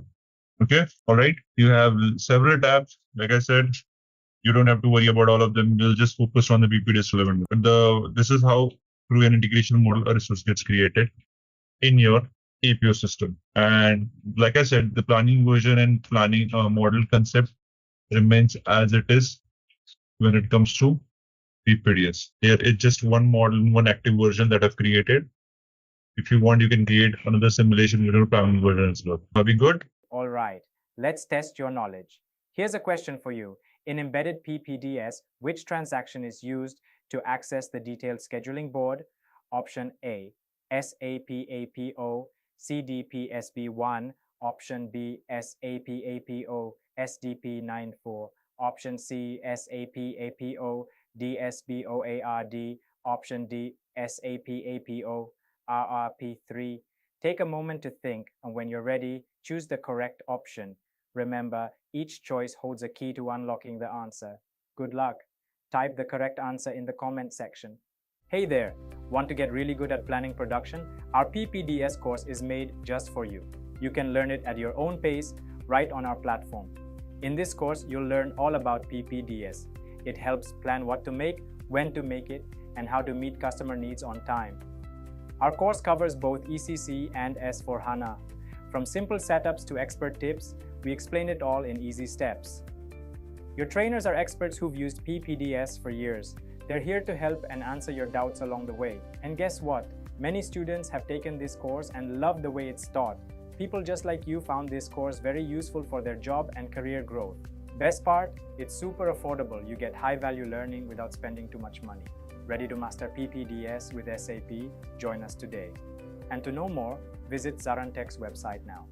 So basically in the background, I was doing something for you guys. I was creating a simple BOMs layout.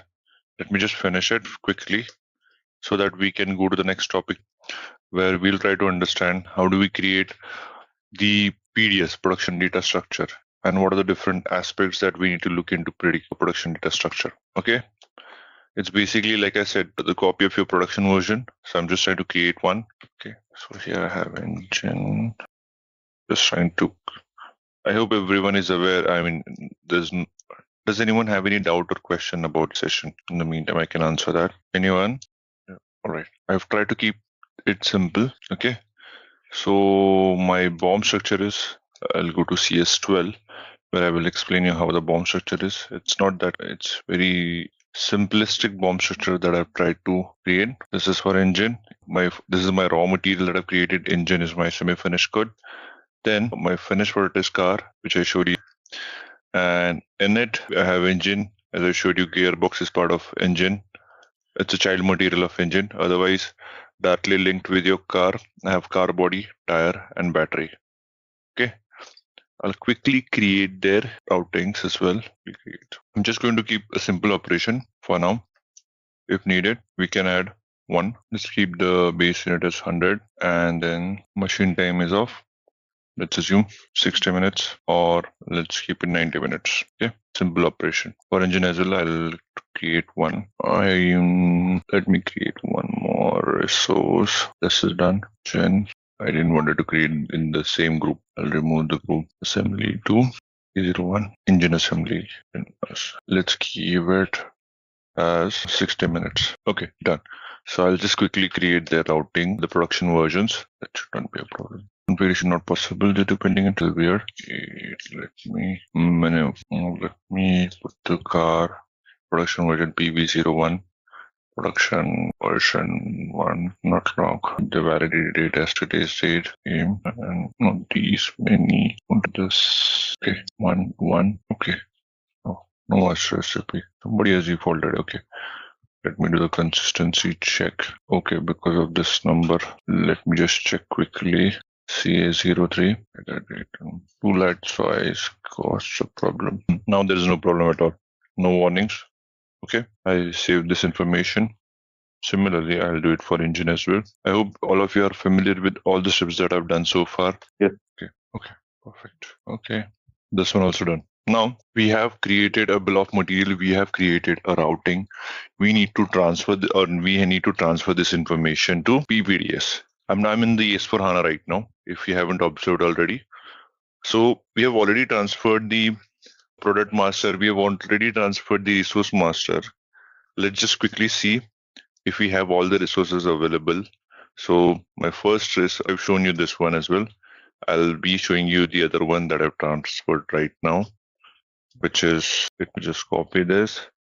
This is something that automatically got transferred whenever I created it. Since I copied the assembly one line, I'm going to open this. Location will be my 1010. Planning version is 000. You see that both the resources got created, right? Okay, so I've validated that and I've flagged all the products as well, advanced planning relevant. So all of them must be part of EPPDS.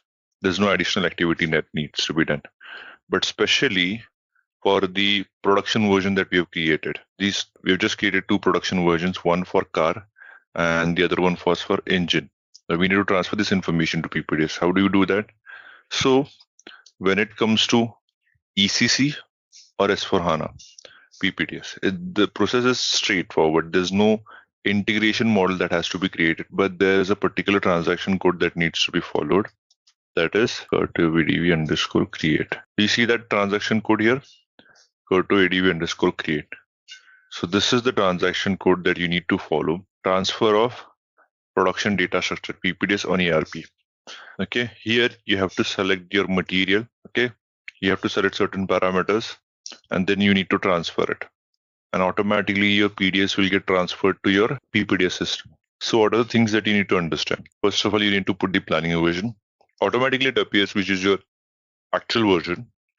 Then you need to put the selection criteria for your material. In this case, I'm going to put two materials, that is my car, okay, and the other one is engine.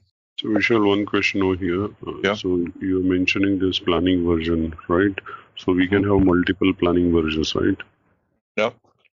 Okay, but what is the relevance of that? Can we just like we are having for the MRP planning, we are having different versions. So it is work as like that, or how it is? You said something about MRP planning version. That means, I did not understand your question completely.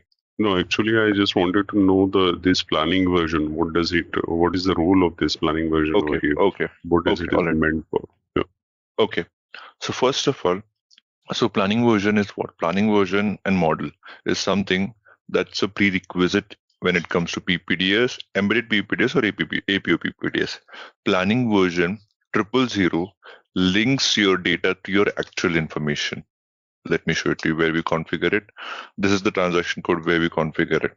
Here, do you see that? Active model and active version. Whenever I'm talking about 000, it's an active version. If there's any other version that is being created, that you can call it as your planning version, you can call it as your simulation version, you can call it as your inactive version. The purpose of this active version is that every master data that you transfer, every transactional data that you create, or any activity that you do with your transactional data is updated with respect to this planning version or active version 000. Now, let's assume, as you mentioned, you can have several versions if you want to carry out certain activity. Okay. Now, you don't want to do that in your active version. You want to simulate it first of all. How exactly? Let's assume.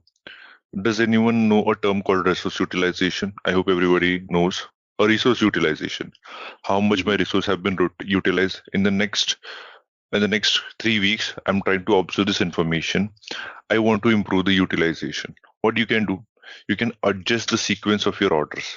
You can maybe push some of the orders in the future. You may pull some of the orders from the future to the current date or the current week.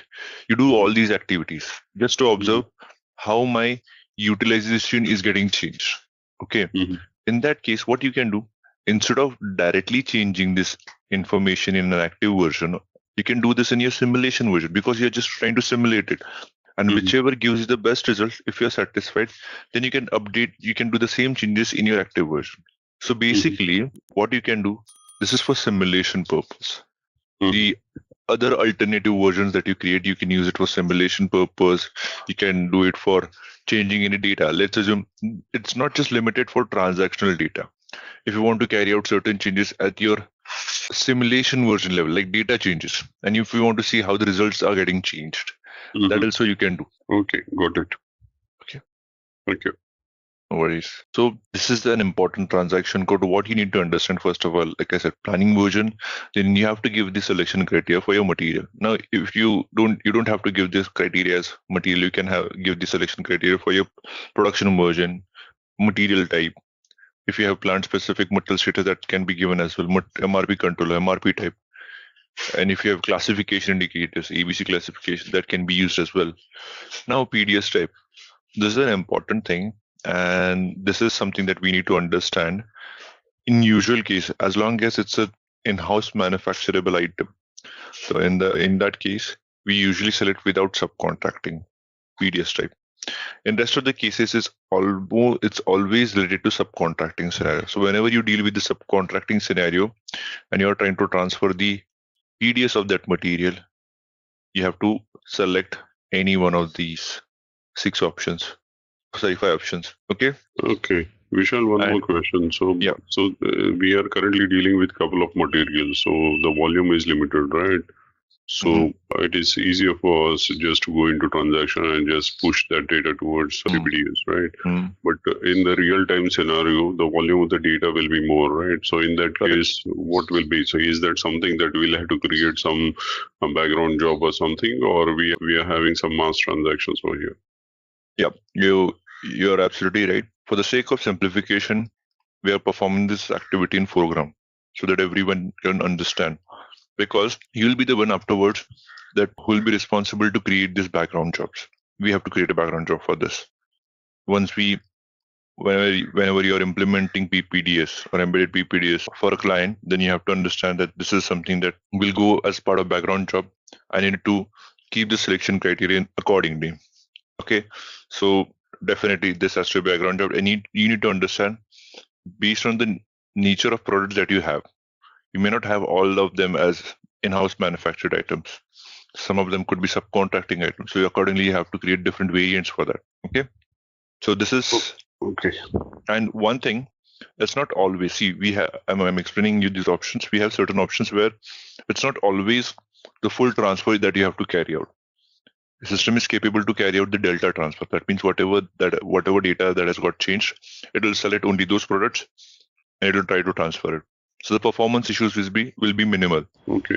Is that clear? So do we need to activate some change indicator over here? Like yeah. In a minute or two, I'll come to that point. Okay. But before that, I hope everyone is clear with the PDS type. Why there are 5 options related to.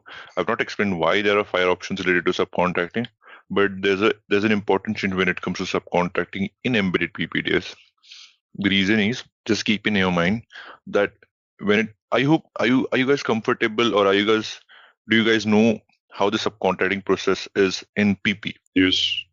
We have material subcontracting in PP. We have operation subcontracting in PP. Correct? Yes. Right. But this is just to highlight operational subcontracting does not work in embedded PPDS. So if there's a subcontracting process and your client expects you to plan it in embedded PPDS, then you have to convey that information that we have to have a material reference for that subcontracting material. Otherwise, you won't be able to carry out the subcontracting process in ePPDS.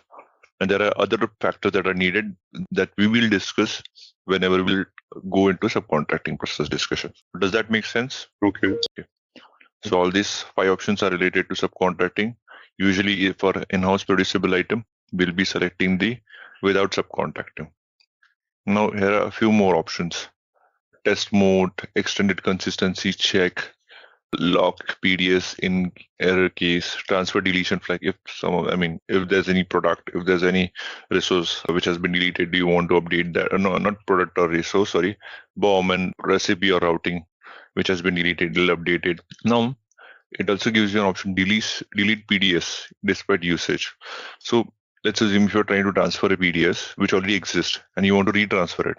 So in that case, what system does, it tries to delete the existing PDS, and even if it is being used already, even if that PDS exists in some of the production orders or process orders or plan orders, it will try to delete it and then it will try to update the PDS. Usually what happens, if you don't select that, system will give you a message that the existing PDS is already being used in some of the orders, in some of your transactional data. Then in that case, you'll have to delete the transactional data, you'll have to delete that PDS manually, and then you can transfer it. But instead, what I can do, I'll just select this option so that even it is being used in orders, even if it is being used in the transactional data, I should be able to transfer it. Right now, it's for the first time we have transferred it, so that should not be a problem.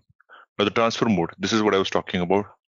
Here you can see that absolute transfer, delta mode, and change transfer. With respect to change transfer, we can give certain dates as well. Okay. I'm going to select absolute transfer. I'm going to select execute. Yes. What is the difference between the absolute transfer and change transfer? Well, as the name goes, absolute transfer, that means system tries to transfer every data even if there is no change. So this is the difference is from performance point of view, because your system will try to read each and every data which has undergone some changes, or even the data which has not been changed. It will try to read that information and it will try to transfer it.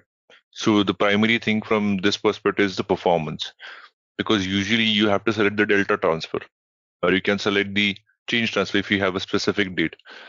Delta transfer means it will still try to read all the information, but it will select the data which has got changed. And the change transfer is changed. With the respect to change transfer, you can give certain selection criteria. So you're limiting the selection. Okay. And with the limiting selection, the performance would be much more improved. Okay. Okay. So you can see that I've got a successful message that SAP APO PPP-DS 107. That means successfully transferred and created for car and engine. Okay.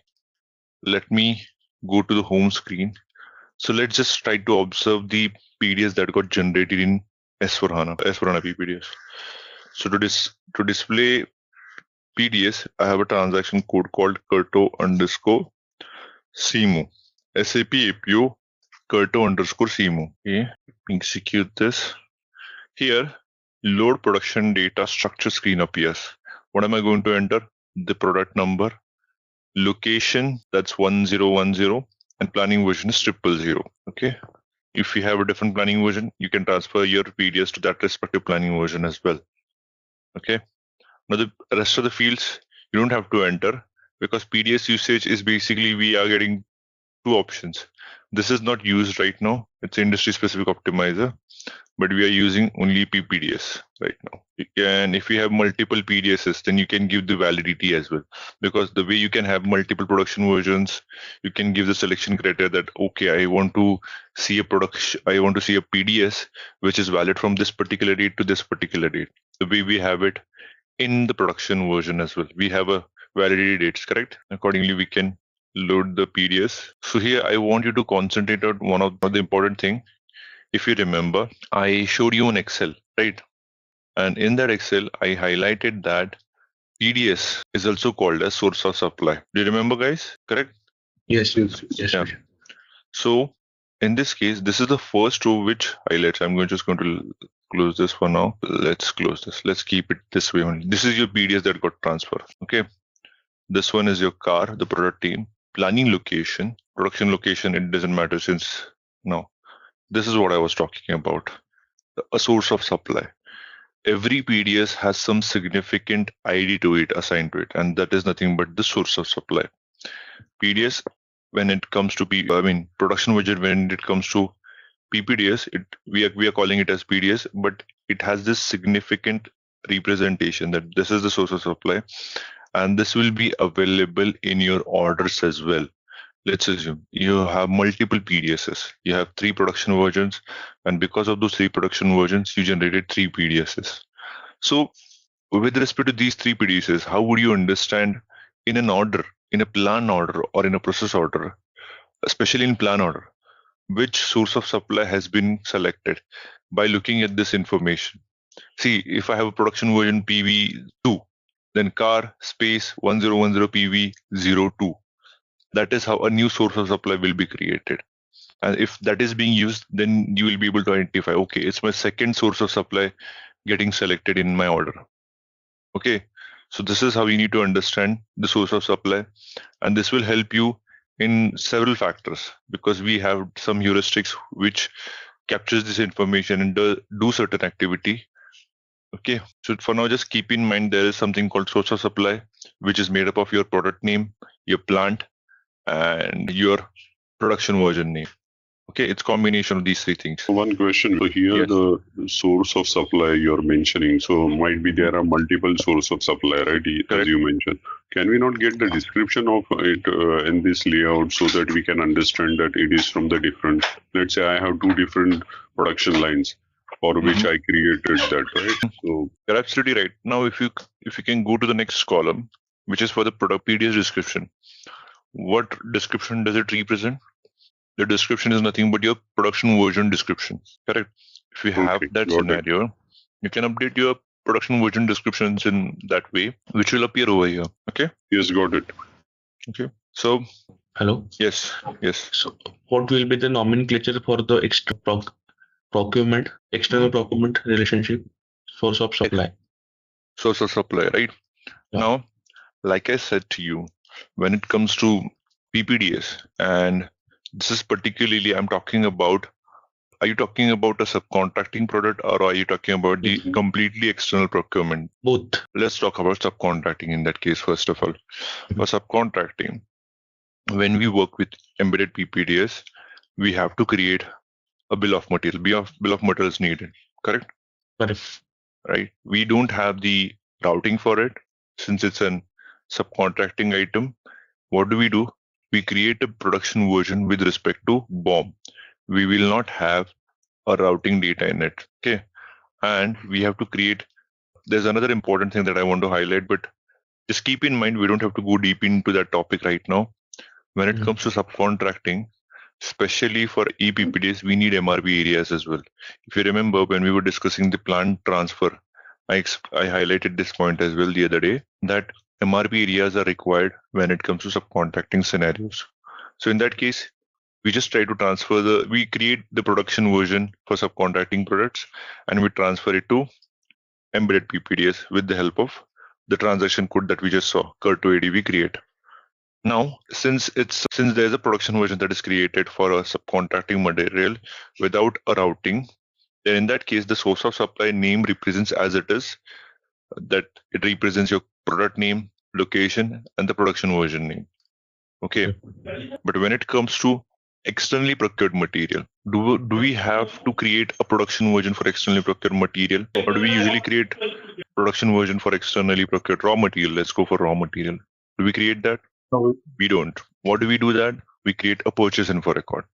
A purchase info record is created, and over there, it is a combination of different things, because purchase info record is a combination of what? Your material, your supplier, and your plant, correct?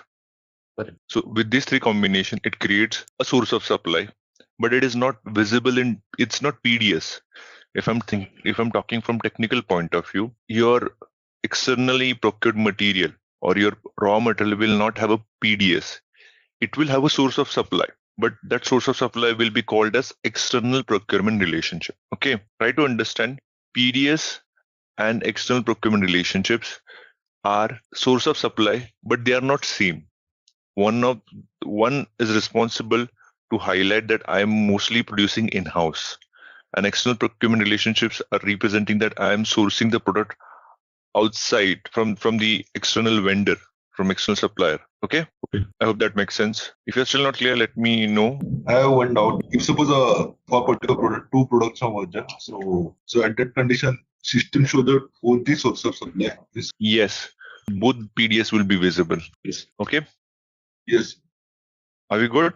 Shall we move ahead? Yes. Okay. So I just clicked on these details. So in these details, I get 4 tabs: components, operations, activities, and sequence group. Okay. If you can see at the components level, you need to understand a few important things. These are your product details. Basically, this was your BOM structure that is getting represented. Okay. And over here, it's a product description, location description. If we have a phantom product, then phantom material checkbox will be represented here.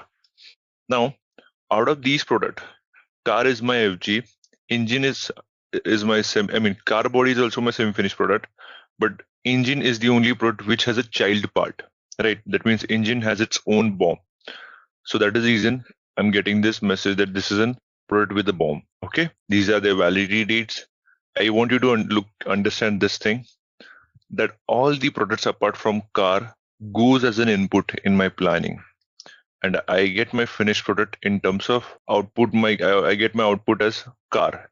That is the reason we call it as master output. Okay, and this is how I'm going to consume these many products so that I can produce one car. Okay, that is the thing that you need to understand over here in the component section. Are we good with the component section? Yes. Okay, I'll go to operations. So as I've mentioned that I've created a simple operation. Okay, it's an operation type. As you can see, it's PP operation. Here, what information do you see? It's an operation number. Usually it's 1010. It goes to 1. It depends on your number of operations that you have. But try to remember in PPDS, every operation is considered, as long as you have a setup activities or the standard value key that you have assigned in your resource plays an important role. How? Because in standard value key, we assign different types of standard value key, standard value parameters, right?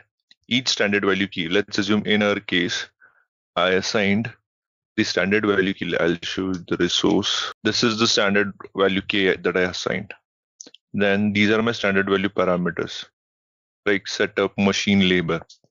So the way you assign the time, because with respect to this, I'll be maintaining my time in my routings, correct? In my operation, I'll be assigning for an operation how much would be my setup time, how much would be my machine time, how much would be my labor time. In our case, we have just put the machine time. Now, how difference does it make? So in that case, if you put the setup time, then system creates a setup activity. So every time input that you're giving in S4 in your routing specially, that creates a significant activity in PPDS. How? And if it's a machine, then system creates it as a produce activity. Let me just show it to you. Now, in this case particularly, if you remember, I just gave machine time. So in that case, machine is my production time, correct? And that is the reason if I'll go to activities tab, I should be able to see an activity with P ending. This P represents it's a produce activity. You can see the activity type as produce. If I would have given a setup time, in that case, there will be 2 rows. One with this activity name at the end, it will be S, and the other one, which is to represent the machine time, will be with P. Okay. And the activity type over there, you can see that it's a setup. That is what you will be able to see. I'll show you that as well. Okay. But did you understand how this activity information is coming? What is produce? What is setup? Yes. Okay. All right. Great. Here you can see the base quantity is 100. Okay. As we have given in the operation of the routing. Now, so far we haven't dropped these buttons over here, detail section. If you can see operations here also, we have an option. Basically, if you drop here, you'll go to activities. Okay, if I'll just drop down this box, see, it takes me to the activities, the same screen that I was seeing in the other tab. Okay, there's no difference.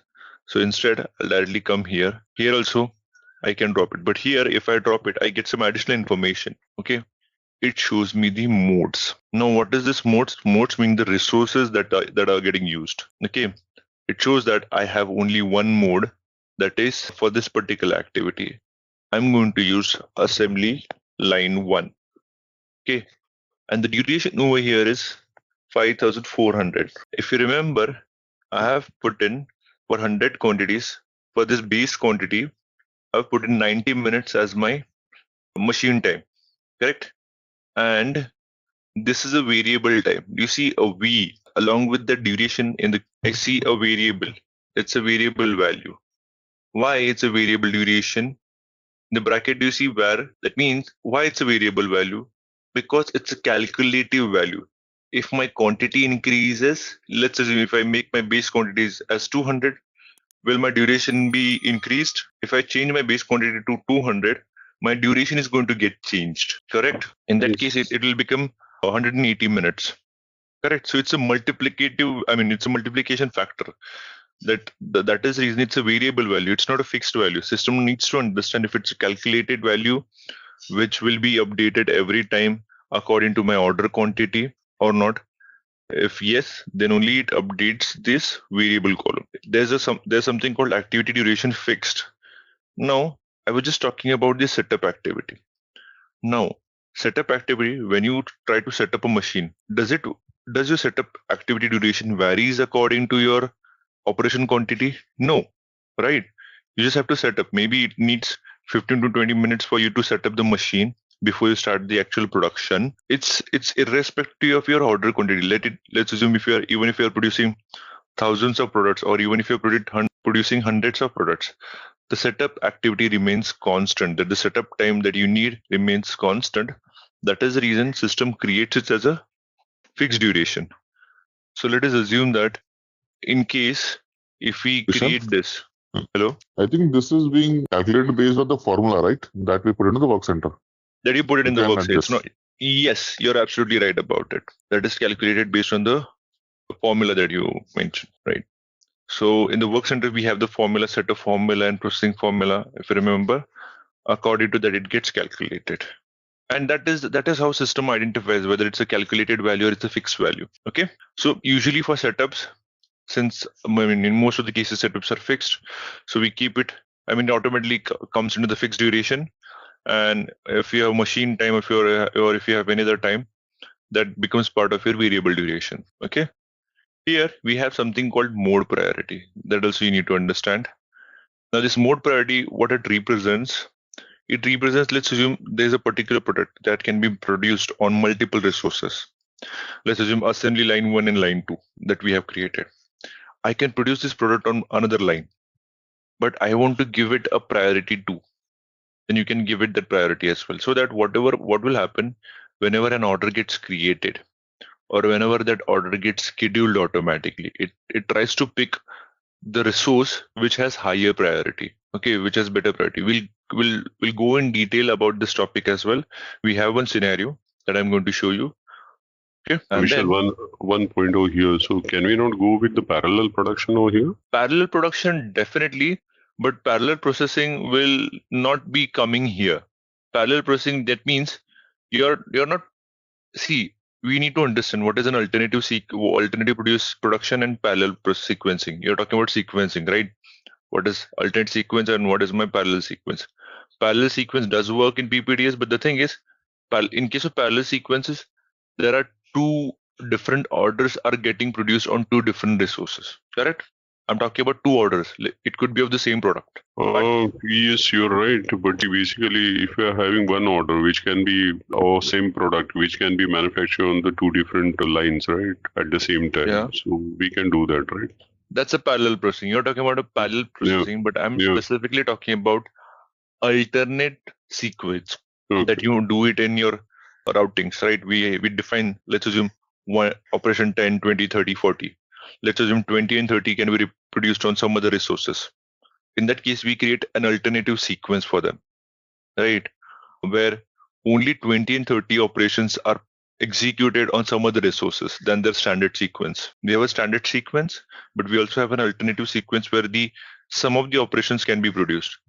Over there, we can, in that case, one order is getting produced on another resource. It's not two different orders, correct? So that is a parent-child relation. It's not a parent-child relationship. How exactly it has been mapped? One is a standard sequence, but let's assume within your standard sequence, if I'm talking about a general scenario like this one, I have assembly, let's talk about another resource called as painting resource, okay? Then polishing. These three activities are there. These three operations that you need to perform to produce a car. First one is painting, first one is assembly, second one is painting, and the last is polishing. Let's assume for some reason your painting resource, the standard sequence resource that you have, paint 1, it got breakdown. Okay, there's a breakdown on that paint 1 resource. Now what you can do, okay, I have another painting machine which is paint 2. I need to assemble the car on the same assembly line 1, but I need to paint it on line 2, paint 2, which is my another resource. And again you are coming back to the last polishing 1 resource. So in that case, only one resource is getting replaced by another resource. Okay. So that's an alternative sequence that you're following. Okay. So I think that is very much possible in ECC as well, right? That is possible in ECC, but there are very, very advanced functionalities that are available in PPDS, which can switch the resource automatically. Like I said, if you don't have an option, you have to do this thing manually. You have to select the alternative sequence manually. Your system is not automatically going to select it. But when it comes to PPDS is capable to select an alternative resource or alternative sequence if your primary resource is occupied or if your primary resource is on breakdown. Okay. Maybe I will try to add what Vishal was saying. Because in ECC, there is no capacity constraint, right? So whenever you plan, you will get only the primary resource at first. But suppose you have two resources and the first resource has the capacity overload. At the time of, then while planning, it will automatically set the second resource because first resource is overloaded. That is not possible in ECC because there is no capacity constraint that we take during planning. Yeah, Satish, yes, you're perfectly right. Yeah. Any doubts so far? Let us drop this as well. Let's go inside the details of this. So the previous section that we just saw related to modes, it plays an important role from scheduling point of view because it captures your duration. What is the basic duration that you have? But similarly, how system identifies at the same time a capacity is consumed. That is because it generates a capacity requirement section. So with respect to mode 1, we have a continuous resource consumption. This is another factor that gets generated, which is required for the capacity consumption. And over here, this calendar resource plays an important role because it follows the calendar information or the time that you have mentioned in your S4 based work center to block a resource for the duration. That is an important thing that it does. So this is to generate the capacity requirement. Basically, if you create a plan order on a resource and it starts at 10 a.m., you are going to end your plan order or you are going to complete your operation by 4 p.m. in the evening. So 10 a.m. to 4 p.m., you have occupied that resource. That means the capacity within that duration has been completely occupied by a plan order. And that is what this capacity requirement section shows. That it is something which is going to consume the capacity. Capacity consumption is going to take place in continuous manner. Okay, that is about the capacity requirement, and that is about the modes and the activities. With respect to sequence group, we are going to talk about it. It's not something that we'll go inside the detail, but we'll be talking about it in our upcoming sessions. At this moment, it will confuse you. That's the reason. We will have some other tabs as well in this screen.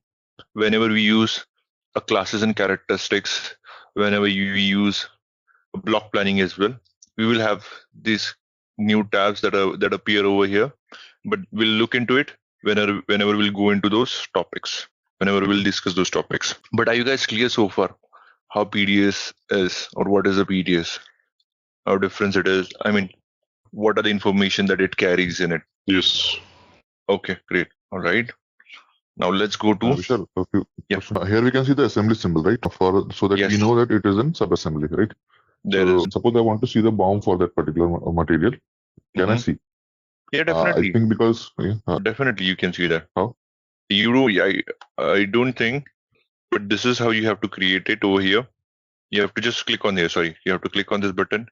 It will take you to the same screen. If you click over here, same screen would appear. Maybe, for example, suppose now I can see it because that material is also have a PDS, right? That's why I was able to go to another level for a PDS. Suppose that material is a subcontracting material and it has a BOM. Yeah.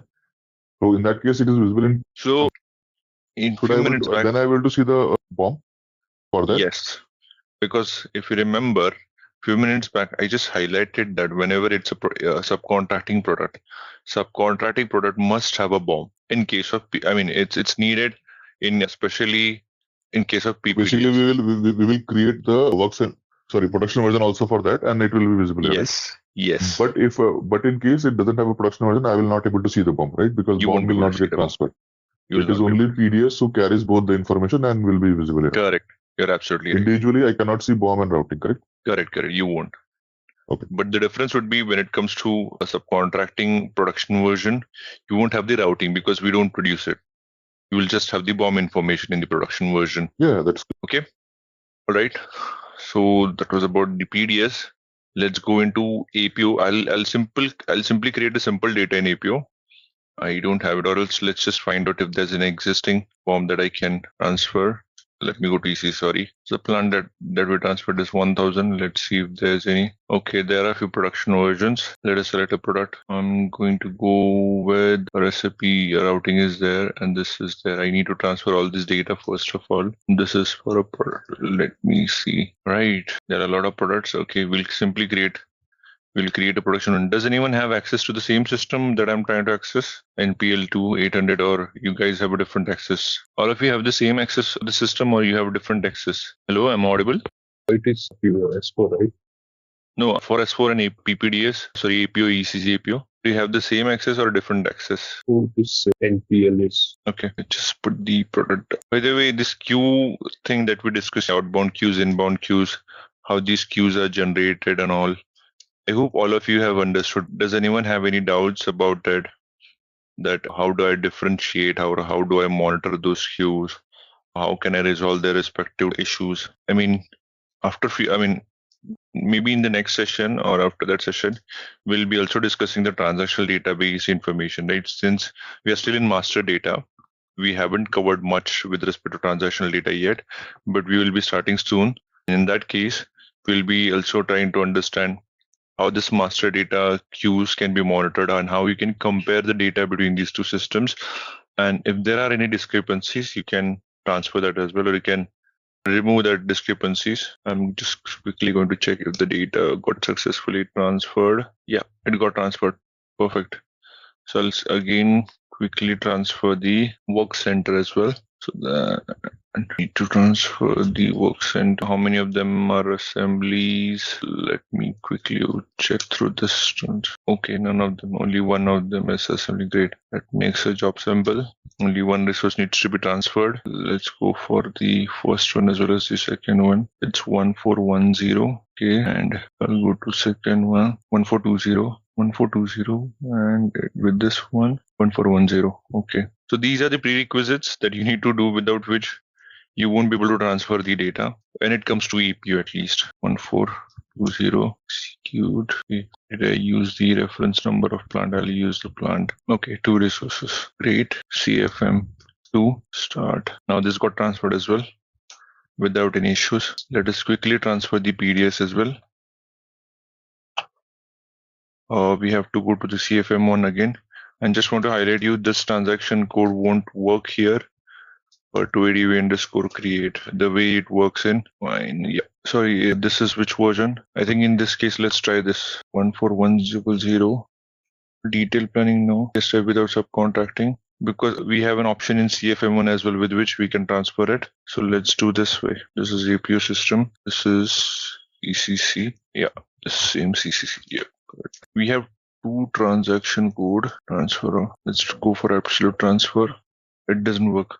It doesn't work. That's what I was saying. We have another transaction code to underscore create something like that. Yes, this works. This is, I mean, so there's a difference. In case of embedded PPDS, we have a transaction code called Curto ADV underscore create. But when it comes to APO, we have a transaction code called Curto underscore create. If you try with Curto ADV, it will show you the information, but it is failing. So in this case, I'll highlight my logical system APDC-LNT100. This is my, I'm going to transfer this, change transfer. That should not be a problem. Okay, I'll be transferring it. Transfer 11 data found. Great. This is my product. Planning version, read piece planning. The PDS type, it should be P only.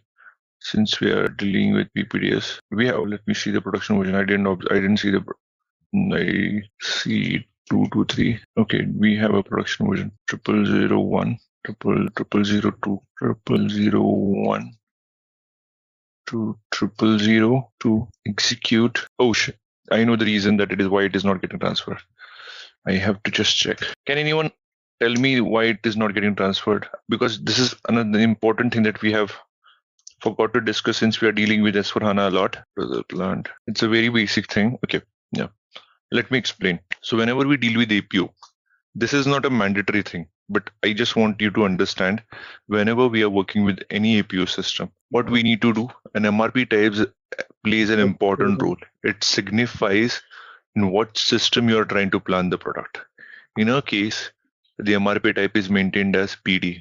I don't know who has created this product, but that is the reason we have to maintain it as X0, which represents that this product is relevant for PPDS or APO, right? If you don't do that, we won't be able to transfer the PDS of this product.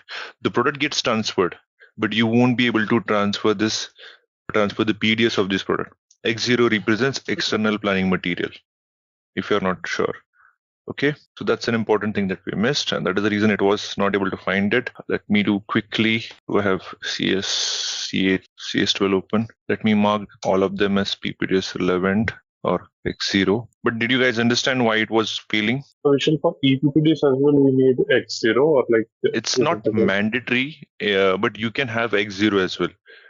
See, the thing is, let's try to understand the difference here. When it comes to APO PPDS, we didn't have any specific criteria in the material master that signifies that this product is not getting planned in ECC, correct? It was just the MRP type which was responsible to plan your product, or which was able to identify, okay, this is the product that is supposed to get planned in APO, correct? And once you change it, then only it gets transferred. But when it comes to embedded PPS, it's not mandatory.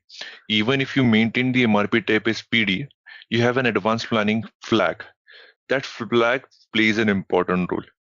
So if you maintain MRP type as PD, you have flagged your product as advanced planning relevant and you have maintained some product heuristic. System tries to prioritize your product heuristic. System tries to see that, okay, it's a product heuristic. According to that, it needs to plan your product. So you don't need to have X0 in your S4HANA system particularly.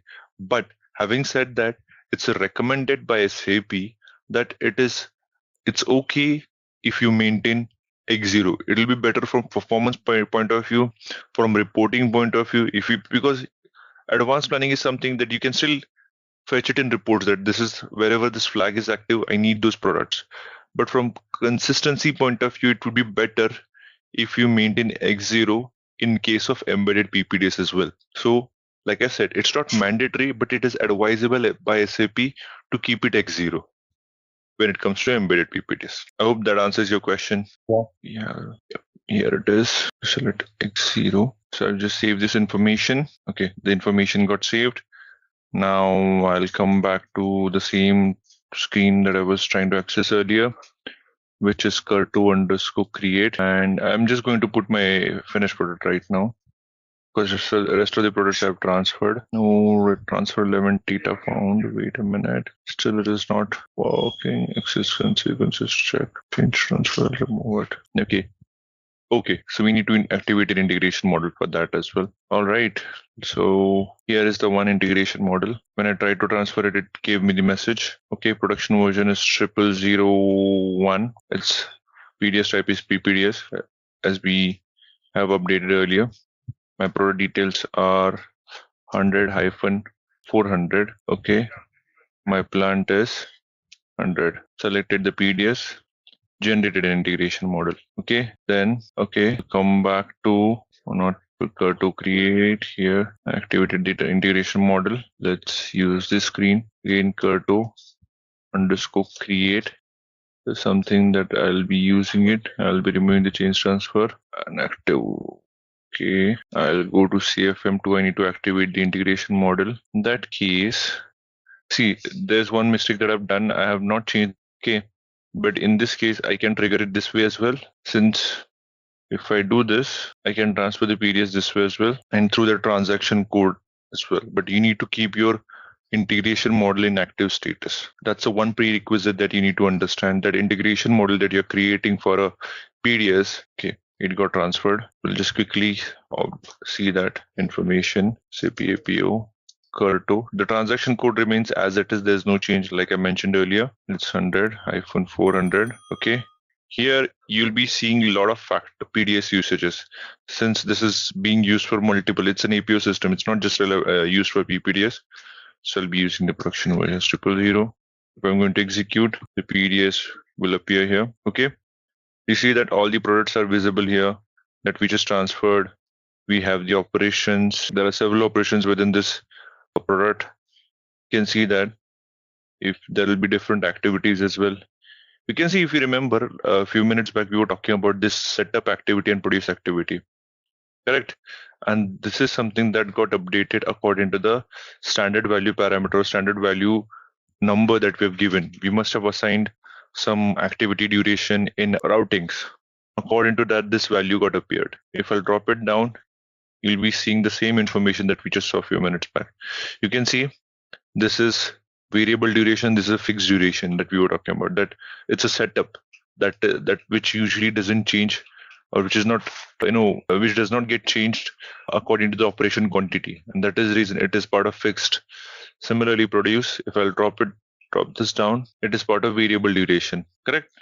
And it's a produce activity. Did you guys understand what we just did? We just tried to transfer the PDS with the help of integration model. You can transfer it through _create, but you need to keep an integration model in active state. So there are two ways of transferring the integration, two ways of transferring the PDS in case of APO. One through an integration model, and the other one through the _create transaction code. The only difference is that in both the case, in case of integration model as well, you need a model which is supposed to be in active state. We activate it and then we transfer it. So either you can just keep it in active state and then you can transfer it through _create transaction code. You have two options to do it. Is this clear to you all? How the PDs are transferred in case of APO as well as in case of S4HANA? Yes. Okay, thank you.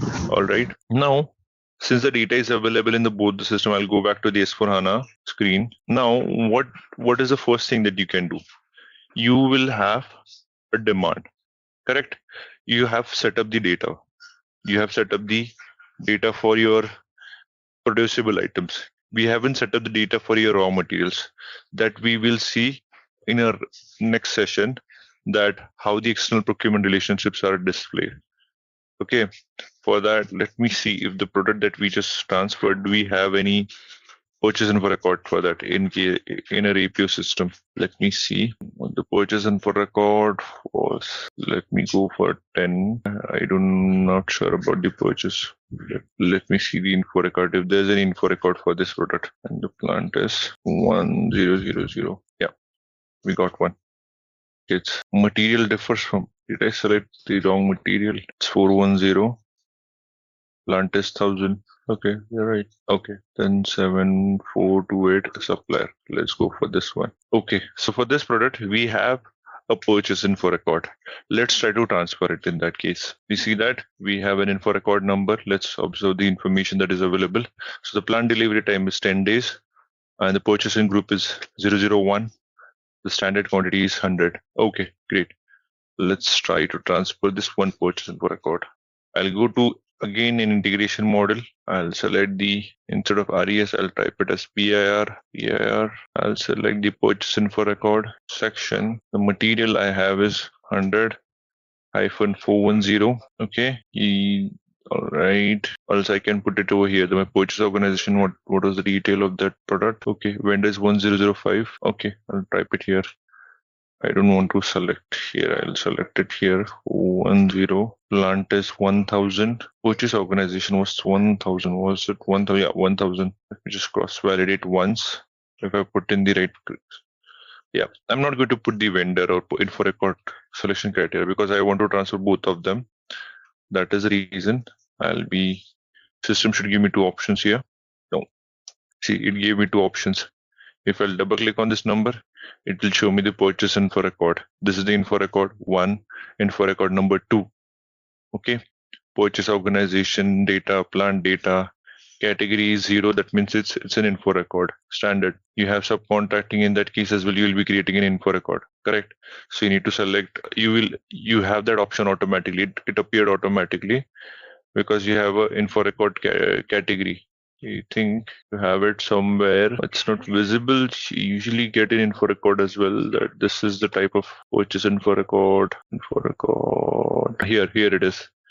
Here it is the category. Info record type.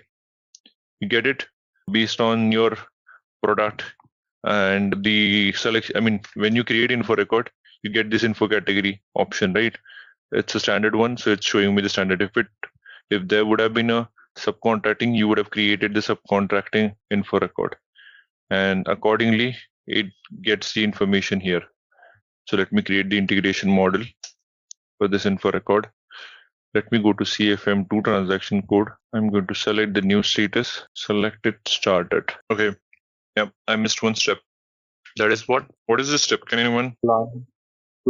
Yes, this location 1005. We have not transferred this location first. And if you want to do that, we have to create it as a location. It's not a plant basically. It's a supplier location. Yeah. Vendor location needs to be transferred in case of AP or PPDS as well. SMQ2. You just need to get the vendor location. There are two entries which has been failed. 1005. So we have to create another integration model for that. Let me cancel it for now. So do you understand how tedious this job is? I mean, basically, when it comes to integration models, I mean, everything that you do, you have to do it through integration model.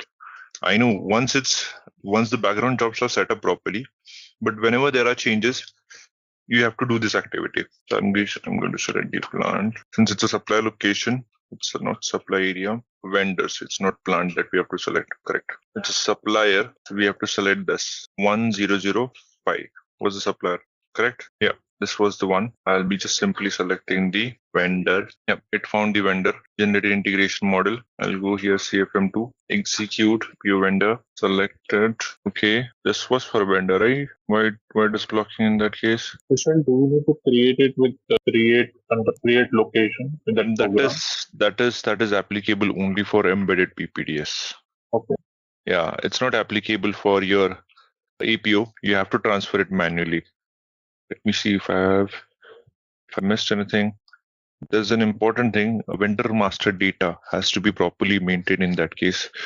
Do we have, because if a vendor master isn't properly needs to be maintained. What was the purchase org? It was 1000. Purchase org was 1000. Company code was also 100. Let me put it the entire number. Let me create another one. PAQ. Line. I think this is the one. I think consistency check. No, I created another integration model. Okay, it's still. The problem is Can anyone answer this question? What is the problem? I should delete this queue because of this LU entries.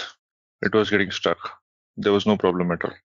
So I'll just cancel it. I'll select it. Select the new status. Now it'll get transferred. Ready. Ignore. Okay. It got transferred successfully. Now the PIR, I'll just select the PIR. Here also I'll select the integration model as PIR and API application as PIR. I will select this. If I'll select this, okay. Because there were two locations, right? I have transferred two purchase info records. And for one of them, we transferred the location. The other one is, I'll be ignoring it for now because I need to just transfer one purchase info record. It's okay. We don't need to transfer both of them together. Is it causing a queue block? Yes, it seems. Wait, let me just remove that entry and create a diff. It wasn't transferred. Let me create another integration model with because that carries an information of a supplier which doesn't exist. So in that case, this is my vendor will be 1005. Oh, not here. I should have put it here. 1005-410, and the purchasing location is 100. Purchasing organization is 100. Plant is 100. No, it found one. Generate integration model. It generated the integration model. Then CFM2, AP underscore PIR. I selected the integration model. Oh, wait. I need to delete that existing queue block that I have. Let me delete this queue. Okay, I've deleted that queue. I'm going to reactivate the integration model. I'm going to start it. Okay, there's no issue now. Let's go inside the APO system. Okay, there are no issues. I'm refreshing this queue. I'm going to SAP menu, Advanced Planning and Optimization, External Procurement Relationship, Display External Procurement Relationships. I'm just going to select the location and my product details. Do you see that? Now, like I said, if you remember, this is also called as source of supply. But the source of supply source category is info record. Procurement form is standard. It's a standard info record. This is the document number that it generates. Okay. According to your info record. This was your info record number. Correct? 724, if I remember correctly. And then this is your source location. This is your destination, which is your plant. This was your purchasing organization. So what information it carries? It just carries a basic information that what is your plant delivery time, because that plays an important role when it comes to planning. Correct. From planning point of view, from purchase info record, we just get one information, that is plant delivery time. We don't try to get another information because that's the only information that is relevant to planning. That's the information related to sourcing team. Correct. If you have any lot sizes, that is also one of the important factors that we can maintain in the purchase info record, which gets captured in your external procurement relationships, but we have not maintained it. So what are the two important information that we get from purchase info record is that a basic lot size, that if you have any minimum maximum lot size, and what is the plant delivery time. These two informations are important. That is lot sizes and plant delivery time are the important information that are relevant for planning and that we updated in the external procurement relationship. There's no sourcing relevant information that is available here since you have a sourcing system different. Since what information it carries, what are the different information that you have in case of when you transfer the purchase info record. Are you guys clear? If you're not, please let me know. I can explain you again. I'm not sure if I'm audible, guys. Please respond. Yes. But whatever steps that we have performed so far to transfer the purchase info record, did you guys understand what we did? Yes. Yes. And do you know now? Is it clear for you what is an external procurement relationship? Yes. Okay. Now, Can you a little bit in this one again? Purchase info record in short. Sure, definitely, absolutely. Especially what we did, we tried to find if there's any existing purchase info record or not.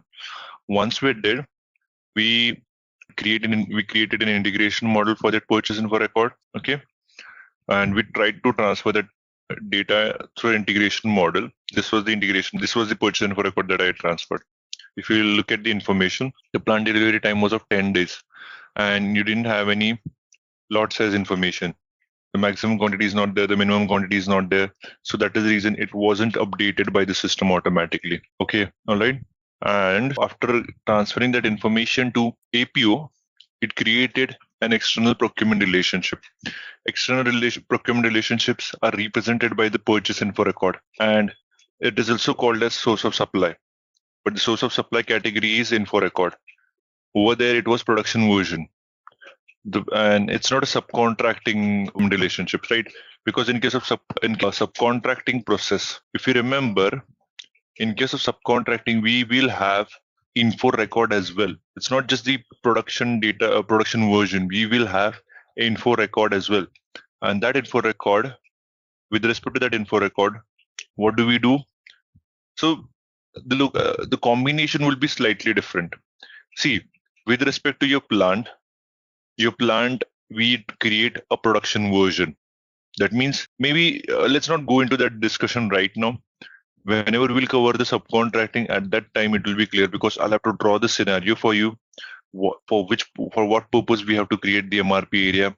Then that will make sense for you. What is an MRP area and how this info record is created. Okay, but let's keep this in mind that whenever any external procurement, it could be a subcontracting, it could be your external procurement, it could be a raw material procurement.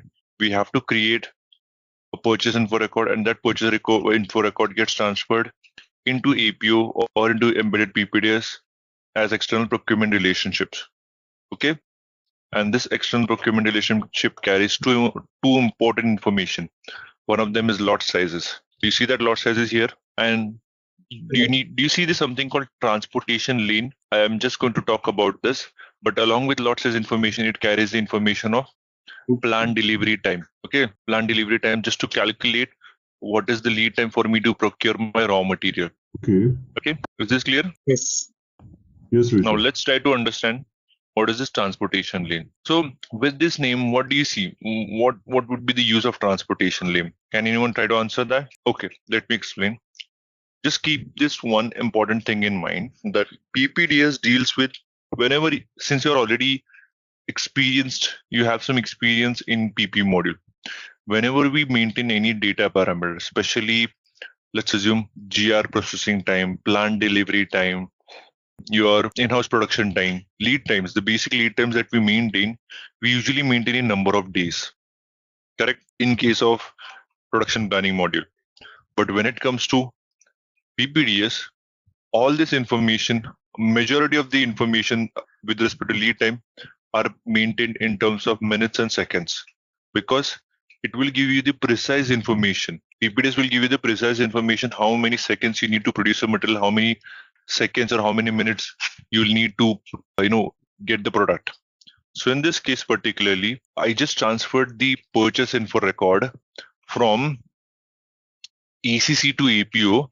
What it did, it created a transportation lane automatically. Now the transportation lane is what?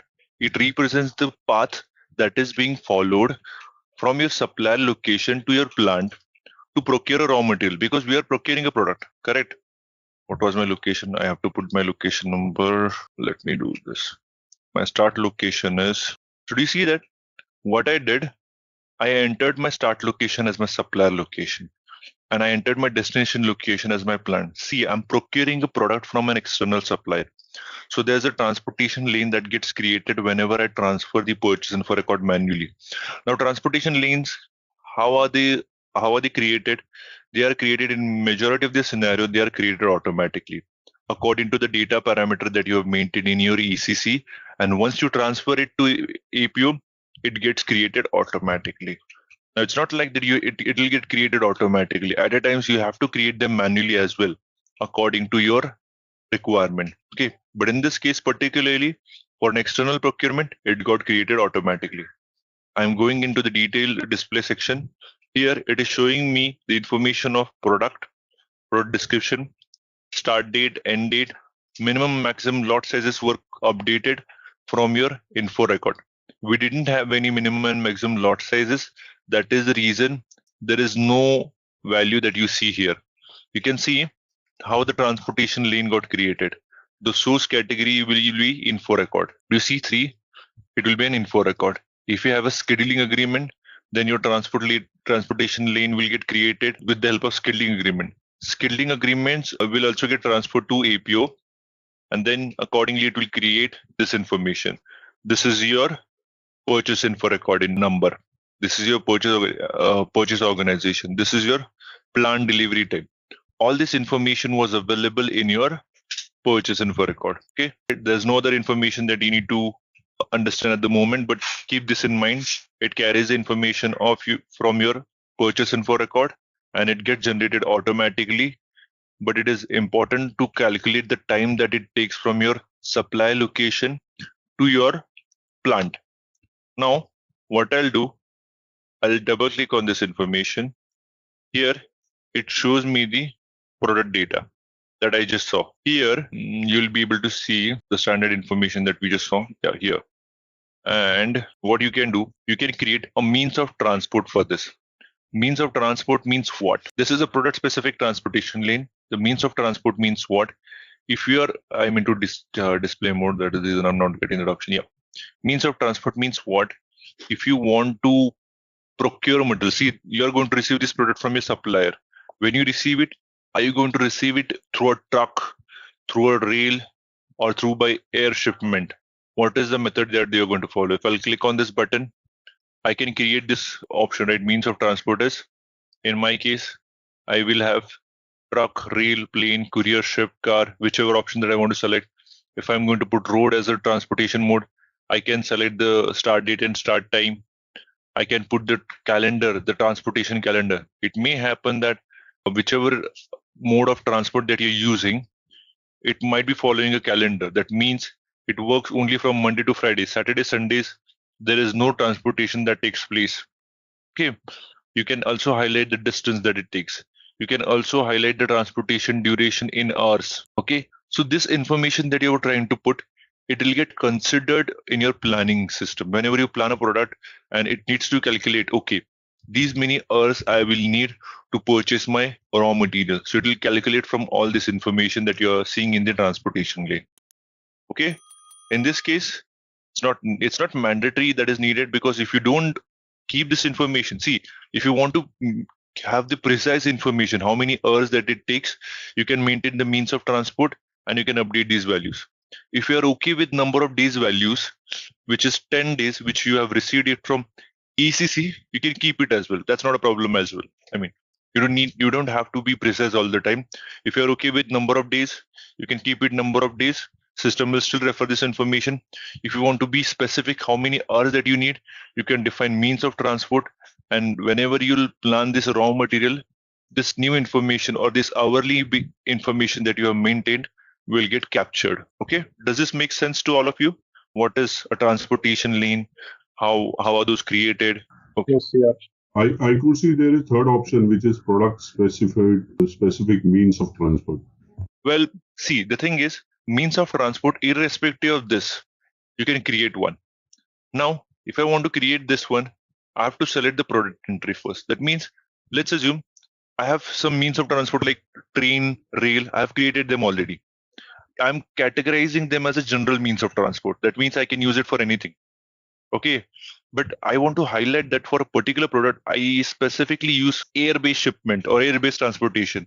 So I can have it over here created, which will be applicable only for that product. I cannot use it for some other product. Okay. Okay, noted. All right. And this is with respect to supplier desk. So this is between two locations, from supplier location to plant. So whatever products that you're procuring from this supplier, all those products will get displayed over here. This was all about the transportation lane. Any doubts about this? No. Okay. I think we'll end the session right now, because we don't have enough time to go to the next topic. But try to, go through the topics that we have covered so far from the day one. The reason being, from onwards, we'll be going into the scenarios, and just want to highlight the steps that I did with ECC and APO system to transfer the purchase and for record. It remains as is in case of S4HANA. That is the reason we are not going to do this again in S4HANA. Wherever there's a change, I'll highlight it that there's a change and we'll perform those steps. If there's no change, we'll perform the steps in any one of the system. Okay? Okay. Hey there. Want to get really good at planning production? Our PPDS course is made just for you. You can learn it at your own pace right on our platform. In this course, you'll learn all about PPDS. It helps plan what to make, when to make it, and how to meet customer needs on time. Our course covers both ECC and S4HANA. From simple setups to expert tips, we explain it all in easy steps. Your trainers are experts who've used PPDS for years. They're here to help and answer your doubts along the way. And guess what? Many students have taken this course and love the way it's taught. People just like you found this course very useful for their job and career growth. Best part, it's super affordable. You get high-value learning without spending too much money. Ready to master PPDS with SAP? Join us today. And to know more, visit ZaranTech's website now. I know I mentioned that we will start with the scenarios, but there are a few extra points that I want you to understand before we directly jump to. But initially, I want you to understand few of the other master data which are related to PP as well as PPDS, and I want you to understand how the detailed scheduling board looks like. We're going to cover that. Okay, so how many of you have worked with shift data in PP? Has any one of you have worked on shift information? How do you configure it? How do we maintain that? And how do we assign it to the work center? No, at least me, no. Okay. Anyone else who has some experience with respect to shift information? Okay. If I'll show you the shift information. So first of all, I'll go to a resource. As I mentioned, every resource must be operating in a particular shift. It could be 2 shifts per day, it could be 3 shifts per day, or it could be 1 shift per day.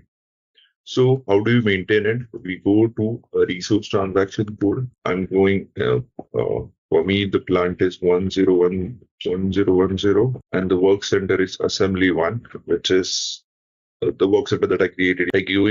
I'm going inside the capacity tab with the capacity category. Do you see intervals and shifts? This is where I'm going to assign the interval information. But before that, let me just check one more thing. I need to assign the factory calendar. Will help. There's the factory calendar for the 01. Okay, so just wanted to see that so that I can apply that. Okay, Germany. So in this case, before we apply, in case of PPDS and in case of PP, let's try to understand how the shift information differs. So we can maintain the shift information in S4 side. Whenever if I'm saying S4, that means it's a work center I'm talking about. It's a resource in PP model that I'm talking about. Whenever I'm going to say PPDS, it's either your APO PPDS or S4 PPDS. It's one and the same. Okay. So you can maintain in both the locations. So what benefits do you get if you maintain it in S4 and if you maintain it in PPDS? So you just have to maintain in any one of these systems. The difference is when it comes to S4 and when it comes to ECC, you have to configure the shift information. So it limits our ability to change it frequently, right? Since it's a configuration, you cannot do it frequently. You don't have many adjustments that you can do in ECC if you have configured it. Okay, there are ways of handling it, but it's not convenient the way it is in PPDS. How? Let me just show it to you. First of all, we have to assign a grouping. I'm going to use a PP capacity group. Then in intervals and shift, right now, I've just maintained that my start time, this is just a basic interval which got updated according to the start time, standard available capacity that I've maintained. But if I want to add a shift information over here, what I'm going to do, I'm going to insert an interval. And in that interval, I'm keeping it applicable from 1st of May. So 1st of May 2025, and then I'm keeping it applicable till 31st of December. If this date, no, there's no. Simply selected in that case. This is the interval that I'm using, and then I have the standard sequence available, shift sequence that I have, which is Y5 day 3. That means 5 days shift and 3 shifts per day. Okay. So if I'll select this information and if I press enter, it is just giving me the information. Factory calendar and shift model have different working days. So I'm assuming that factory calendar follows 7 days of working or 6 days of working. There's a difference between factory calendar and shift information. That is the reason that message earlier appeared. They have different working days. But do you see the shift information now? On Monday at 6 a.m. my shift starts till 2. Then from 2 to 11, 2 to 10, there's one shift. And from 10 to again 6, there's another shift. So this is how the shift pattern has been defined. So if we'll count it, the operating time is of 7.5 hours.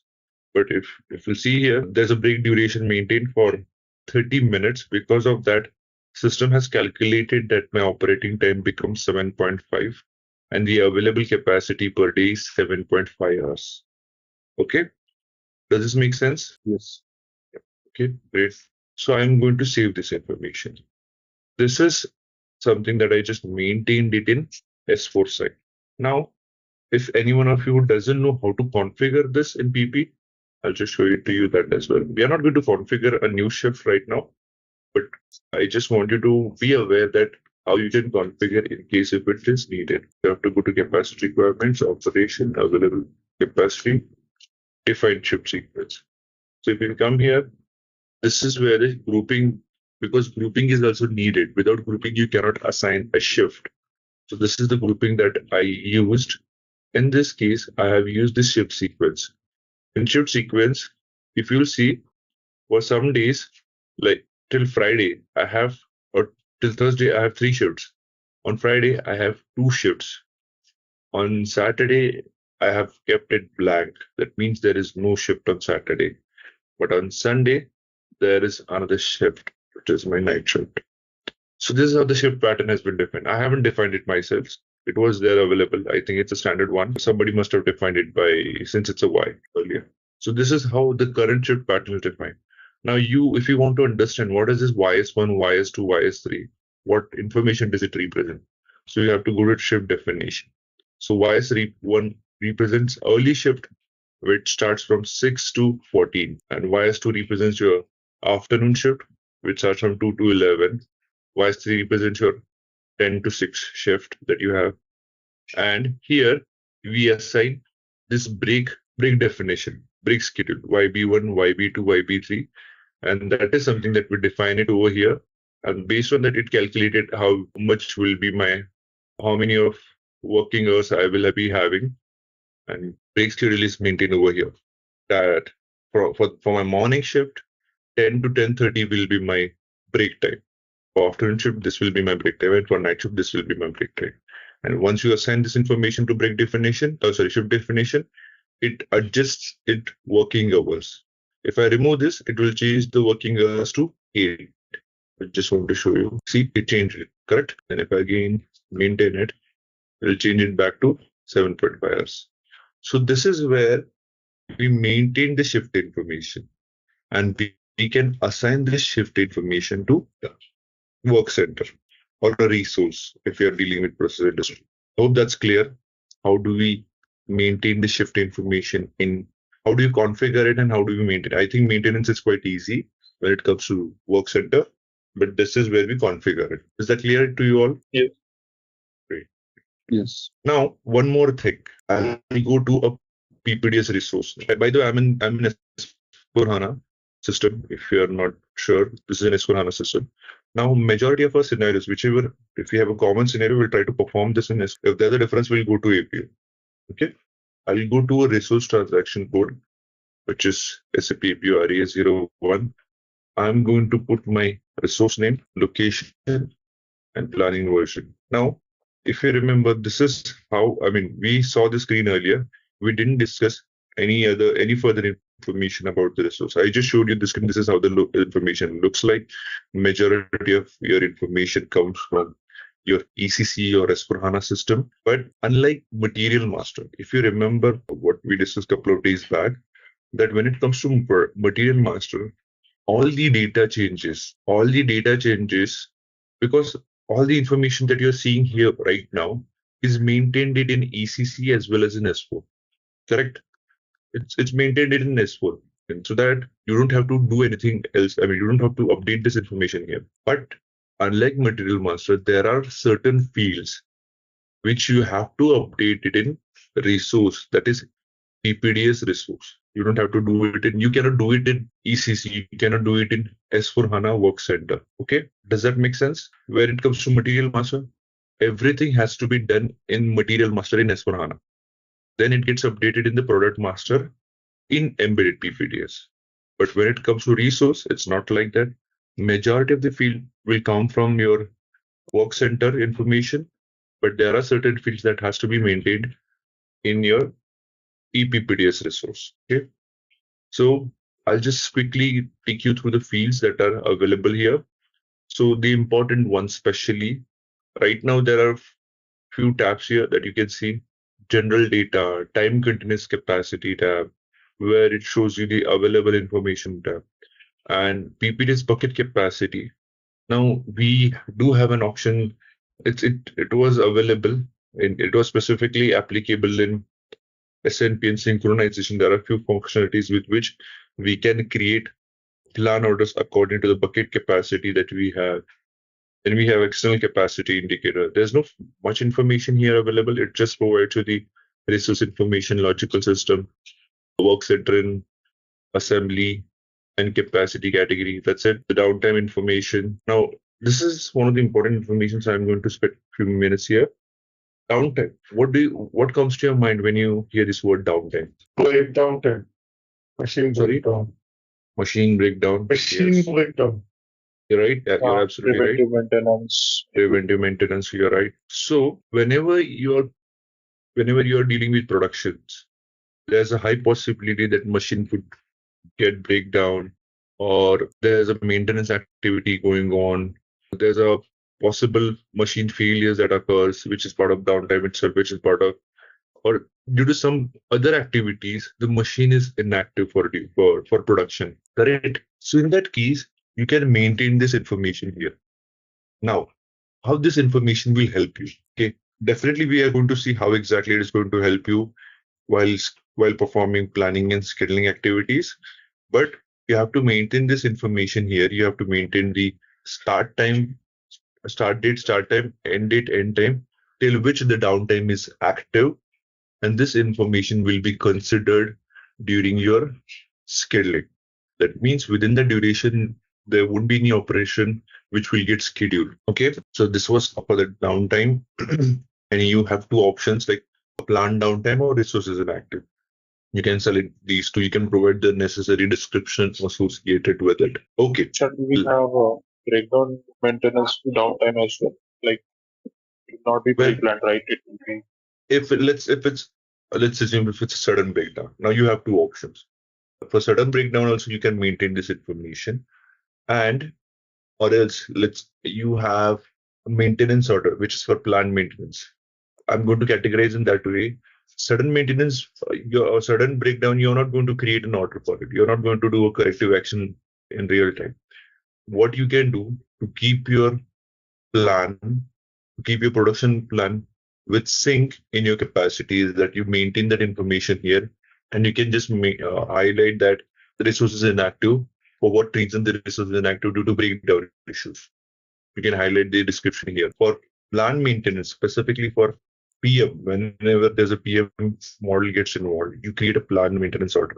There are things that you need to do in the PM order so that information, and you have to create an integration model for that. And with the help of integration model, you transfer that information to PPDS so that the PM order information gets visible in your PPDS as well. And it gets considered basically while scheduling the order. Okay. But in this case, then let's say planning is, we're doing future planning, right? Yeah. Just planning. Yeah. So in that case, we will not know. Yeah, we will never know. I mean, sudden breakdowns, anyone and no one would know. Definitely, you're right about it. It's sudden breakdowns will take place in real time. You have to update this information in real time so that whatever your current plan is going on, if something occurs, that plan needs to get adjusted according to that breakdown. Because let's talk about this topic whenever we'll discuss more about downtime, because I want to go more detail in the scheduling part, because we haven't yet discussed about scheduling, how exactly the scheduling works. So I don't want to, say something right now which will confuse you right now. Let's wait for 1 or 2 days when we'll start looking into the scheduling information of the orders. Okay. Now we were looking at the capacity information. You see something called capacity profile or capacity variance. Variance is something that if you remember in resource as well, in the work center as well, I just assigned a version here in the capacity itself. There's a version assigned already here, which is active version 1. Correct?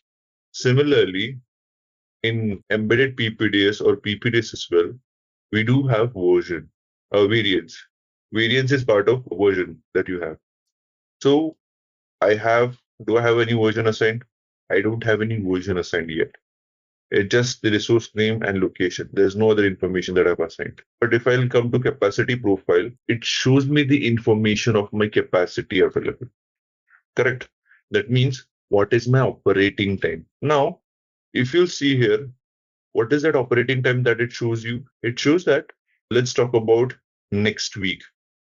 Okay, on 19th of May, my resource starts at 8 and it ends at 8. Break is 0. That means my production time is 24 hours. My capacities, I mean, there's only one resource that we have maintained. That is the reason the utilization is 100. And that is the reason my production time becomes 24. Now, we just maintain the shift information. Is it visible somewhere here? Because according to our shift, my resource start time or my machine start was supposed to take place at 6 a.m. in the morning. And then it was my first shift.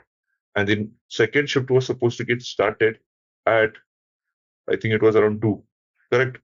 So that is not visible here. Now, you must be wondering, how do I get that information here? Correct? Because that information is not at all visible here. Is it visible? No.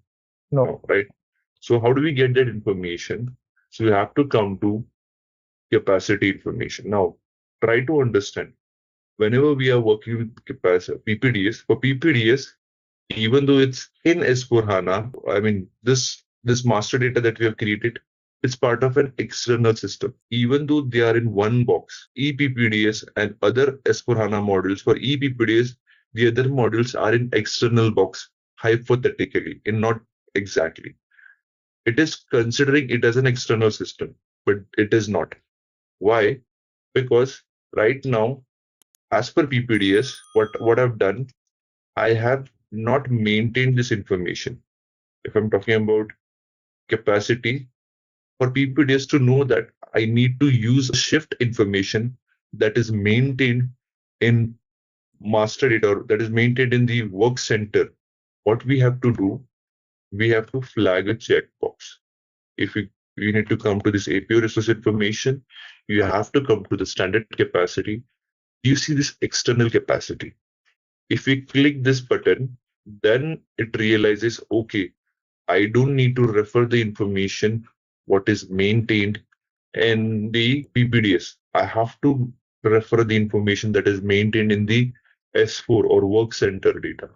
So if I save this, then I come here. If I'll go back, I need to refresh it. So I'll go back. I'll go inside again. Now if I see automatically, do you see the difference? Wait, I'll just go back for a second. This automatically after see this checkbox appeared here automatically.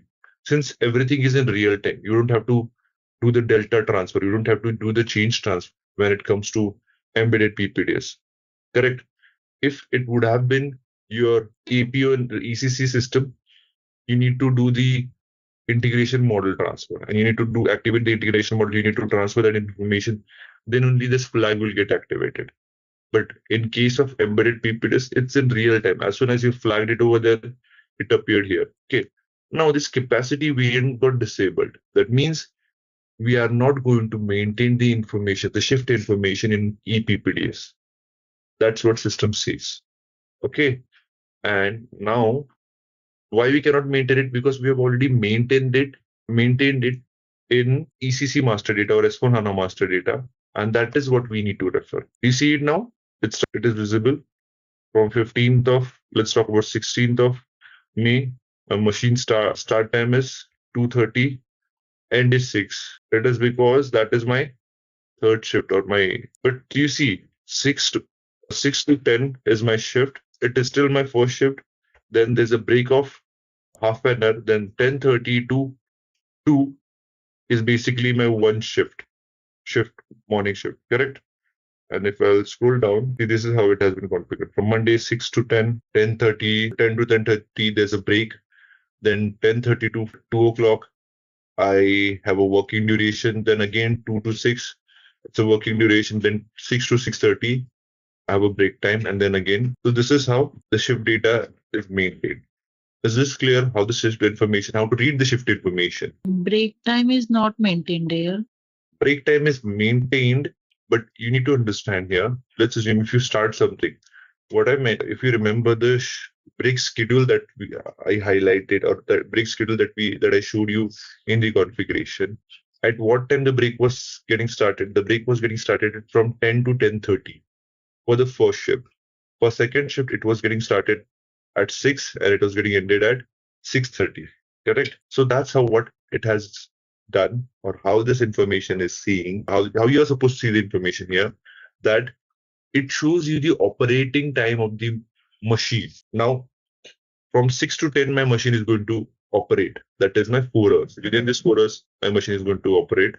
Then there's a break. Break information will not be specifically highlighted here, as this shows you the information of your available capacity. Within the break time, do you say that I have a capacity available? Within that 30 minutes, do you utilize it for some production? Do you have some capacity? No, I don't have any capacity. That is the reason that information is not visible here.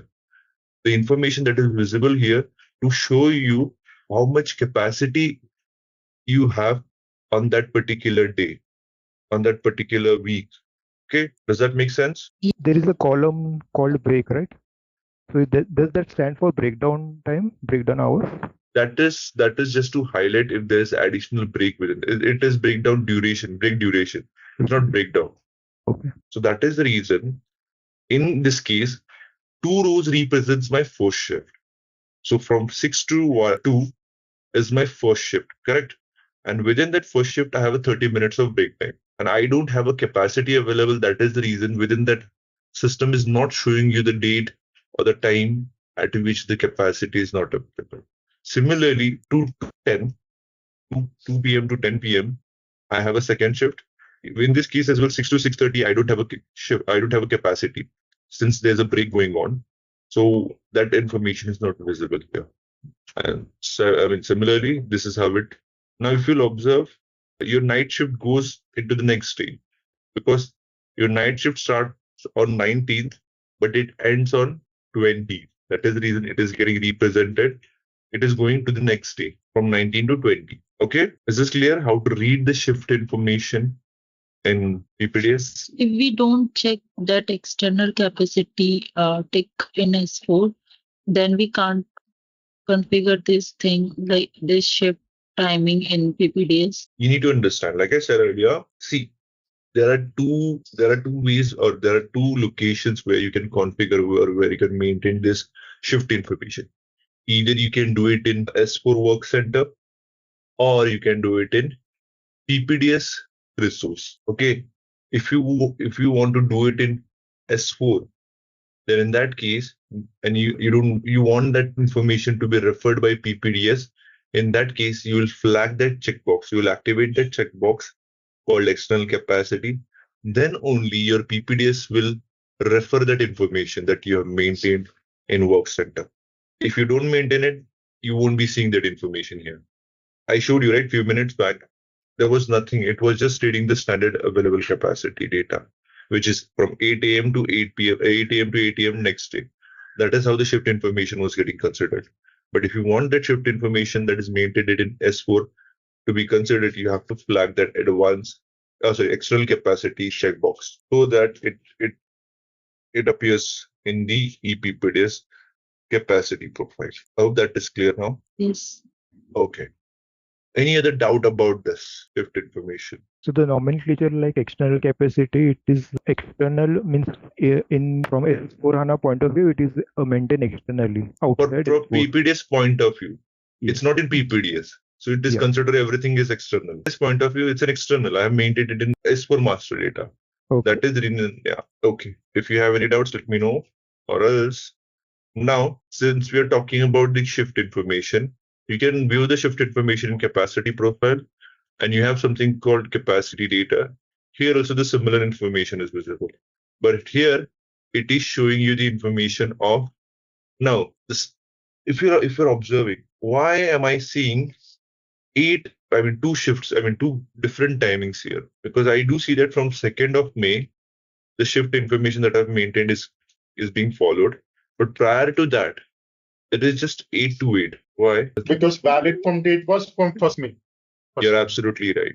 The valid from date for this shift interval that we defined it in S4 was from 1st May. And 1st May is holiday, that is the reason it is not getting displayed. But from 2nd May, it is showing this information too. Okay. Yeah, so basically, it is showing you all the capacity information. It basically shows you the information from 12th of February. The past information is also needed. and this is your current information. Okay, is that clear now? So these are the locations where you can view the capacity information over here as well as in capacity profile. Now, what I'm going to do, I'm going to remove that external capacity and we'll be defining a shift in PPDS directly. We'll see what advantages it gives us. So how come we manage the pool capacity? Pool capacity. Okay. Pool capacity. I'm not sure. Do you see any reference over here? But definitely I can cover that question. Let's park that question right now, because if I'm talking about the pool capacity, we'll get diverted. I'll try to cover a labor, since pool capacity is majority times used for labor resources. So we'll definitely cover that in our upcoming sessions, because it will be a scenario specific thing in that. Okay, thank you. Yeah, but definitely pool capacities are also considered in PPDS, and it is used for capacity calculation, just to highlight. Okay, so I'll remove that external capacity indicator. I just removed it. I saved this information. I need to go back from the screen. I need to re-enter. Now do you see that this field got, capacity variant entry got enabled. Earlier it was disabled for entry, and now you will be seeing just the standard value information that you have maintained in the capacity header. Okay. If there's no shift information, the standard value or standard operating times that you mention in your capacity header gets visible, or that gets considered. If you want a particular shift, so it's not like you always need to have a shift. Without shift also you can carry out the execution, but you need to have the timings, right? From what time to what time my shift operates, or my day operates, or my machine operates within a day. That information is needed. Now, let's try to define a shift in PPDS. I'll go to capacity. Here, right now, there's no variant defined. You see definitions here. Now, you don't have to go inside a resource to define a shift. You can go back to the previous screen. Here also, you have an option of create and change definition. Here as well, you can go here and define a shift sequence. So this is the screen where you define a shift. Now, this is considered as a master data. If you remember a few minutes back, I just told you that when it comes to shift definition or defining the shift, we have two options in ECC and PPDS. The better advantage with PPDS is that it is part of master data. So the frequent changes can be adopted. You don't have to always create a TR, transport request, to capture those changes, which we have to do it in ECC or in S. So I'm going to define the shift sequence as shift underscore SEQ O1. Okay, then for now, I'm just going to create a shift sequence. So I just created one sequence, shift underscore SEQ underscore 1. Okay, and I can define here, this is my shift, which can end on a non-working day. Okay, so I'm just trying to update the information that whether it has to respect the working days or non-working days or not.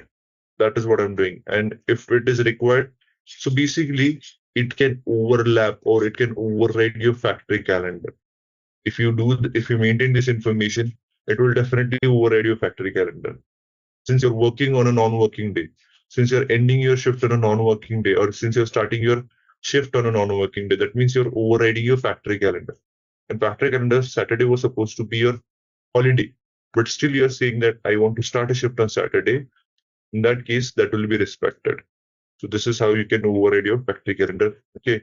Now for the shift sequence 1, I'll have to define certain shifts, right? You see, I can define some shifts here. I can define several shifts here, approximately 9. So I will define shift 1, 2, 3. Let's define shifts first. So I'll define shift 1, for which I'm going to keep the same time.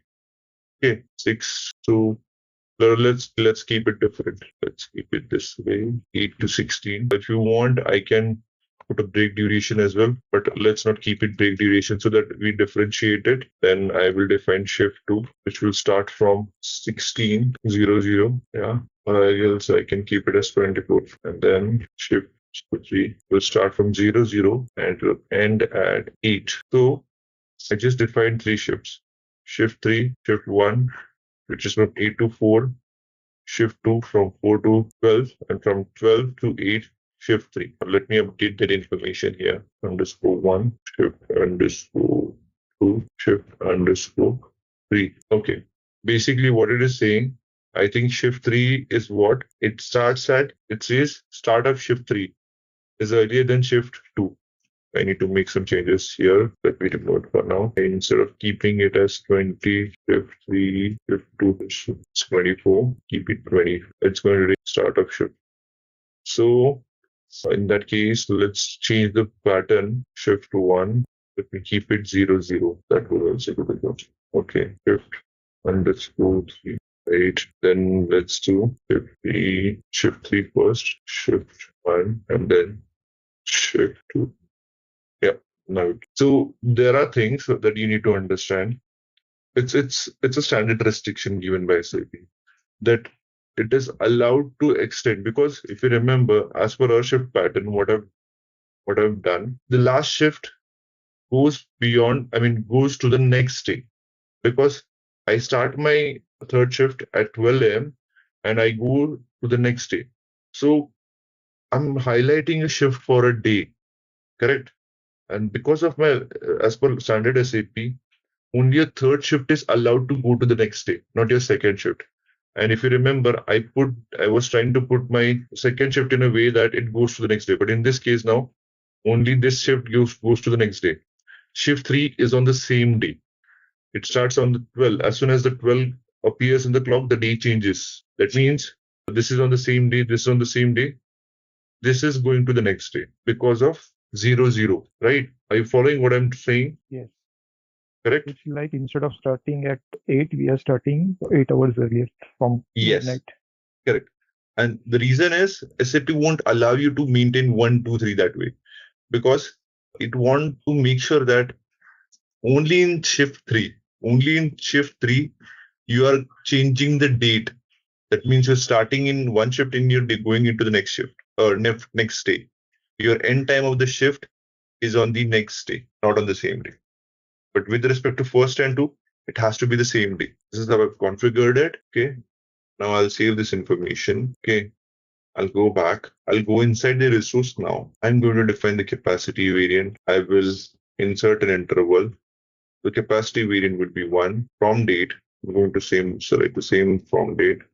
It should be that 05 01 2025 12 31st 999. Shift sequence is what I'll go to F4. This is the shift sequence that we created. First day. Okay. So this is how we created a shift sequence in embedded PPDS, ePPDS. Okay. I'll save this information. This information got saved. Now, if I'll go back to the capacity profile, do you see the shift information now? My first shift starts in the night. Now my first shift pattern is a little different. It says that I start my shift at 12, I end my shift at 8, from 8 to 4, and 4 to 12 again. Because of this 24, system is allowing. Otherwise, this is how it is. And my production time is 8 hours. Capacity is 1. Utilization is 100. Now, is this information clear to you? What we just did, whatever activity that we just did, to define the shift information in PPDS, is this clear to you all, or you have a doubt? Any doubt? It's fine with me. How about the others? Yeah, it is. Thank you so much. Now, yep. Can you go back to that? Definitely. So whenever it will be calculating. So let's say we have Wednesday and shift third. So Wednesday will start with the shift 3 of Tuesday, right? In this case, it is following according to your day. Now, if you'll see in previous screen, if your previous shift information, if you remember, my third shift was falling on the next day because my third shift was night shift. Yeah. Correct. It was crossing the day to the next day. But in this case, the way I have defined is that I start my first shift in the night shift. Correct. And that is the reason, if you'll observe on Monday as well, I'm going to start my shift in the night. See, Monday, 26th of May, I start my first shift at 12. It ends at 8. Second shift is 8 to 4, 4 to 12. Now, it's not like you have to do it. This is not a mandatory step. You can configure the other way as well. Let me show it to you. If you want to change your definition accordingly, what you can do, instead of this pattern, this time will be a crucial factor in that case. I'm just changing the time as 7 to now 13. I'm just changing the date 13, and then let's go with 7 to 15, 15 to 23, and 23 to 7. Okay, so I basically change the definition in that way, shift sequence in that way, 7 to 3, 3 to 11, 11 to 7. Okay, now if you'll observe, in this case, only shift 3 will be responsible for changing the day. Correct? Shift 1 and 2 will be on the same day. Correct? So I'll come here. I'll change the pattern again now. Shift 2, then shift 3. If I'm going to save this information, go back this way, going inside the resource. What do you see now? You're starting with the morning shift, not your night shift. Correct? You're starting your day with the morning shift, 7 to 3, 3 to 11, 11 to 7. So it's up to you the way you want to define, or it's up to the business how they have the shift information, and you need to configure it. Okay? Does that make sense? And the information that is getting displayed here is according to your factory calendar. That is the reason you won't see Saturday and Sunday. If you would have marked that Saturdays and Sundays are my working days, then it would have shown you that Saturdays and Sundays as well 3 shifts are there. Is that clear? It is controlled over here as well. Non-work days, overrides factory calendar. You can control it through this selection. Am I making sense? I mean, are you guys able to understand what I'm doing? Yes. Now let's try to understand other options that we have in case of shift definition, especially in EPPDS. These options are not available in your S/4HANA. That is the reason I said earlier that it gives us some additional functionalities. Okay.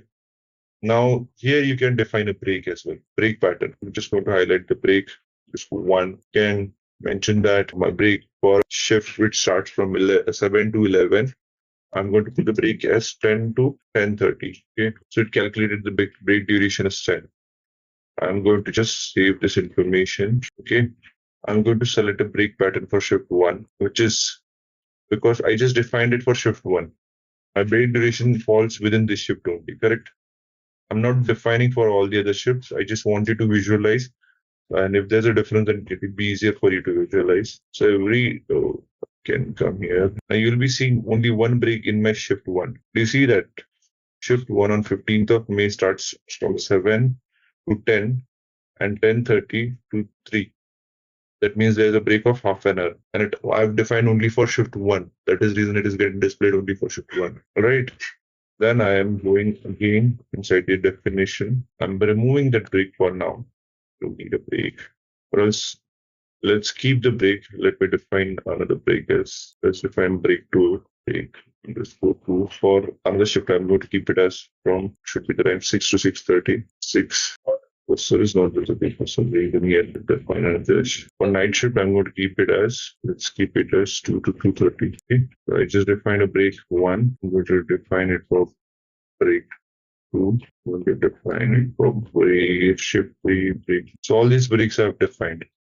Let us just quickly go back and check how the capacity profile looks like. Did I save it? I did save it, right? Shift factors, shift 3, break 2, 2 to 2:30, 6 to 6:30. Oh, sorry, my bad. 6 to 6:30 should have been part of it. Would be 18:30. That is how. So capacity profile. That should appear everywhere, right? You see that. For shift 1 as well, 7 to 10, 10 to 10:30 is a break, 10:30 to 3. It's a normal operating time. Then again here as well, 3 to 6. Then 6:30 to 11. Again, 11 to 2. 2 to 2:30 there's a break, and 2:30 to 7. Normal operating hours. Okay. So we have defined the shift sequence. We have defined the break duration for that. Now, I just want you to understand, do you guys understand the meaning of this utilization rate? It's something that we maintain in S4 as well. Do you know what is this utilization rate? Efficiency of the work center. All right. Anyone else wants to try? All the working time will be utilized. Yes. So both of your statements are right. Efficiency of the machine. And somebody just mentioned that if So whatever allocated time that we have from the resource, whatever the operating time that we have from the resource, are we going to utilize it completely? If it is 100%, let's assume initially I see that I mentioned that 8 hours was my production time because there was no break in between. So 8 hours per shift was my production time, and out of that 8 hours, if my utilization rate is 100%, that means I'm going to utilize that 8 hours for my production. That helps us, or that helps system in calculating how much product it can make within that 8 hours. Correct? That is used for your capacity calculation. That is the reason this utilization plays an important role. But at the times in a particular shift, okay, especially over the weekend, what happens in an industry that one of the skilled labors are not available on that particular day, or you know that somebody is on leave, because of which the overall efficiency is going to get reduced, or there's a problem with the machine and there's a parallel activity. Machine is not broken down, machine is not completely inactive, machine is still operating, but the capacity has been reduced for a certain duration because some activity is going on due to some electricity, due to some other activity. My utilization rate has got changed. Then what do we do in such scenarios? That I just want to highlight that this is how it happens. Whenever there's a, let's assume, whenever there's circumstances or whenever there's a situation where a utilization rate drops, it's not just based on circumstances or situation, it is according to a shift as well. You can highlight that on Sundays and night shifts, usually my production rates are a little low. Even that's the common scenario, right? In that case, how are you supposed to manage it? So what do you do in definition itself? You define shift factors. Shift factor, what it does, basically, you define the shift factor. I'm going to mention my capacity unit with the shift factor is 90%. Okay. Now, if I'm using this shift factor, I have an option to use these shift factors in my shifts. My night shifts, because night shifts is little, I mean, people are not that active the way first shift and second shifts are. So usually with the night shift, your production rate drops. And that is the reason you want to give them a rest for 1 hour, let's say 1 or 2 hours. Or it's a percentage wise you want to give them. I'm just going to put shift factor. So I put the shift factor only with my shift 3, which is my night shift. Okay. I'm going to save this information. So what it does, basically, since you have put the shift factor as 90%, sorry, it shouldn't be 90%, my bad. I will put it somewhat around 30%, 30, or 90% is also fine. Let's keep it that way. So what it becomes, it will reduce your capacity in shift 3 to 90%. Sorry, I forgot to add one more point. I should have added the capacity 1 here, because still the capacity is 1. Now I'll go back here. You see that in my shift 1 and 2, my operating hours, try to concentrate on your production time as well. Since the utilization is 100%, before my break, my operating time is 3 hours. And after my break, within the same shift, my operating time is 4.5 hours. Correct? Out of those 3 years, I'm utilizing, if we compare out of the 3 years, I'm utilizing 3 years for the production. And after the break as well, what the 4.5 hours that I have, I'm utilizing it completely for production. But during the night shift, since it's a night shift, my usual production drops, because of which I'm still operating within the same duration. It's still 3 years. But out of those 3 years, I'm just utilizing 2.7 hours, which would be around I would say approximately 2 hours and 45 minutes. Correct? So you're giving that 20 minutes of leverage here, that it's okay. My operating time becomes 2.7 accordingly.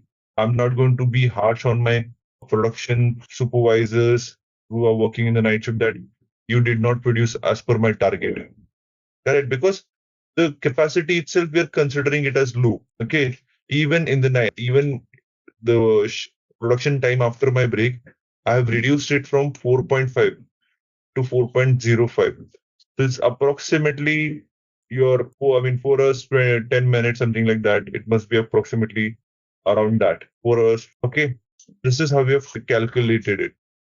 We are reducing the capacity with respect to the shift factors. Okay. Did you guys understand what is the use of shift factor? Yes. Yes, Vishal. Now, what else that we can do in this in case of shift definition? So if you'll explore the shift definition, there are a lot of things that you can do, especially with shift sequence as well. You can define the day numbers. If you have a different shift patterns on every day, let's assume you highlight that every 12th day you follow a different shift pattern, or every third day you follow a different shift pattern. Now, third day can be anything. You cannot fix it like on Wednesday or Thursday. Since it's a third day, correct? Since it's a third day, you want to carry out a different shift. That means every third day you follow only 2 shifts. That how you can do it? Here, you have defined only day number 1. With the same shift sequence, what you can do, you can define day 2. And with day 2, you can define, let's go with day every second day, because day 3 will unnecessarily, I'm just going to add, there's no shift 3. Okay, I've just added a day 2. Okay, sorry, I didn't provide the name. I'll again define it. Shift sequence. I have to provide the same sequence number. Day number 2, shift 1 and shift 2. Only 2 shifts are applicable. You see that? Now I have 2 shift patterns. Within the same day, I mean, every second day, I won't have a night shift. That is the condition that I've given. So let's assume if I'm starting on Monday, Monday will have 3 shifts, Tuesday will have 2 shifts. Wednesday will have 3 shifts, Thursday will have 2 shifts. That's the pattern that I'm following. So this is how you can configure in the shift definition or shift sequencing. Now, if I'll go back to the capacity profile, do you see that on Monday, if I'm following, Monday has 2 shifts, Tuesday has 3 shifts, Wednesday has 2 shifts, Thursday has 3 shifts. So this is the kind of pattern that you can generate with the help of shift sequence in PPDS. You have to define the day number and accordingly you can create your logic. Is this clear? I don't need this day number for now, but is this clear to you all? That I can delete it. Yes, Okay. So isn't it great that we can do all these activities with PPDS? Now, when it comes to S4 also these things are possible, but these are not that dynamic the way we can define it in PPDS. That is the reason PPDS is better when it comes to shift definition. But did you understand the difference? How better it is, or why it's better than S4 when it to define the shift sequence? No, guys. Yes. Okay, great. Now we are done with the shift data. Now we are going to look into one of the important screen of your PPDS, which you would be observing a lot of times. How to read that screen, how to go through or access that screen. That is an important thing that we are going to discuss, and that is SAP APO CDPL0, which is your detailed scheduling board. Whoever has not seen this screen might seem a little confusing. Please don't be confused with that screen. It's a chart screen which gives us the information. Does anyone know what is a DS board? Anyone has tried to access it before? No. Okay. So detailed scheduling board, what information it carries? Let's start from the selection screen itself, or before selection screen itself, let's try to understand theoretically what detailed scheduling board does. So detailed scheduling board provides you the information of your orders, your resources, your products, and your stocks. These are the basic 3 information it provides. There are other informations as well it can provide, but it depends on your configuration, the way you have configured the screen. But try to understand the primary use of detailed scheduling board is to visualize your capacity, is to visualize the resource overload, is to see how the sequence and what sequence my orders are scheduled. Okay, that means it will provide me the information of my availability times of the resource. It will provide me the information of my breakdown. It will provide me the information of receipts and supply that I have against my resource. So it's majority times it's resource driven. But having said that, it's not just resource driven. It will provide you the information of products as well as your stocks. But the primary focus of detailed scheduling board is your resource information. It's a key tool for your production scheduler. For a production planner, it may not be the ideal tool, but if the production planner is also responsible for production scheduling, then this is the key tool. Okay. Now here, I've selected certain things. First of all, overall profile. Let's just try to understand this overall profile in shorter way. I don't want you to, go deeper in this overall profile. It captures the information how your scheduling board should look like, what color patterns are going to use, you are going to use, then what information it should display, what heuristic it should display. All this information is embedded in this overall profile. It carries how many, I mean, has any one of you worked with capacity planning in PP, capacity planning, capacity labeling, evaluation of capacity in PP, CM05 transaction code, CM25, CM01, CM07? Yes, what about that? It's basically the same scheme. If you have accessed CM25, it provides you the similar information. And over there as well, we have some profiles. If you remember, we defined certain profiles when it comes to capacity labeling, correct? When we try to access the capacity labeling screen, we have to use certain profiles. And that profile helps us to display the layout of the screens in a way that we want. You can have your own colors, you can have your own patterns, you can have the information that you want to see. Because as per standard, the information that is getting displayed may not be sufficient for you. So in that case, you can configure such things, you can do some changes. So that is the reason I'm not going deeper into this. Just try to understand it carries a lot of information within it related to detail scheduling, board, screen layout, information that is getting displayed, heuristics that you can use, etc. Okay, then planning version. As I mentioned, every data or every scheme that you try to access in PPDS has to have a planning. Then you need to put the time profile. Time profile basically helps us to identify. See, we are going to see an information for a resource or for a product or for an order. It is asking what is the duration for which you want me to display the screen. So I've just selected the selection criteria as -2 to 3 months. That means from date to the -2 months, that is 60 days, and plus 90 months. That is of total overall 5 months of duration I want to see. You can see the date it has calculated automatically. From 1st of March to 31st of August, the information will be displayed. And there are 2 periods: display information and another one is planning information. So like I said, with this screen, you can do a lot of activities. You can carry out planning, you can carry out scheduling. So if you carry out planning, the planning will be applicable. The planning period will be this much, which is your 5 months of period. If you do some activities, but if you want to restrict it, you can restrict it as well. You can restrict it for 1 or 2 weeks, 3 weeks. You can have your own time profile, or you can change it manually as well. That I don't want to do it for this one. I'll just keep it as 6. That is still 31st of June or 30th of June. You can do that as well. Those manual changes are totally possible. Okay, here I'm giving the selection criteria as my resource and my location, which is 1010. Now I'll execute it. Initially, it might sound a little different or might seem a little different. Now, this is how the screen is getting displayed. This information, we call it. Let's try to understand the screen first, what information it shows. The left side section, we usually call it as a shuffler. You can have, now, since we have selected one resource, we have used resource as a selection criteria. It is giving me that information, this resource is selected, and that is the reason it is active. Okay, I want to hide this shuffler. We call it this shuffler, so I can click on this button, shuffler.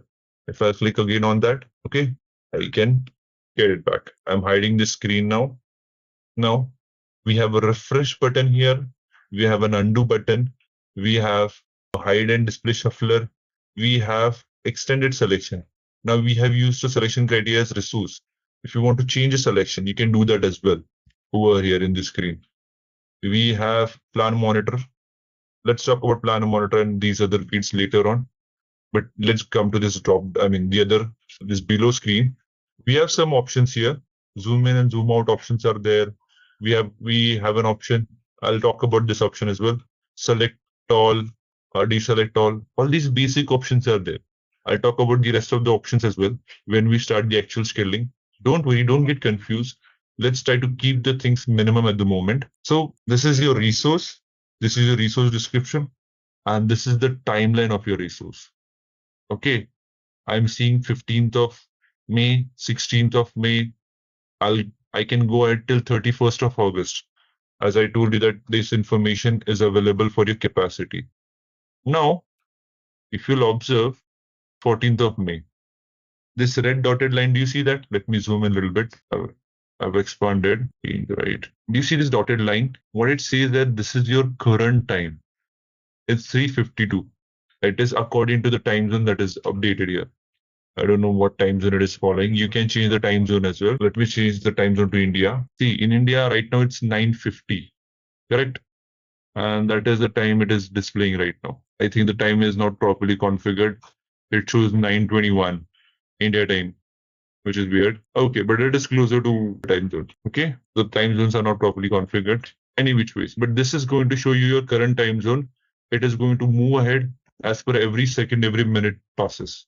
Okay, and this is your date information. This is your hour information.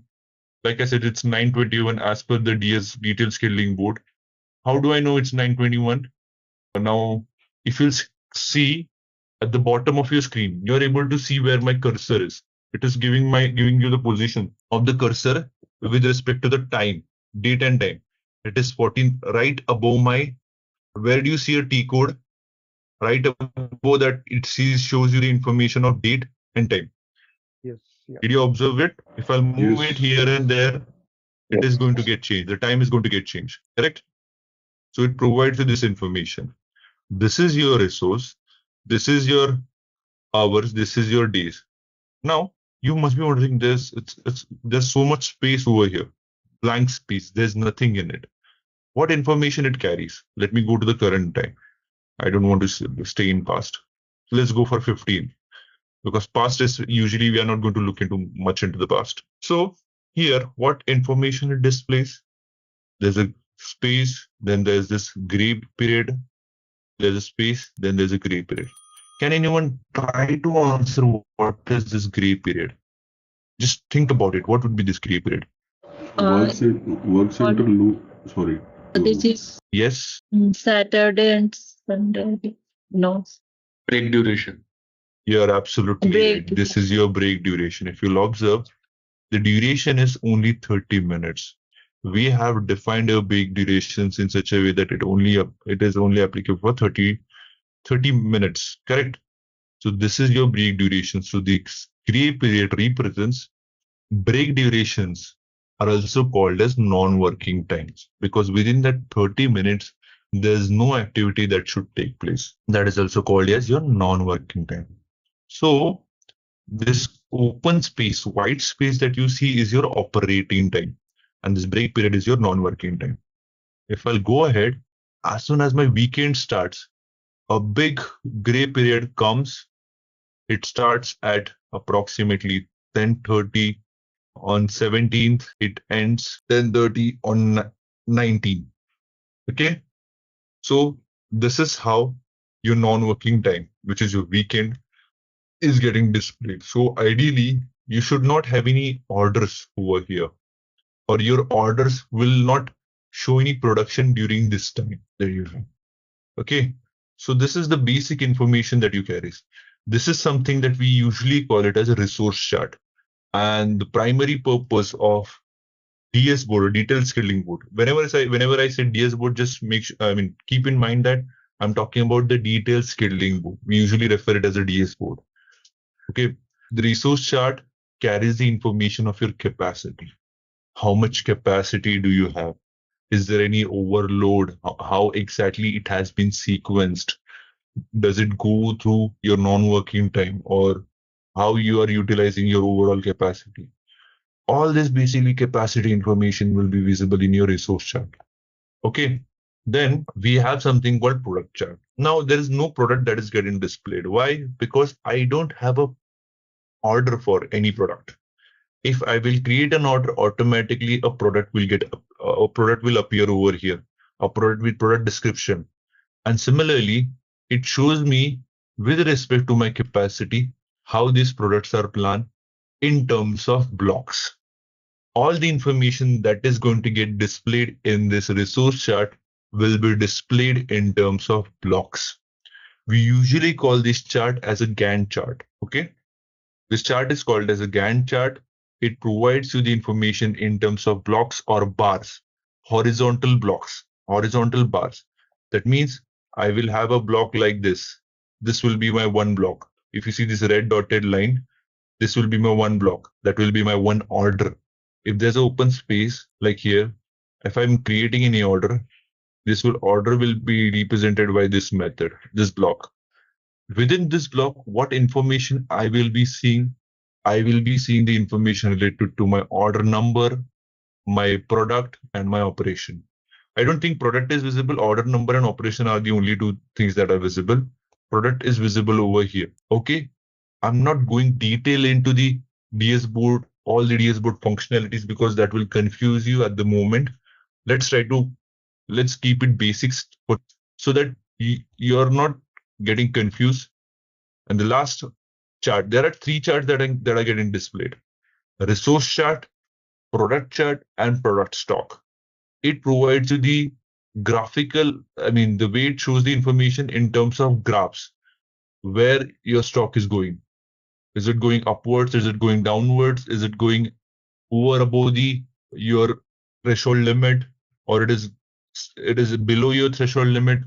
All this information is displayed in your detailed scheduling board. Okay. So if I'll ask you now, what does resource chart does, or what does resource chart shows? Available capacities versus the orders. Yes, available capacity with consumed capacity with respect to your order. What does product chart shows? It shows you the information of the products that you have on that resource. Let's assume I'm using assembly line 1 for multiple products. Then it will show you, along with your planned date or planned time, it will show you the information of your products over here in terms of blocks only. It will not show you with different layout.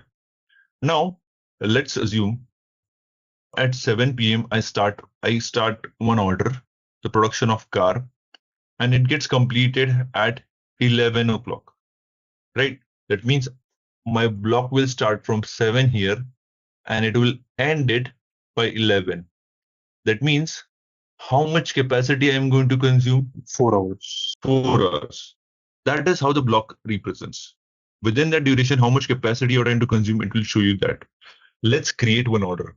How do I create an order in DS board? DS board is quite dynamic. You can go to any screen of the PPDS. You can go to any screen of PPDS from DS board. It's a detailed scheduling board. If I want to go inside the resource master or resource data, I will double click on this. It'll take me to the resource. I have lots and lots of options over here. Okay. I can create an order directly here itself.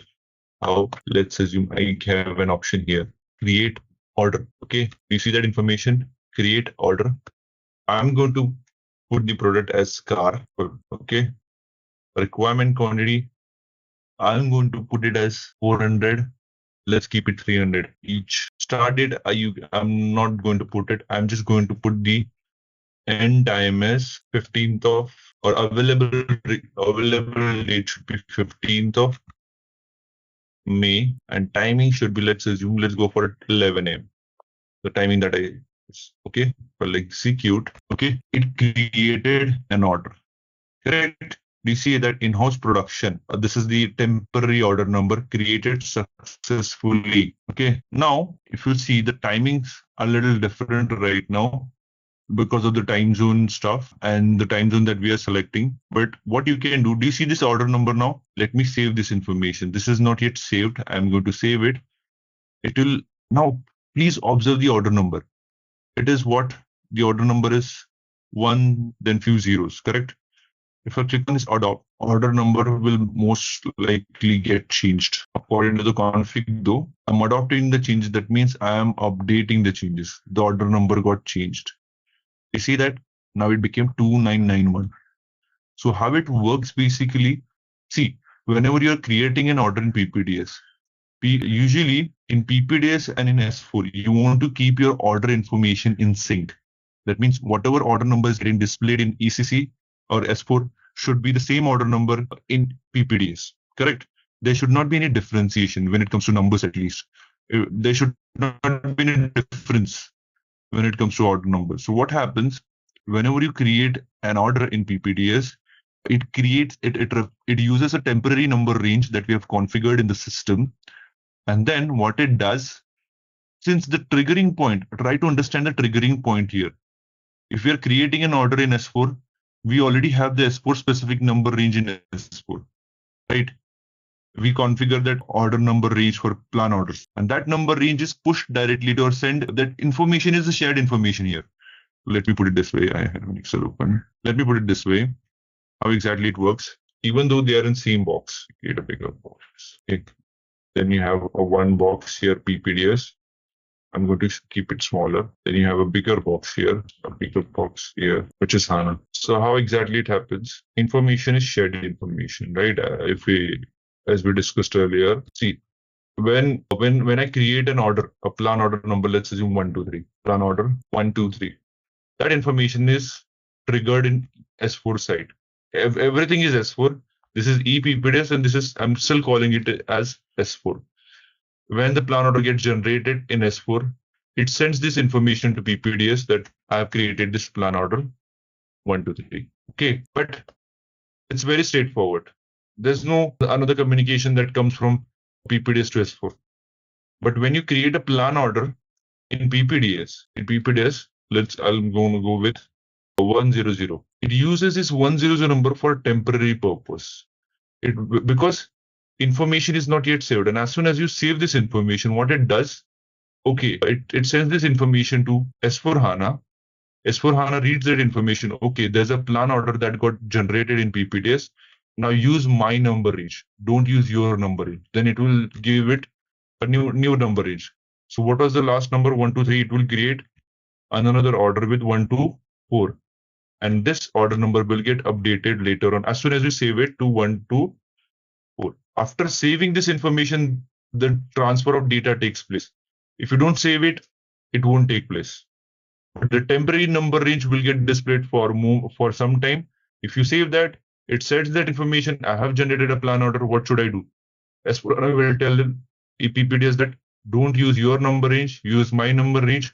My last number was used as 1, 2, 3. Now use 1, 2, 4. It sends that information to PPDS. PPDS updates that information by changing the order number. Does this make sense? Yes. So the information is also available in stock requirement list once it is created in PPDS. This is to keep that both the information or both the data that you're seeing are in synchronization. There's no mismatch between the data. Because if there's a mismatch, nothing would go ahead, right? There should not be any discrepancies between these two systems. But whatever I'm trying to highlight, is this clear to you all? Why these order number where it was 1 and there were a few zeros, then it got changed to 2991? Yeah, so PPDS ये कर रहे हैं. Advanced PP. Sorry? Hello? I have put him on mute. Me? Am I talking rubbish? All right. Sorry. Vishal? Sorry, I don't know, for some reason. No. So, I thought it is Vaibhav, so I can mark you as a mute. Sorry, yaar. Okay, no worries. Just kidding. Okay, so if you can see that, did you understand the reason behind the change of order number? Yes. Okay, so we have to understand why these minute things takes place, because these are very basic things. So my experience is that if your basics are clear, the advanced functionalities you will learn very quickly. But this basic stuff, why a minute change takes place, why there's a small change, how do you understand it, why it happens? So we need to understand that. Okay, so I just created this order now, and it starts somewhat around, if I'll put a cursor at the beginning of this order, it says that, what is the timing that it says, at what time it starts? It starts approximately 9:20 or 9:26. Yes? Do you see in the bottom? Yes, yeah. Right? And at what time it ends? It ends approximately 2:30. Correct? That information is also available within an order. I've selected this order. That is the reason it turned into a green color, a highlighted green. If I'll go inside this order, by the way, I told you, right, what information it shows? It shows the information of your operation number and your order number. 10 is my operation number, 2991 is my order number. And the same box got created in the bottom in the product chart. What information does it shows? It shows my order number and my product number. Now, this is not a fixed information. You can influence the screen in a way you want it. there are a lot of things that you can enable that will get displayed in the screen. You can have your product number, you can have a product description, there's a lot of options available or given by SAP. We are going to cover that, but not in our upcoming sessions when we are well versed with the DS board. At that time, I'll explain you how to configure the detailed scheduling board and how you can change the layout as well. Okay. So it basically shows you the information of your operation and order number. If I'll double click on this box, it shows me the operational detail. This is my order number. This is my operation. This is the basic description. And what is my operation start time and end time? It's going to give you information. So if I'll just click next, see operation start time is 9:23 on 15th itself. Correct. On 15th of May, yeah. On 15th of May, my order starts at 9:23. On 15th of May, it ends at 2:30. That is the information that I have here. I have the information of my resource that is being used, basic information. It also shows the same information is also getting displayed in the bottom of the screen. You have the product relevant information, what raw materials I will need, or what are the components that I'm going to use to manufacture this. Okay, and there's a relationships. We'll talk about relationships later on, but try to understand the basic data that is getting displayed. This resource information, this is your operation information, and this is your product information. The way we have it, I mean, whenever we have a production order or process order, we have component overview and we have an operation overview. So basically, this is your operation overview, and when you go to product, this is your component overview. Since you're producing 300 quantities of car, how many quantities of batteries you will need, how many quantities of tires, car body, and engine you would need. That is the information it is showing you. Is it making sense, guys? Are you all understanding what information it shows? What are the things, basic things that you can do in DS board? Yes, teacher. Now, one of the important use of DS board that I'm going to show it to you right now is that if you're not satisfied, okay, see, I do see that I'm utilizing my break. Now, within this 30 minutes, are you going to do any activity? Because this is my break. Why my order goes over through a break? I won't be doing anything in this period. Correct? You see that now there's a break here. Now, in that case, what you can do, you can select this order and you can drag and drop it somewhere, wherever you want it. Let's assume, okay, I don't want to use the break, but just I want to highlight or I want to show you, just if someone can calculate the number of hours that it is taking. It is taking how many hours? Approximately, let's assume 9:30, 10:31, 5 hours approximately it is taking, correct? Isn't it? It is taking approximately 5 years for production. Here is 1, then 2, then 3, then 4, then 5, correct? But don't you think it is this 30 minutes, which is my non-working time, is also getting considered? Ideally, I should be able to finish my production for somewhat around 4.5 hours. Because of that 30 minutes, the order duration got extended. This 30 minutes was consumed because in this 30 minutes, I was not able to produce. Within this time, from 1:30 to 2 o'clock, I'm not producing anything. That is the reason I am finishing my order at 2:30. If there was no break, what would have happened? I would have finished my order by 2 itself. Correct? You're consuming this half an hour because you have spent that half an hour or you have kept your machine inactive for that half an hour. Are you guys following what I'm saying? Yes. So what I'll do, I'll just select and I'll drag a little here. You will see the overall duration. Right now it is approximately 5 hours will get reduced. Now, just observe it. It started somewhat around 7:30, 1 hour, 2 hours, 3 hours, 4 hours, but it ended way before that. It is not even 12:30. If you'll observe the time, if you'll compare the time, it is 7:30 to 12:17. It is not taking the exact 5 hours that it was taking earlier to produce that 300 quantities. Because what happened now, there is no break in between. So there's no need to extend your order. So what happens when it comes to PPDS? Whenever your order goes through a non-working time. So if the non-working time was of 30 minutes, it will extend your order by that duration. Because you're not utilizing that time, and that is the reason it will push your order by 30 minutes ahead. The end time will get pushed by 30 minutes. Let's talk about a general scenario. I'm not 100% sure if you guys understood or not. If I'm producing something, I need 3 years to produce that, and all of a sudden there's a breakdown in between. So approximately earlier I was supposed to produce it in 3 years. Because of that break time, I will need break time is of 30 minutes. I will need 3.5 hours to complete the production, because I'll be going away for lunch. I'll be going outside for a lunch. Correct? The 30 minutes I'm pushing that order ahead. My end time is going to get changed because of my lunch time. Correct? The same thing SAP does. If it goes to that duration, it will extend that order by that non-working duration. Are you guys clear? Yes. Yes. So this is what happens. So in this case, there's another thing that I want to show you. What if I push this order to non-working day itself? What happens? Yeah. Let me drag it to the non-working time. I can drag it to any day. We'll consider, I think, after day of the next it is working just day. going to, yes. Even if it gets started before non-working time, it will end as per because to produce 300 quantities, you're still going to need the same time, correct? The only difference would be the end time and start time will change. But the time actually you need for production will remain still the same. Okay, this is my non-working time.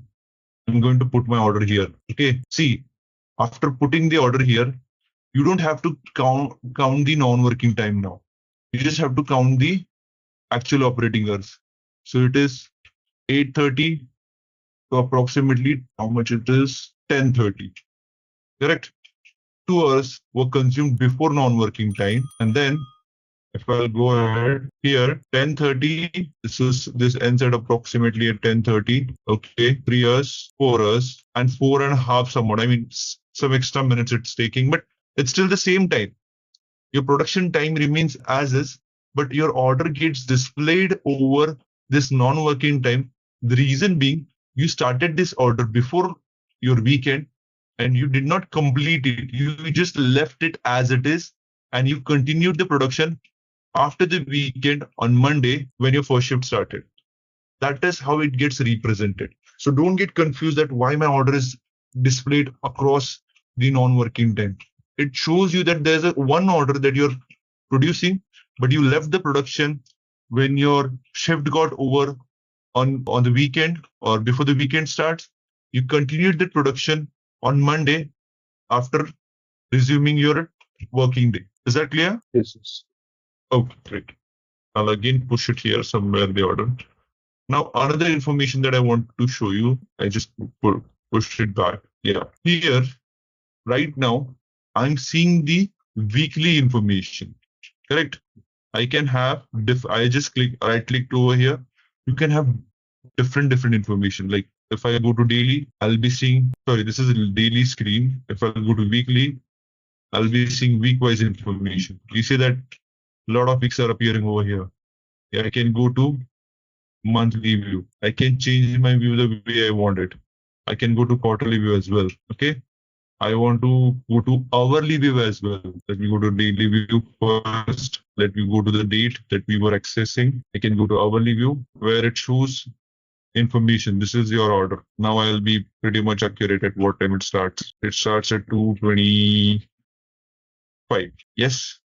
The order starts at 2:25. Yeah, approximately 2:25, 24:58. That is what it says. Yes. There are different views that you can utilize. I'll go back to the daily view that we were accessing earlier. These are the basic uses of detailed scheduling board. We'll be accessing this screen a lot for a lot of other functionalities. So I want you to get familiarized with the screen. If you have an access, try to explore the screen. What options do we have? I'm still not yet finished with this screen because there are a lot of factors that you need to understand. And along with that, I want to show you, okay, if this is clear, by the way, do you have any? Yes, not a doubt. Actually, I wanted to highlight one thing. Wherever there is a difference between, I think it's a CM25 screen, right? Mostly. that we are seeing out. So Similar. if there, similar, right? No difference, or Not- whenever the not- difference, can you highlight? With the help of CM25? No, I'm saying that is there is a difference between the CM25 and this screen till now. I think maybe there are some. There's a lot of definitely. difference. There are a lot of differences. Yes. Till now also. No, so far whatever we have discussed, there isn't much difference, but functionality wise, definitely. yes. So whenever there is a difference come, can you please just highlight it? We don't need to see it. You can just highlight that there's a different. Sure, definitely. I'll highlight the CM25 screen with respect to this as well. But like I said, our primary focus is to understand what this screen first of all provides. CM25 is very basic. We have to do, we can do just deallocation and rescaling of the order. In CM25, we can do the manual drag and drop as well. But apart from that, this screen provides a lot of other additional functionalities. But I'll try to highlight as many as possible. One difference which I show is the product chart. In CM25, we could not see all the components, but here we could see all the components. Here you could see the components. Yes, yeah. See, CM25 is something that I feel that after few years you won't be accessing it at all. If there's an industry which is using it, since S4HANA is PPDS is available in S4HANA, majority of the industries are moving towards PPDS, which is available in the same environment if they are using. So definitely we will cover basic stuff of CM25 as well. Yeah, this will be much more helpful for you to understand. All right, let's test your knowledge. Here's a question for you.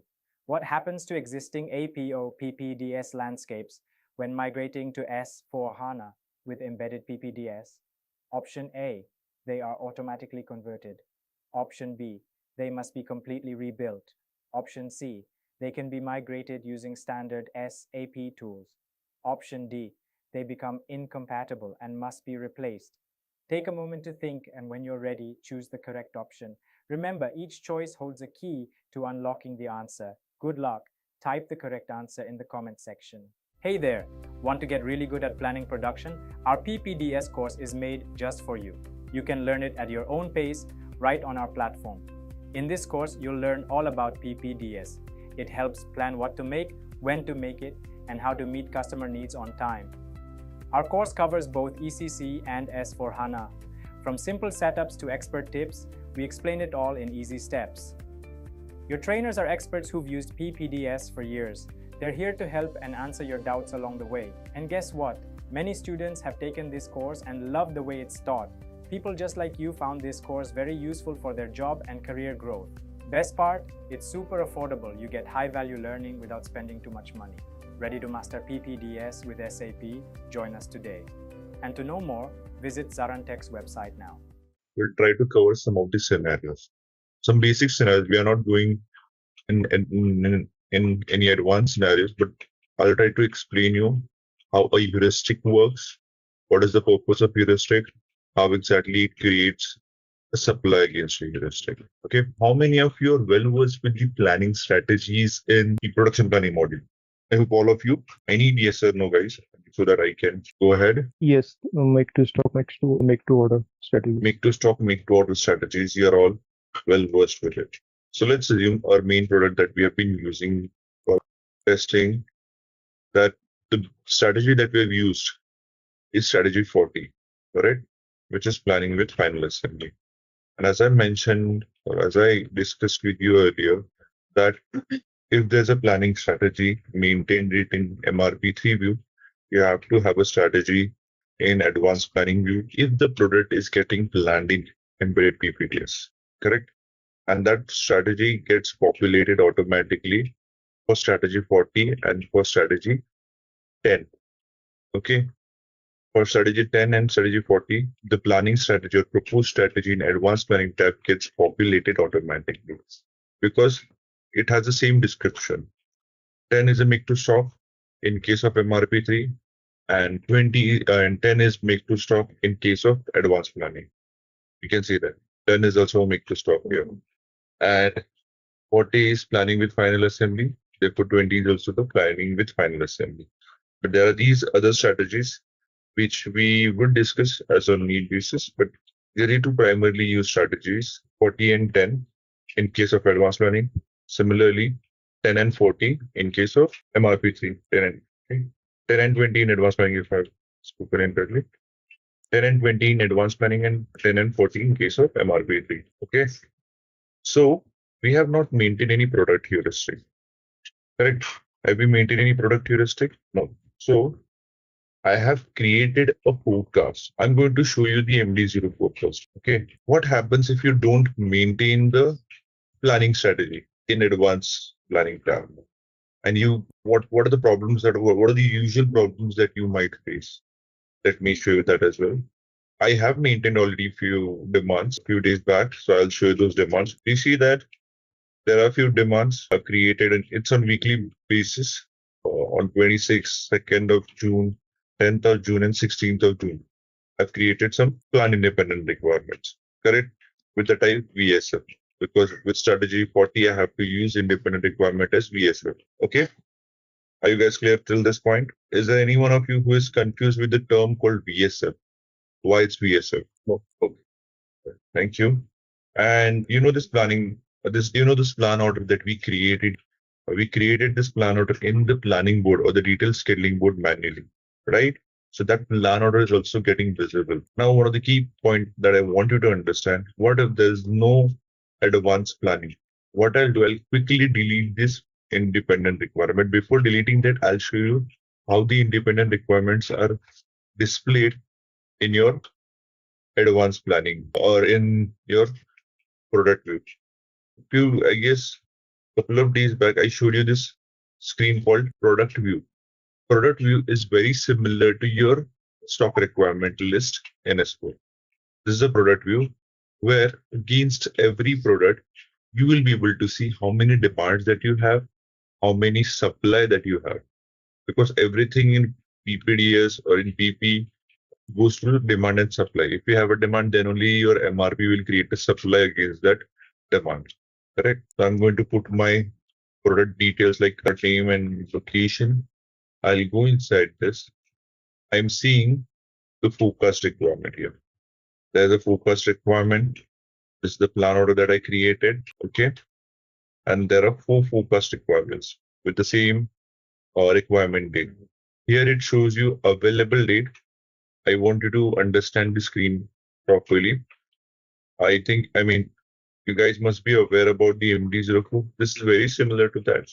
There are a few additional things that are getting displayed here, which I want you to understand. First of all, this is your requirement date. If it's a demand, then this will be your requirement date.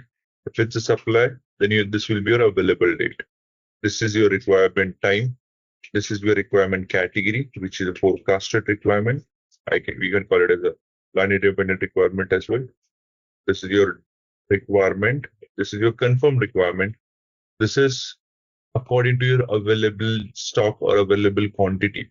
It consolidates eventually what is your total demand or what is your total supply after considering the supply. We have the available quantity in MD04 as well. The same functionality applies over here, that after considering this 300 quantity that I would be receiving it on 15th of May, then how much available stock I would be having if there's no additional supply. Then by the end of 16th of June, I will be having minus 12,700 stock. That's what it is showing. And this is against each demand. It is showing me what would be my surplus and what would be my shortage. Right now, there is no supply. Only for this one, since there will be a supply of 300 quantities, it is showing us that the shortage would be of 2,700 quantities. For rest of the quantities, there's no supply. That is the reason it is showing the demand as is, that for this particular demand, I will have a shortage of 3,200. For this particular demand, I'll have a shortage of 4,000, since there is no supply. Okay. And can anyone tell me why this PP form? All of you know what is the meaning of PP form, or what is the forming of an order? Does anyone know? Yeah? Okay. So, all right. So whenever you create a plan order in your ECC or in your S4 in production planning, what transaction code that you use? You either generate a plan order through MRP run, or you create it manually. You create it manually through MD11, correct? Whenever you create a plan order manually, it automatically gets a firming indicator activated. If you'll observe the MD04 screen, you must have seen this asterisk mark or star mark in your, whichever project you are part of, whichever client that you're handling, you must have seen this asterisk mark. This asterisk mark represents that this is a plan order which is created manually, or there were some changes that were done manually in it.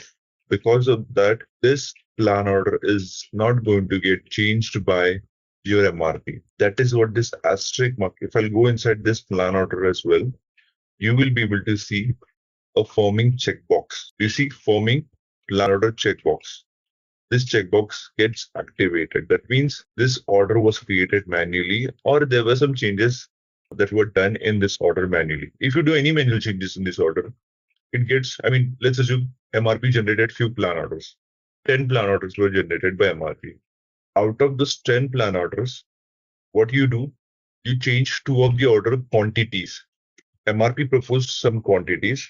You're going to change some quantities in it. Let's assume you feel that, okay, the quantity proposed by MRP for 2 plan orders are not sufficient.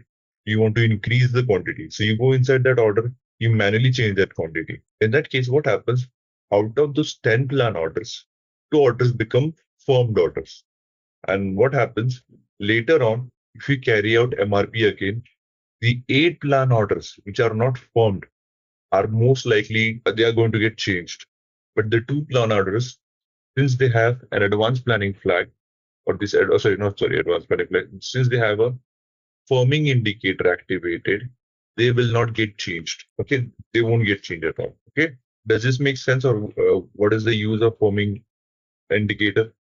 How it gets activated auto? You can activate it manually, or it can get activated automatically according to the changes that you do. Is this clear? Okay.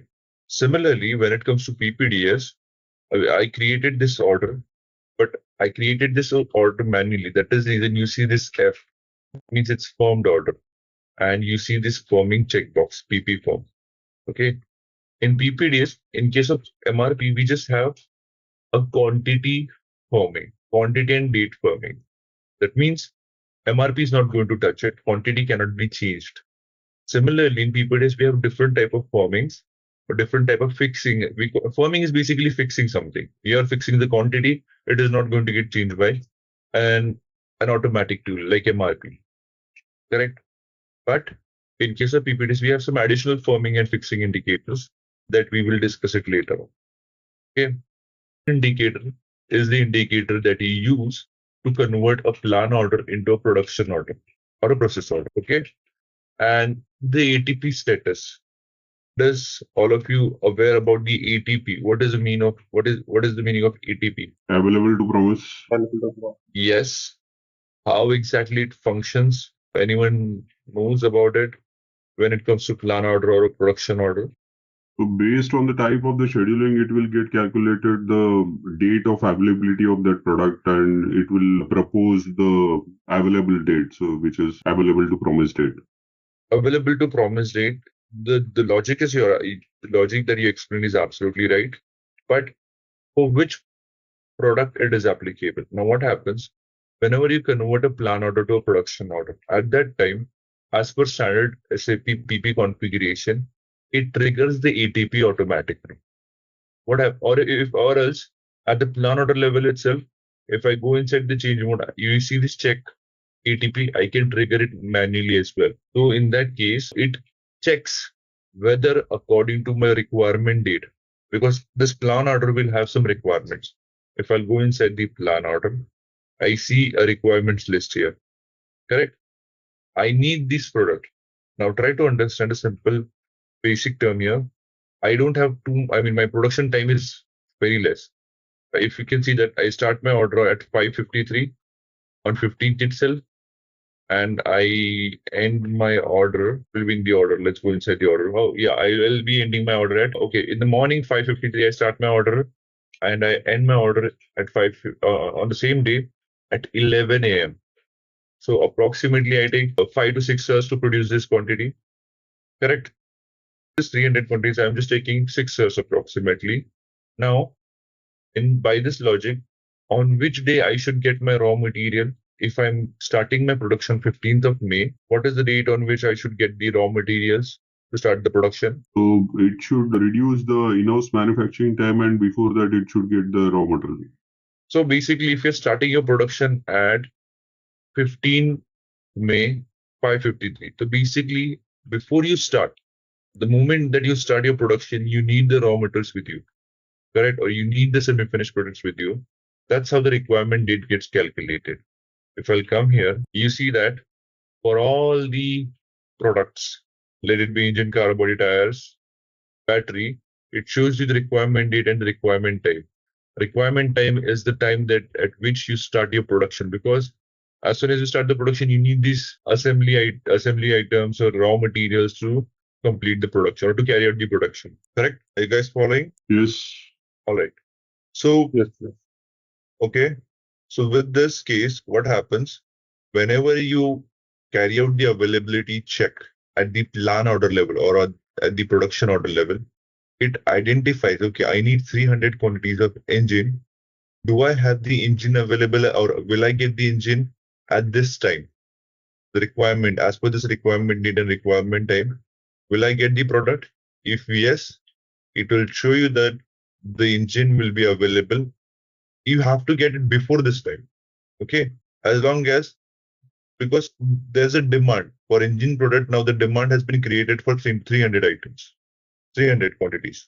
Correct. It's a demand that flows from your finished product to your lower assemblies to your raw materials.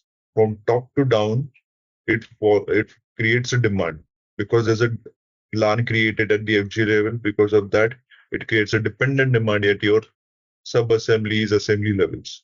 And that is how, whenever you create a supply against that assembly and sub-assembly, it identifies when my raw material and when my semi-finished product will be available. And that's how the ATP check takes place at the sub-assembly level. It identifies whether my required component or required raw material will be available as per my requirement date or not.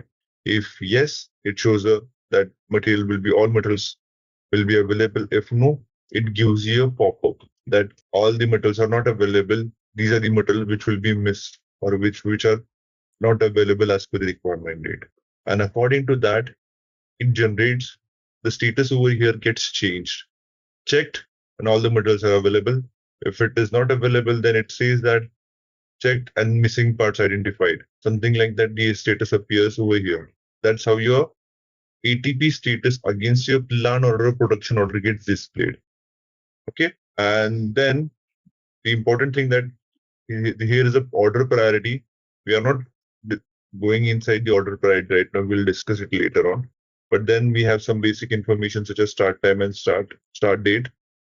Then we have the category long text against order unit of measure. Here, I need you to understand one of the important things that here we have a column called destination/source.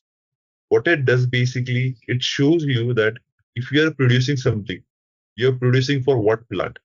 This is your source plant, correct? So for this plant I'm producing, it's my producing. This is the plant where whenever I'm supplying it, I'll be sourcing it, right?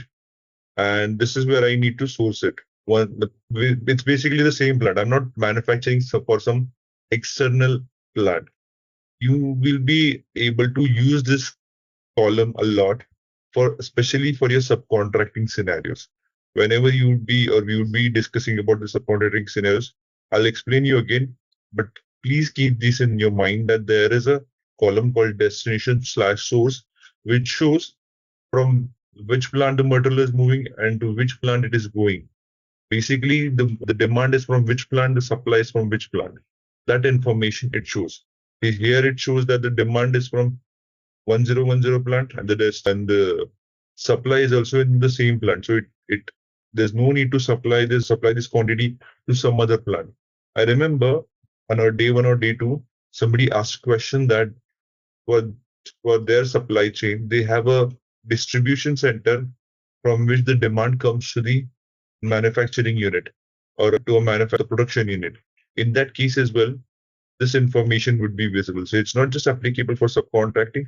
If you have a scenario where there are 2 different plants are involved, where one plant is responsible just to receive the demand and pass on pass on the demand from that plant to the manufacturing unit, in that case as well, this column would be useful. Okay, does that make sense, guys? Yes, Vishal. So is this something related to planning in one plant and production in another You're plant? absolutely right. You're absolutely right. That information would be visible here. If you have that scenario that you're planning in one plant, you're pushing that demand from that plant to the production unit, in that case as well, you will be able to see from which plant this demand is coming.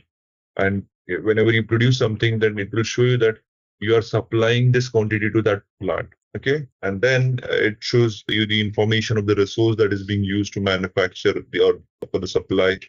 Then we have an API application. It's basically category, which shows that this is your plan out and this is your requirement. And then the projected stock. If you have a safety stock, then that information would be visible here. If you have a target stock that you have set up in your material master, then that would also be visible here. And there are several other fields that are not yet visible that we will discuss whenever we use those functionalities. But for now, what I'm going to do, I'm going to delete this plan order. I can delete the plan order here. I just went inside the change mode. I have an option to delete the plan order. Okay. Vishal, I had a doubt. Like, Yes, please. what is the difference between these quantities, required and confirm? Required and confirm. Okay, I don't save that information. So just go back and come again. You see the plan order, correct? Yeah. Against your requirement, system is trying to identify if there's an existing supply available. Right now, there's no stock available. So it just says that for this demand, I don't have something that I can confirm at the moment. Correct? That's the reason it's matching with your demand. All right. Okay. So it's basically showing you the demand as equals to your confirmed quantity. So is this influenced by ATP again? If there is stock? I mean, if there's a ATP will take place against your supply, not against your forecasted demand. See, ATP takes place at different levels. It takes place at your demand only if it's a sales order demand, not against your forecasted demand. Okay. If it's a plan order, then in that case, ATP takes place, but it won't update this information because for a plan order or production order, you carry out the ATP check just to identify the components if they're available or not. But when it comes to sales order, you carry out the ATP just to identify the FG, the finished product that you are going to sell to the customer will be available as per the customer requirement date or not. Okay. We are going to discuss those scenarios. We have one or two topics related to it. So please bear with me for a few days and then we will definitely cover that topic. Okay. All right. So I'll go inside the change mode again. I'm going to select this. Yes. Vishal, can you go to the right place here itself? It's only showing one resource. Is it like if you add another resource, it will just create another line? Or like it will be. No. If you have multiple resources, in that case as well, it is going to show you, it's not operation overview. We are looking at the order level. Okay. Right now, there's only one resource. That is the reason it is showing you the resource information. If you would have different resources, it won't, you won't get that information here. The multiple resources won't be visible. It's not an operational data. All right. I'm going to delete this order. Now, what I've done, I have not maintained any product heuristic, if you remember. Correct. In the material master, if I'll go inside the material master from here, let me just refresh the screen. If I'll go inside the material master, I have not maintained any product heuristic. Now, before that, before product heuristic, as I mentioned earlier, I have created this demand. These demands are available over here. What if I don't maintain this proposed strategy? What is going to happen? What will happen? The focus that you create in your S4 won't get moved to PPDS. It will get stuck in a queue. And you need to, as I said earlier, this is embedded PPDS. Here, you don't transfer it through an integration model. This data gets moved to the PPDS environment in real time as soon as you maintain it. As soon as you create a plant independent requirement, it should be visible in your PPDS system. Okay. What are the basic stuff that you need to keep in your mind when that happens? Let me quickly do that and show it to you. Vishal, in the meantime, I have one question. Yes, the proposed strategy and the strategy which we are maintaining in MRP3, right? Yes. So both should be same or that can be different? If that's a different, again, the problem that you're going to have, see, whenever you create a forecast in S4, especially I'm talking about S4, I'm talking about an S4 environment. You create that forecast with respect to your requirement type. The requirement type information comes from your planning strategy. Now, in this case particularly, if I can show you, you see that I have created these requirements, and the requirement type is what for this requirement? It is VSF. That is the reason I asked you a few minutes back. I hope all of you are aware about this term called VSF and what exactly is this. It's a requirement type which is embedded inside your planning strategy. Planning strategy consists of your requirement type. Okay. And that is the reason if you don't maintain that strategy over there, or you maintain a different strategy over there, that VSF based requirements that you have maintained in your S4 will not be identified by your PPDS environment. It will say that that is not the data that you have maintained. You have maintained something else in your planning strategy, or at least in your proposed strategy. And the requirement that you're trying to push it to PPDS are different, correct? Or of different types, having different requirement types. Okay, the understanding is that we need to have the same strategy, right? Same strategy. It's not with respect to numbers. You have to understand the description of that. Like I said, if it is 10, then you can have a 10 as a proposed strategy in case of embedded PPDS, or in case of APO PPDS. You have to maintain these values in APO PPDS manually. Please keep this in your mind. In case of APO PPDS, we don't maintain this information in material master. We have to go inside the APO transaction code to maintain the material, where we have to maintain this field, this value manually. If you don't maintain that, same thing is going to happen here. Over there, your integration model is going to come into the picture, where whenever you try to transfer the information of your plan independent requirements, it's going to get stuck in a queue. Okay, so I'm deleting this for now. I'm deleting this requirements, saving this data. Now, what I'm going to do, I'm going to remove the planning strategy from the material master. Sorry, proposed strategy, especially for embedded PPDS. This. Let's remove that. Now I've removed it. So I removed that. I just want to make sure, because I don't want it to get auto-populated. The strategy for it gets auto-populated usually, but it is better to always make sure that the value is there or not. Okay. Yeah, it came automatically. It is updating this value automatically. If you remove it from MRP3, maybe it will. No, it is updating from MRP3 only. It is reading, and that is the reason it is identify. Okay, you have selected strategy 40, which is planning with final assembly. I have a similar strategy, which is planning with final assembly, and that is strategy 20. That is the reason what I did. Okay, it is auto-populating, so it's really difficult to remove it at this moment. Maybe this is the latest of SAP, because the earlier were updating. It used to update automatically, but once you used to remove it from there, okay, I have another method of removing it. But let's not go into that now, otherwise we'll divert from the main topic.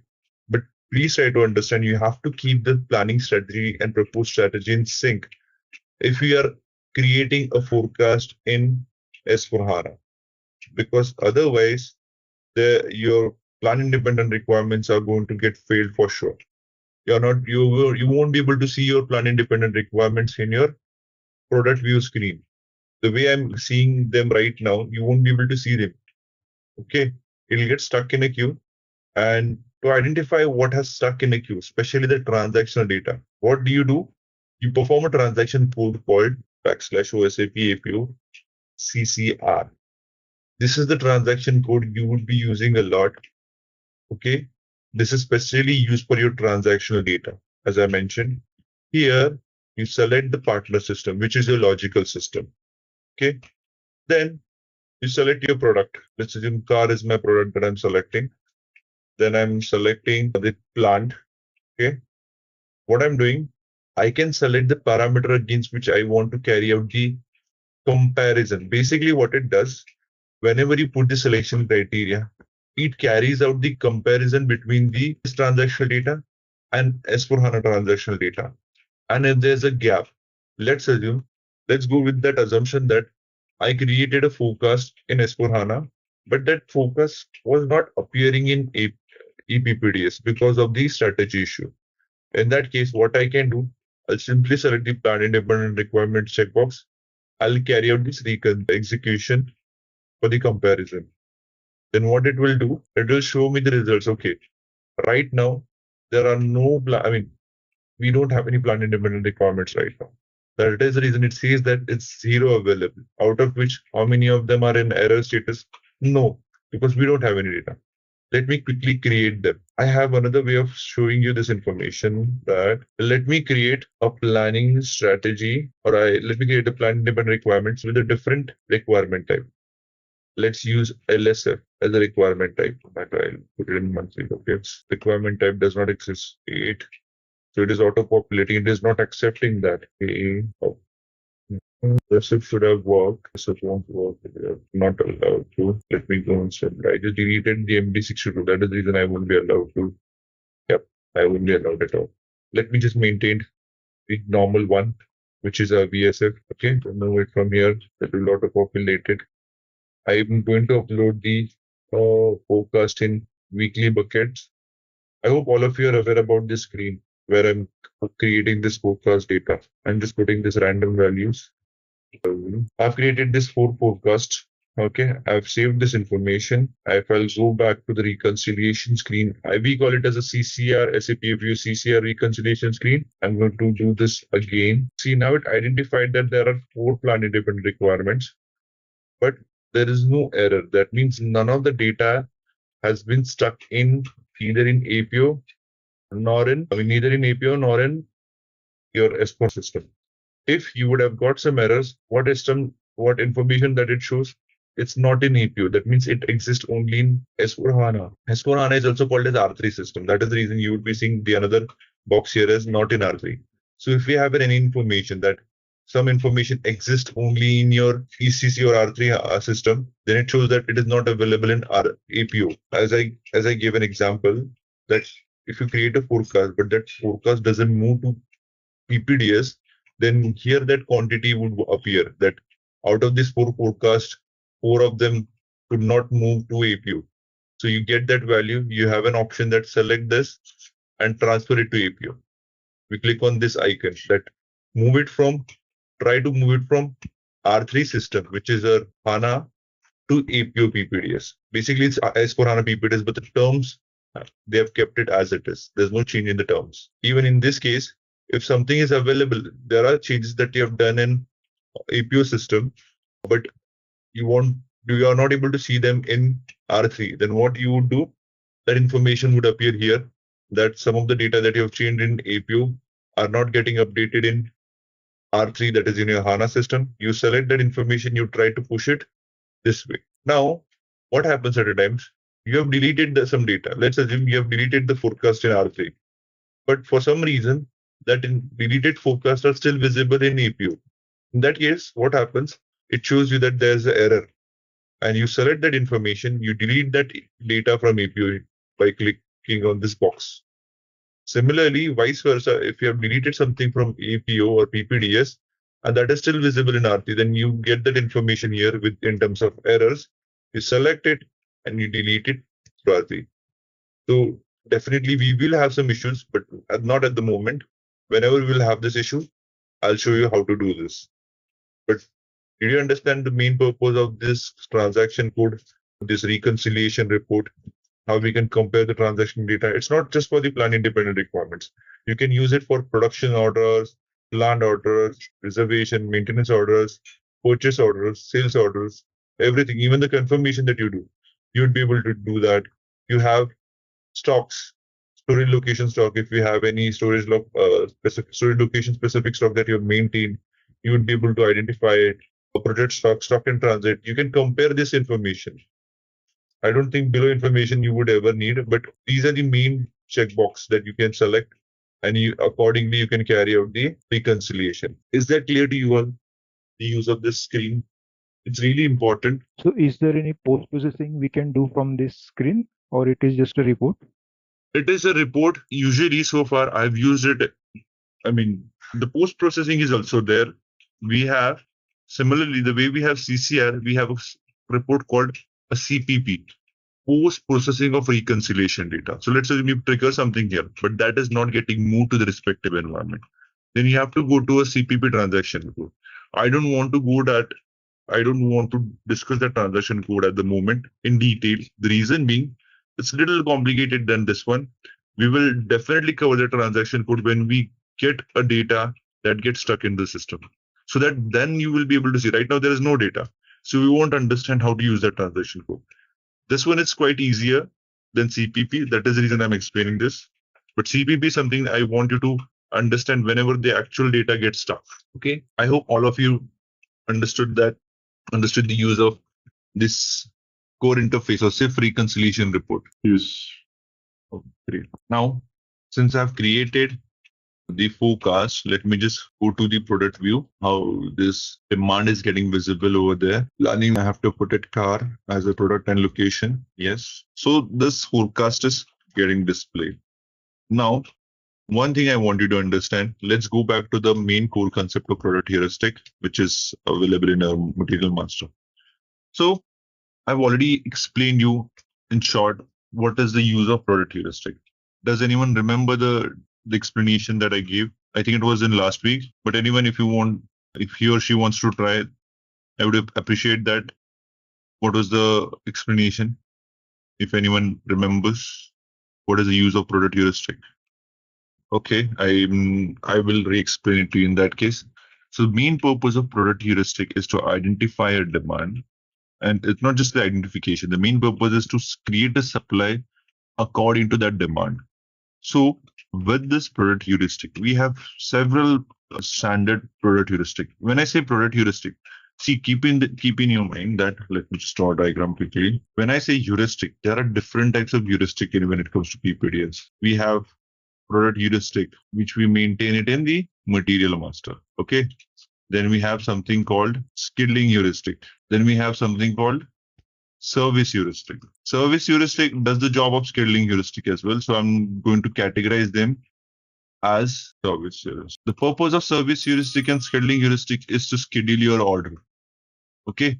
You use it in real time in most of the cases. The service heuristic, you don't use it for a background job. You don't use it to carry out a certain activity. You just use it to adjust some minor changes or to, make sure that everything is in proper sequence. But product heuristic, which is also called as planning heuristic. This is also called as planning heuristic. So heuristic is not just responsible to create your supply. Heuristic is also responsible to adjust your supply according to the requirement that you have maintained. Let's assume what does product heuristic do? It looks at the demand.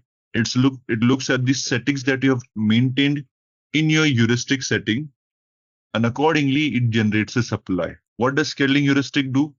It identifies that there's a plan that you've already created. The production plan already exists. It looks at the settings in the heuristics, and accordingly it adjusts your production plan in a way with which gives you the maximum output. Basically, so to simplify things, this is responsible to generate a production plan, and this is responsible to remove the overloads and create a proper sequence of production plan. So to carry out a scheduling heuristic, do I need product heuristic? Yes. Without product heuristic, I cannot have a scheduling heuristic because I need a production plan. Now, having said that, it's not necessary that you will always generate a plan with the help of product heuristic.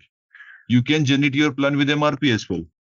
Correct. MRP Live is also capable to generate a production plan, because so far in PP, that's what you have been doing. You are using MRP to generate a production plan based on the demand.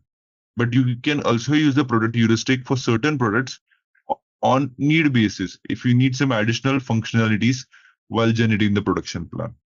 Once that is done, the input to scheduling heuristic is your production plan.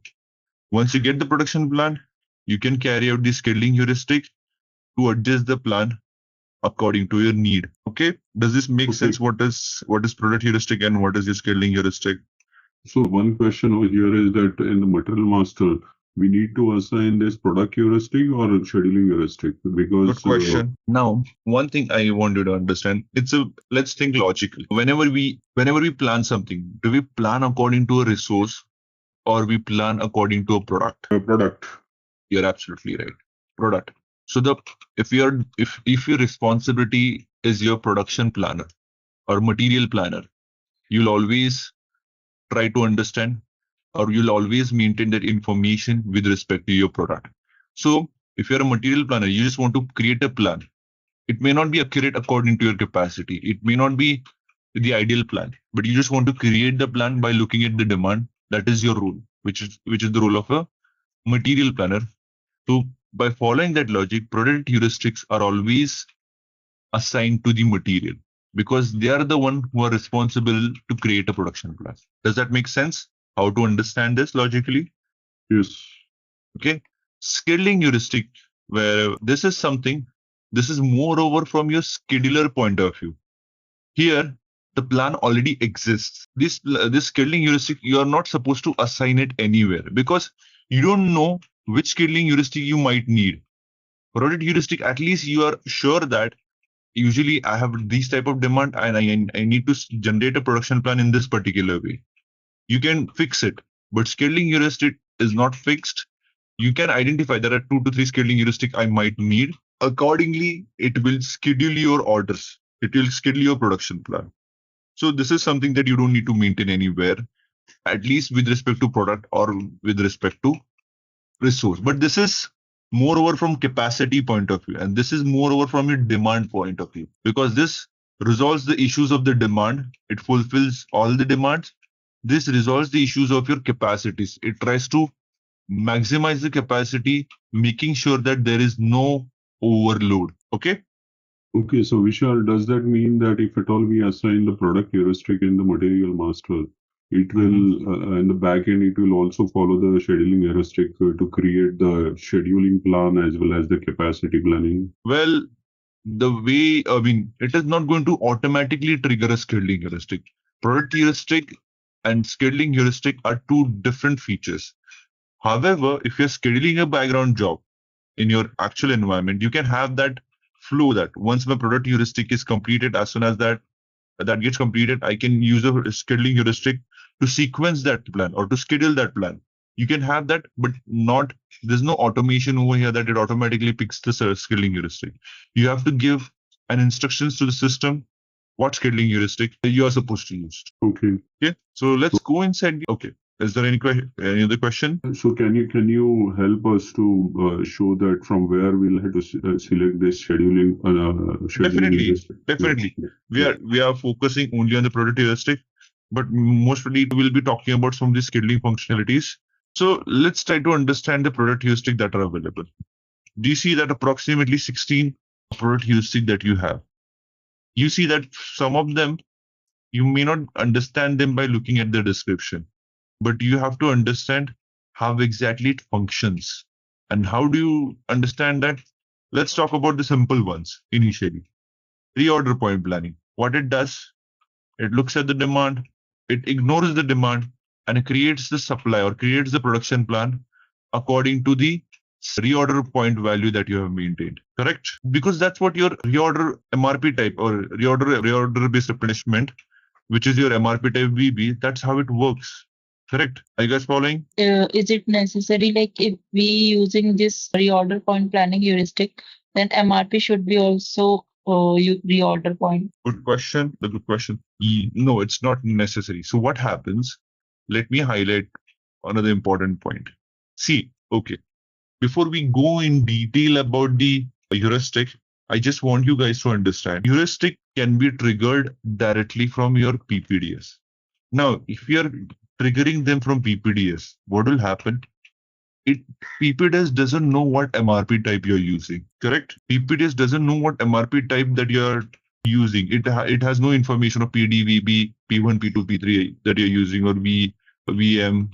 Correct. It has no information. So if you're triggering it from PPDS, it will not look into your MRP type. So you don't need to have MRP type VB over there. You can have it as PD, you can have VB. It's just going to ignore it. If you're triggering the planning in your PPDS environment, okay? How to do that? You have different options to do that.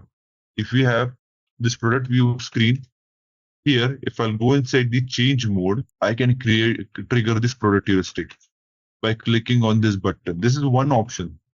Okay, this is just one option that I'm trying to highlight, where if I click on this option, it shows you this is how I'm going to plan the product. It's using a standard heuristic. It's not performing a different. See here, I can check this box, use lot size setting from the heuristic, but I'm not using this. But if you're triggering this from here, it's not going to create any, it's not going to look into your MRP type information. But having said that, let's assume if we are using MRP live, I want you to keep a note of one of the important things. You may get this question in your, interviews, that what if I maintain MRP type as well as product heuristic and I carry out the MRP live? How exactly it functions? So when you use MRP live, which is an advanced functionality, I hope all of you knows MRP live. Is there anyone who doesn't know MRP live? Guys, I need yes or no, please. We know. Okay, all of you knows that. Okay, all of you know. Then Yes, Michael. okay, MRP live is an advanced planning tool that is given by SAP, which is capable to carry out the planning for PPDS materials as well. That means if we have yes, Shubham, you raised your hand. Do you have a doubt? Or okay, I think you raised it by mistake. Then let's proceed. So I think you raised it again. I think he is trying to ask one question, but his mic is not working. So You need to unmute yourself, Shubham. I'm not able to hear you. Can you please talk, Shubham? So we are not able to hear you. All right. If you're not able to, or you can chat in the yes, chat. Yeah, you can put your question in the chat box. Yeah. I mean, this is applicable to all of you. If anyone is not comfortable enough, he or she can put his or her question in the chat box. We'll try to look into the chat box at the end of the session. Okay. All right. So MRP Live is capable to plan your products in embedded PPDS. So what it does basically, it identifies that there's a product which has an advanced planning checkbox. Now I'll come back to this box that we discussed. Okay, I'm reviewing this information. This is my embedded PPDS, and this is my. I'm going to call this as R3. It's still HANA, but I'm going to call this R3. Okay. So what happens whenever you have a product, and that product has an advanced planning flag? This is very important information. So I want you to please be attentive to this. That whenever you plan something in R3 with the help of MRP type, and you have not maintained any product heuristic, okay, I'm emphasizing on this line that you have not put any product heuristic, then what happens? That means whenever you execute MRP live, what it does, it checks that, okay, this product has an advanced planning flag, but MRP live is not able to identify any product heuristic. There's no product heuristic over there. So what it does, it carries out the MRP over here in R3 according to the MRP type, and it pushes the data in your PPDS system. Okay, all right. Yes. And what? Let's assume if you have a product heuristic, because it knows what logic needs to be followed. If it's advanced planning material, then what it does, it creates a plan here. So the triggering point you need to understand where the data gets created first. It can get created in your R3 system. It can get created in your PPDS system. But most probably, when it is advanced planning flag, your data gets created in PPDS. Then this information is sent to R3. If it's an advanced planning flag, if you are using any product only for, let's assume I want one of the product only for scheduling in PPDS. I just want to plan it in R3 system. You don't want to plan that product in PPDS. You just want it, the plan that you generate from R3, you want it for scheduling purpose in PPDS. That means you're planning over here, you're scheduling it over here. So what you do, we have a concept called flexible integration in case of embedded PPDS. If I can show you that screen, with the help of scope limitation, you see that there are these limitations that are given by SAP. With this, we can restrict it in PPDS that this is only used for scheduling. We have to define scope limitation, scope profile for that. But with this, it will just be used for scheduling. The plan that you generate will be used only for scheduling. It won't be planned in APU or it won't be planned in PPDS. This option or this functionality is not available in APO. This is only available in your S/4HANA system. Scope limitation and scope profile, which is also called as flexible integration. Okay. We'll try to have a scenario for this one, but it's only applicable for S/4HANA. Please keep this in mind. It's not the common functionality that I'm talking about. All right. Now, when it comes to APO, APO are two different boxes. How the planning will take place? Let's just I'll draw a different box here. Here, there's a clear distinction that either you have to carry out the plan in R3 or in APO. It's not like you can carry out here and then push it the data directly here. It's here. So if it's a XO material, the material which has a XO as an MRP type will get planned here, and that plan will be sent to R3 system. And if you have a product with a normal MRP type, you won't see that product here. Okay, because if you remember, a product needs to have XO material XO. So whatever is getting planned, only those products will be visible in APO. Okay, if you don't have a product which has XO material type, XO MRP type won't come to APO environment. It needs to have an XO as a MRP type to be able to plan it and to be able to schedule it in APO. That's a hard constraint that SAP has given. This is part of two different boxes. Does that make sense? How APO and R3 are, how APO and embedded PP-DS are different? Vishal, can you please repeat once again the same concept if you don't mind? For ePPDS or for APO? For ePPDS. Definitely, sure. So let me just show it to you quickly. I'll carry out the MRP live for you guys, and I have maintained the requirement. So that will be, we'll try to make sure that everyone is aware or everyone is on the same page. We have the forecasted demand in this case in our product view, which is in embedded PP-DS. We have the same demand in ECC as well, or R3 system as well.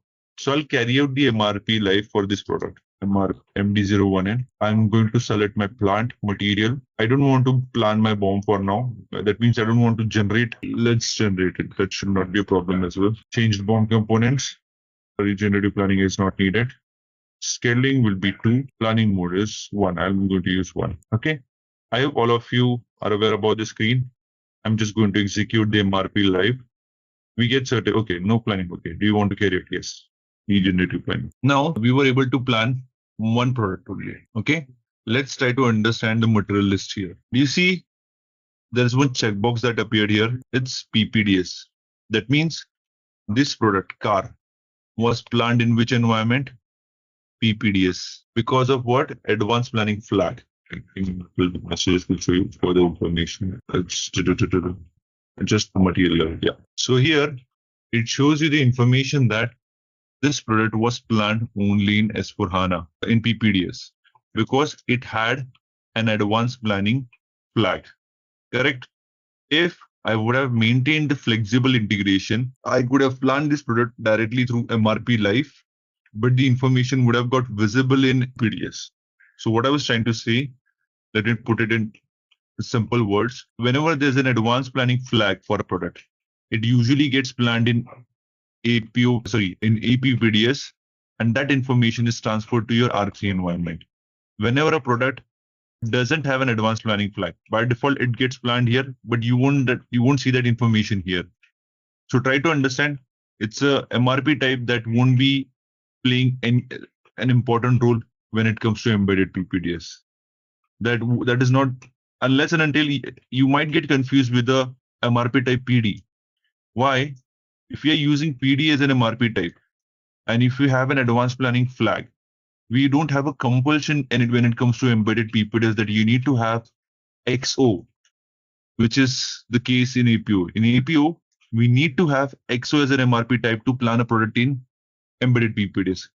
But unlike that, we don't have that requirement where we need to have XO as an MRP type. Even if the MRP type is PD, I can plan the product in PPDS without any product heuristic maintained. On what basis it does it? It executes the standard heuristic. If I just showed you a few minutes back, I showed you one screen called product heuristic. Here, if I click on this heuristic, it directly executes what information that it shows? A product heuristic from, you see that if I put a cursor, execute heuristic from product master. Now you might be wondering, I have not maintained any heuristic in my product master. What it does basically, so in case of PPDS, it is not just the heuristic that is responsible to create an order. Okay. It is not just a product, it is not just the heuristic that is responsible to create an order. There is strategy, which we usually call it as planning strategy. It's not the planning strategy that I'm referring. It's a strategy, which is there are two types of strategy: PP strategy, sorry, not planning strategy, PP strategy, which is also responsible to create a production plan. So, along with heuristic, if I put something like that, we have a PP strategy, which is capable to create an order. Okay. And similarly, we have DS strategy, which is capable to schedule your order along with heuristic. Now, what is the difference between PP strategy and DS strategy? Both of them have same options, similar options. The values would be different. When it comes to PP strategy, the values would be different. When it comes to DS strategy, the values would be different. But product heuristic, most of your product heuristic needs the PP strategy to plan a product. Similarly, most of your scheduling heuristic needs DS strategy to schedule your order. I think this is slightly confusing for you. If it is, let me know. I'll re-explain it from the start. DS strategy means the strategies which are in the advanced planning, right? No, I'm not talking about the planning strategy. I'm talking about there's a concept called PP strategy and there's a concept called DS strategy. Your product heuristic uses this PP strategy to create a production plan. Your scheduling heuristic uses this DS strategy to schedule an order. So, having said that, product heuristic in most of the cases cannot be executed without PP strategy, but you can use a simple PP strategy to create few orders. Okay. Similarly, scheduling heuristic needs DS strategy maintained to be able to schedule orders. But so Vishal, where we are assigning these strategies? PP strategy? I'll explain it to you. So basically, your strategy is by default maintained as SAP 002. Do you see that button here? PP planning strategy. Yes. If SAP 002 would be the option that would be selected automatically. So that is the reason, let's assume, my plan is not updated over here yet. Okay, because I have not refreshed the screen. If I'll refresh the screen, the data would appear, but I want you to see this. If I'll carry out the product heuristic, now I have not maintained any product heuristic. This is the product heuristic from a product master, but I have not maintained any. If I click on adopt, still it is able to plan my product. On what basis it is planning my product? It is planning my product based on my strategy. Okay, this is the difference that you need to understand. It's not just the product heuristic which is capable to generate a production plan.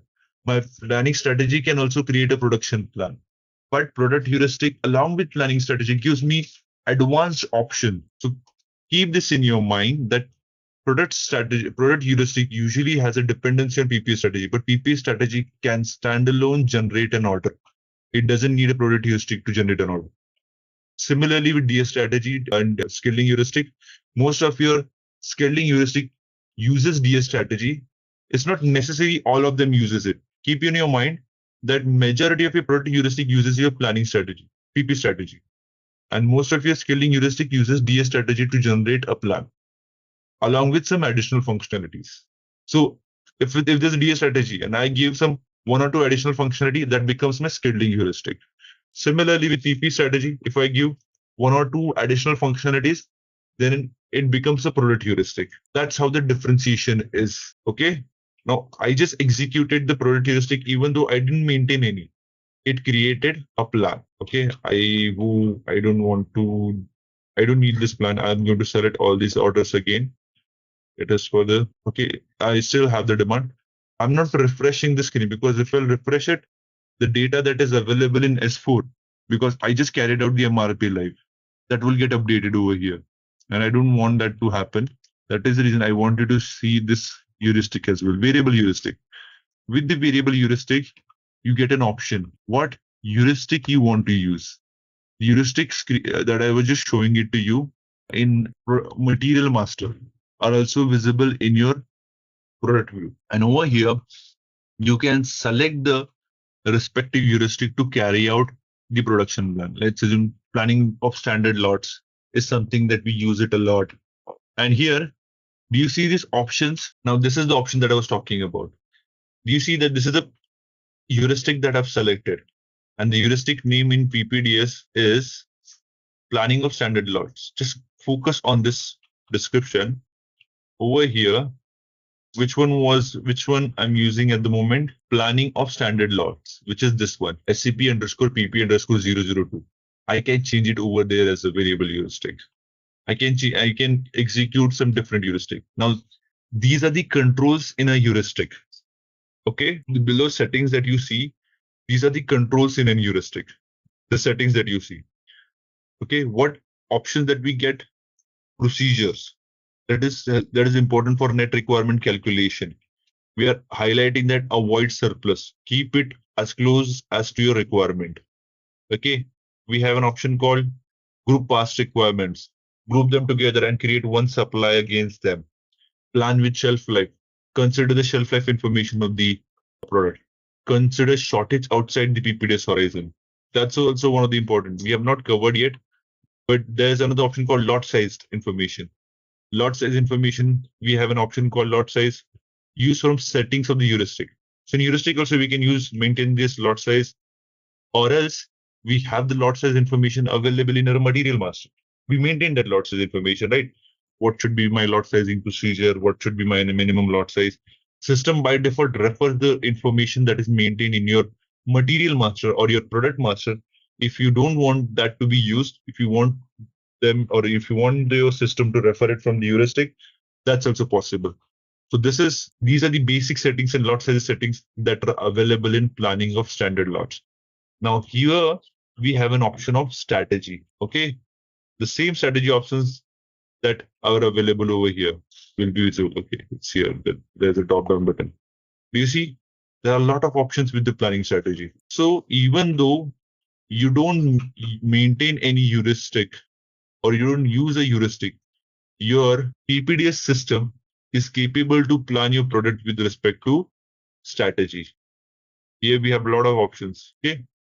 By default, SCP-002 is the heuristic that is used in most of the scenarios. I hope that is clear to you all. You can carry out any other heuristic as well. I need yes or no, guys. I know this is a little bit. Strategy and heuristics are assigned material master, right? Your strategies are linked to your product heuristic. But in your material master, you have not maintained any product heuristic. So there are few heuristic and there are few strategies which are by default in nature. Let's assume if I click on this product heuristic, it shows me this information. Now, this information is part of your standard heuristic. This information, you have not maintained it anywhere. This information, ideally, just try to understand the description over here. When you select this product heuristic, it gives you a message in the bottom, execute heuristic from product master. Have you maintained any heuristic in the product master? No. We have not maintained it, but it reads this strategy, which is SAP-002, which is by default standard information. When it comes to order generation, it uses the standard PP strategy and it uses a standard heuristic, which is SAP PP-02. Now, having said that, with the help of strategy also, you can generate a plan. Okay, if it's just an order creation, with the help of strategy as well, you can generate a production plan. But it will be a very basic production plan. You won't use it for complicated production plans or for multiple demands. Now, this information, the system is asking you to fill in this information before generating a production plan. What? This is the procedure that it is asking you, lot for lot. This is what you have maintained in your material master. EX is the lot for lot sizing procedure that you have maintained. If you want to use a fixed lot size, update that information. If you want to use minimum and maximum lot size, put that information over here. Why system is asking me this information if I've already put it in my material master? This is basically part of your heuristic setting. Okay, I just showed you, right? This is basically part of your heuristic setting. If I'll show you the lot sizes data, do you see that over here in this particular section? This is part of my heuristic setting that it is showing me all this information. It is asking me to fill in this information. Since we are not using any heuristic, it is not able to determine what to put. Correct? This is the information system is again asking us before generating a production plan. So by default, it is triggering standard planning of standard lots. Is this clear? Okay. Can you just go back? Sorry? Yes, can you just go back? Okay. So can you just hover the cursor on variable heuristics? These variable heuristics are for planning, right? Not for scheduling. Yes. As long as we are in the screen, we are not at all scheduling anything. It's just about planning, because try to understand, whenever the information that you're seeking is with respect to product, you're into planning. Whenever we jump over from product to a resource, we go to the scheduling. The variable heuristic, you can carry out any alternate heuristic if you want to trigger. Okay. So just to summarize everything that we have discussed so far. Okay. I just want you guys to be clear. Whenever a product is flagged as an advanced planning relevant, it plans your product in ePPDS with the help of standard heuristic and strategy that you have maintained. When the product doesn't have an advanced planning flag, it gets planned in R3. But that information won't get flow to ePPDS. But when you plan something which has an advanced planning flag, it gets planned over here, and the information is pushed to R3 environment so that the information is visible in R3 as well. Okay. It is now, how exactly this is controlled? It is controlled with the help of advanced planning flag. We have an option where we can control that. Let's not talk about it, the flexible integration. I think it might confuse you at the moment, but whatever I've just said, just keep that in your mind. When it comes to APO, what is the control parameter? MRP type is your control parameter, which is X0. All the product with X0 MRP type will get planned in APO. You can schedule them as well, which will be sent to R3 system. And all the other products which doesn't have XO MRP type will get planned in your R3. Is that simple? So in case of EPPDS, it is not looking for MRP type. You're absolutely right. Yeah. In case of, but it is advisable. If you remember, if I highlighted that point, it is advisable to use X0 by SAP, because that will give you another option to, filter out the products, and you can keep them as X0. PDVB, if you maintain something and you don't have a heuristic, because as long as it's an advanced planning relevant, your information, your product is getting planned in which system? ePPDS. ePPDS has no information of your MRP type, correct? Yes. Yeah. So in that case, whatever MRP type that you maintain and you flag that product as an advanced planning relevant, it will get planned in ePPDS according to the ePPDS heuristic, not according to the MRP. Tushar, one question here. If we have not maintained the advanced planning flag and we have MRP type XO, then it will be a plan in R3, right? In that case, let's assume if you have X0 products are not planned by your MRP life. Yes, right. It's not planned by your MRP. So you're planning in an external system. It could be some other external system in that case, not embedded PPDS. It could be your APO, or it could be your other, planning tools that you have, KNXS, O9, something like that. That's what you're signifying over there. Okay. All right. All the main control is on that particular flag. Okay. Yes. Yeah. So advanced planning flag, but as I mentioned, don't use any other MRP type with advanced planning flag. Try to use X0. Okay. I hope that one is more clear. question. You have mentioned that SAP select the default heuristics if we not maintain anything. Correct. So can we change that particular setting of default? If you have an option, that no, I don't want to carry out the standard one. I just want to carry out some other heuristic. I can come here, I can use something graph procedure. See, the options got changed in the below bottom. If I want to carry out something else, that is already given by SAP. Reorder point. See, I get an option of reorder point based heuristic. But this setting I need to perform for every product separately, right? No, okay. You want to carry out a particular planning heuristic. In that case, what you can do. Now, by the way, so far everyone is clear how product heuristic is. We have not gone inside the product heuristic configuration yet, but what is product heuristic, how it exactly is different than your MRP type, how the plan gets generated and then pushed to the respective environment. Is that clear to you all, so that I can show how you can make sure that a particular product heuristic is getting executed? Okay. Yes. All right, great. Now, there are two options of doing that. If you're using MRP life, maintain the respective product heuristic in your material master itself. Okay? Maintain automatically, you'll carry out the MRP life and the respective heuristic will get respected. Like I mentioned, this product heuristic, what it says, it's a heuristic from your product master. Right now, we have not maintained any heuristic in the product master. If we maintain a heuristic in the resource, let me show it to you. I'll particularly, okay, that won't appear here, but let me just show it to you. Refresh the screen. Let me just go back quickly. I don't want to save anything. Let me maintain a heuristic here. I'll maintain a random heuristic called reorder one. Yes, just maintained it. I'll go back to RRP3 transaction code. Just observe the heuristic that it is going to display. At the change mode, product heuristic. It automatically executed. It didn't even give you the option to select anything. Why? You have maintained it. And it showed you a message that no reorder point exists for car. Did you understand? So you need to do that. This is one way of doing it. That means you are maintaining the product heuristic in your material master. You simply carry out your MRP life. MRP life does the planning in EPPDS. So what happens when it comes to MRP life? It identifies that, okay, this product is advanced planning relevant. It has a product heuristic.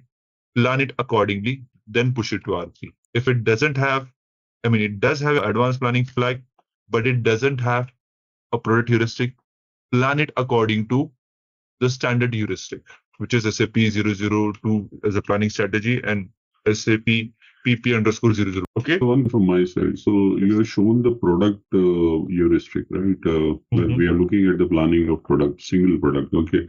But what about can we not club, let's say, multiple products under one umbrella and we will run this planning? If you want to, definitely. If you are aware about the MRP live screen, we have that option.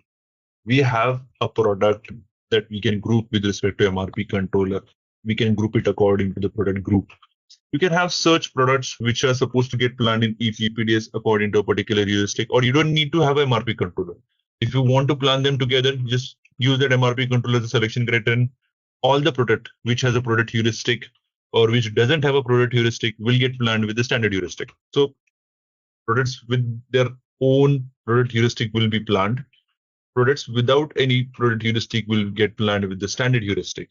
And the products which doesn't even have an advanced planning flag will also get planned in your R3 system. So it is MRP Live is one screen solution that does everything. You don't need to carry out a different. Now, if you want to say that, no, I don't want to be relied, or I don't want to carry out the MRP on the screen. How I can do it directly in EPPDS or in case of APO PP-DS. For that, we have a transaction code called SAP APO CDPSB0 because MRP Live is only available in S/4HANA. How we do it in APO PP-DS? APO PP-DS, we carry out this transaction where I will give my planning version as 000. I'm going to give my time profile as SAP 001. That is the period for which I'm going to give SAP all as my propagation range. Now, the function / heuristic, what I want to do basically, I have an option called planning run. You see somewhere optimization function. You will have a heuristic called MRP something. Yeah, here, planning, product planning. Product planning is the function or heuristic that you have to select. As soon as you select, it got one heuristic. Okay. Now, with this heuristic, what it does, it is going to plan according to the product heuristic that you have maintained. All right, this is one way of doing it. And you can select here your planning object would be your products. You will be selecting your products. If you want to have a different strategy profile for your product, that as well, that is something that you can change it over here. You will give your selection criteria as product location, production planner, which is something which is very similar to your MRP controller, that you can give it, and all the products according to your product heuristic that you have maintained will get planned. If for a product heuristic doesn't exist, it will get planned with the standard heuristic. Does that answer your question? Yes, thanks. Okay.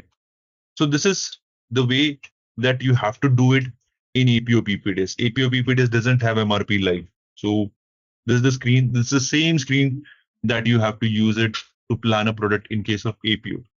You have to select this function, okay, to carry out the MRP at multiple levels. And you can also use, if you want to have one standard heuristic across all products. Yeah, you can use that as well for all the products.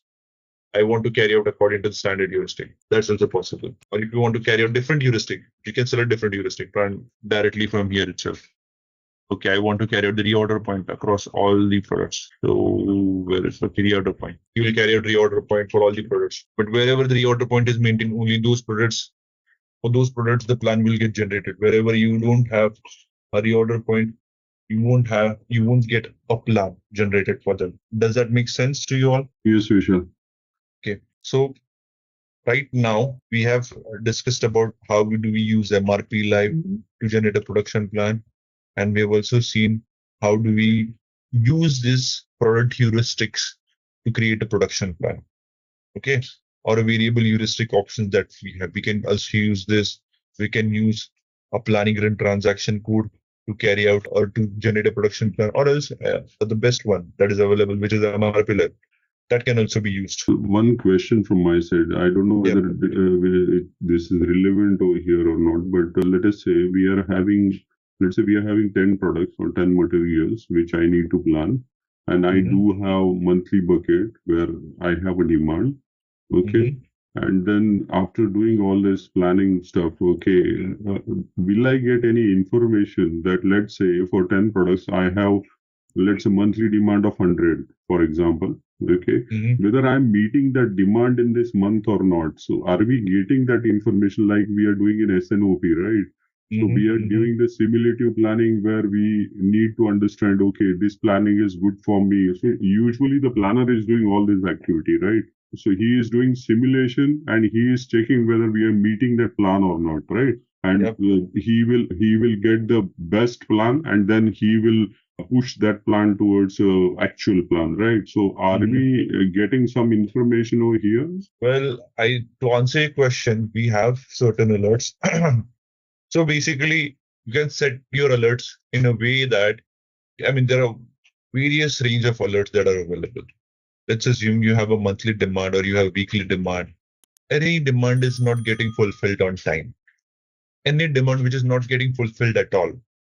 I'm talking from production planner perspective, not from a scheduling perspective. I'm just talking about the production planning, where the demands are delayed, the demands are not at all planned. There's a problem with the supply, or it's even if it is early supply than the actual demand date. Because early, if you are producing something early, that will cause a storage issue for you.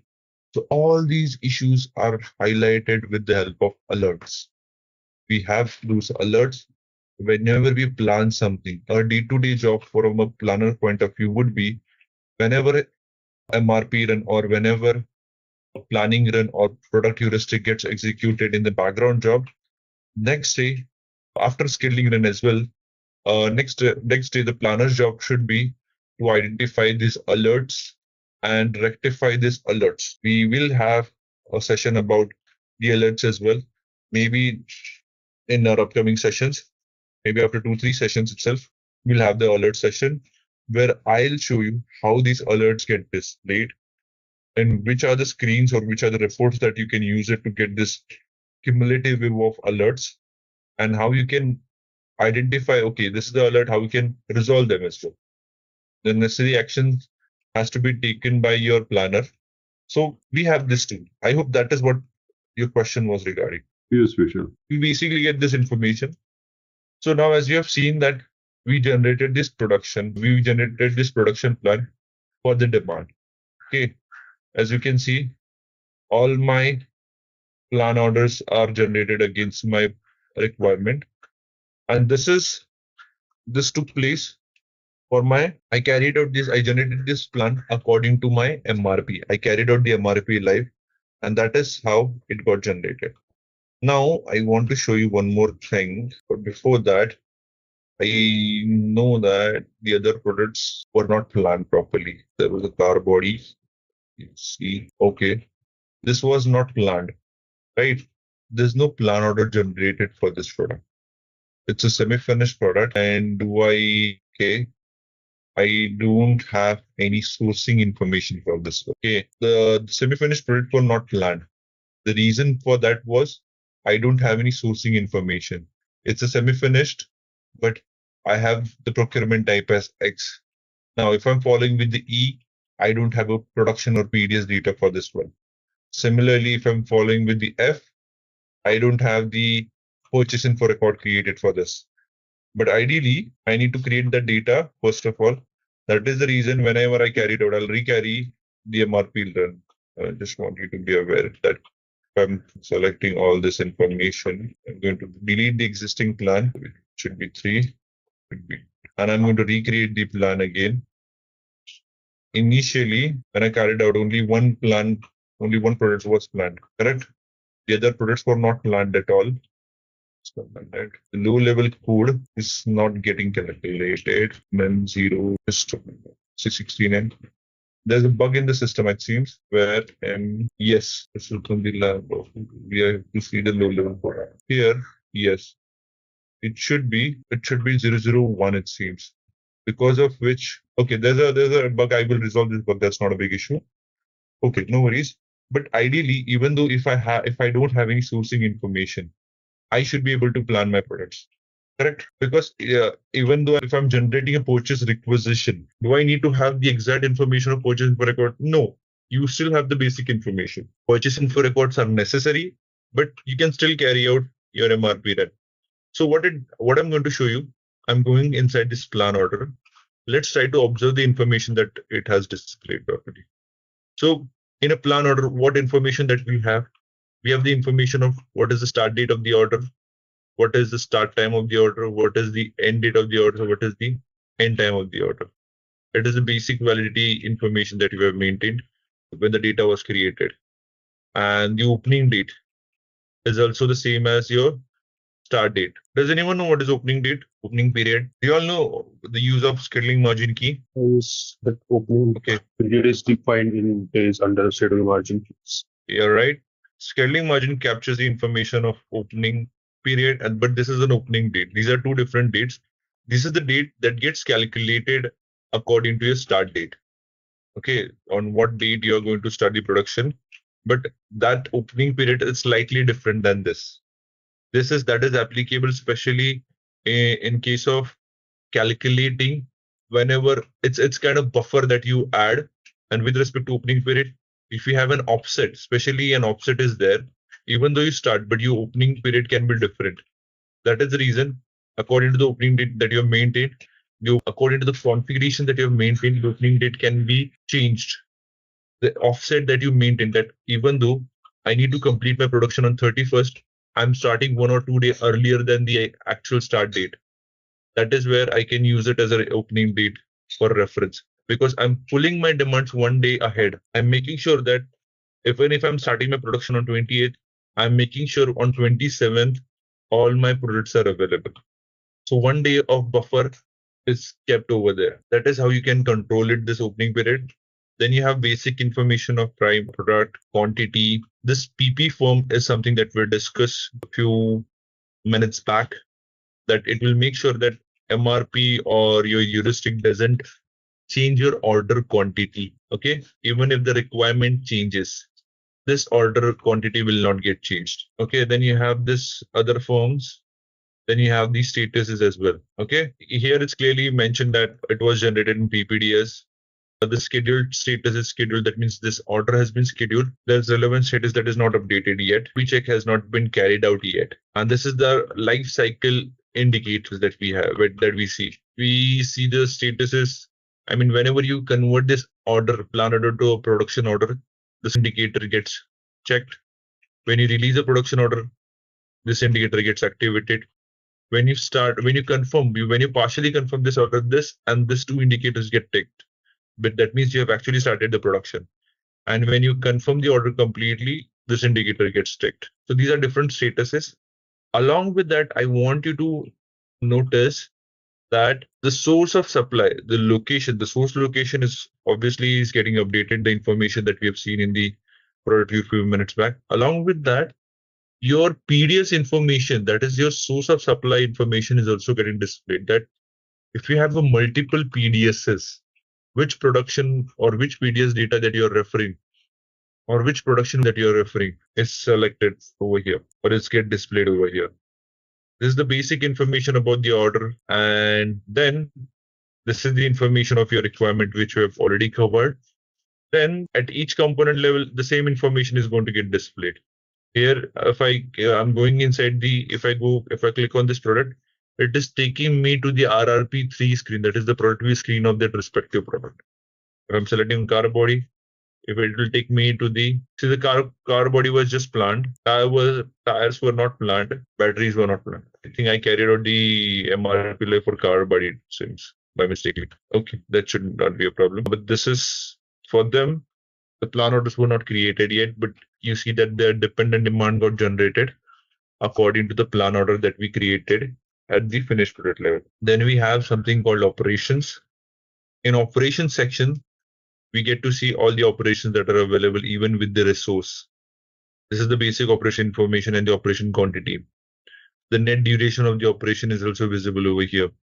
Because in this case, my operation starts at 1:30, it ends at 7. The net duration is, it starts on 28, it ends on 31st, correct? So approximately 2 days.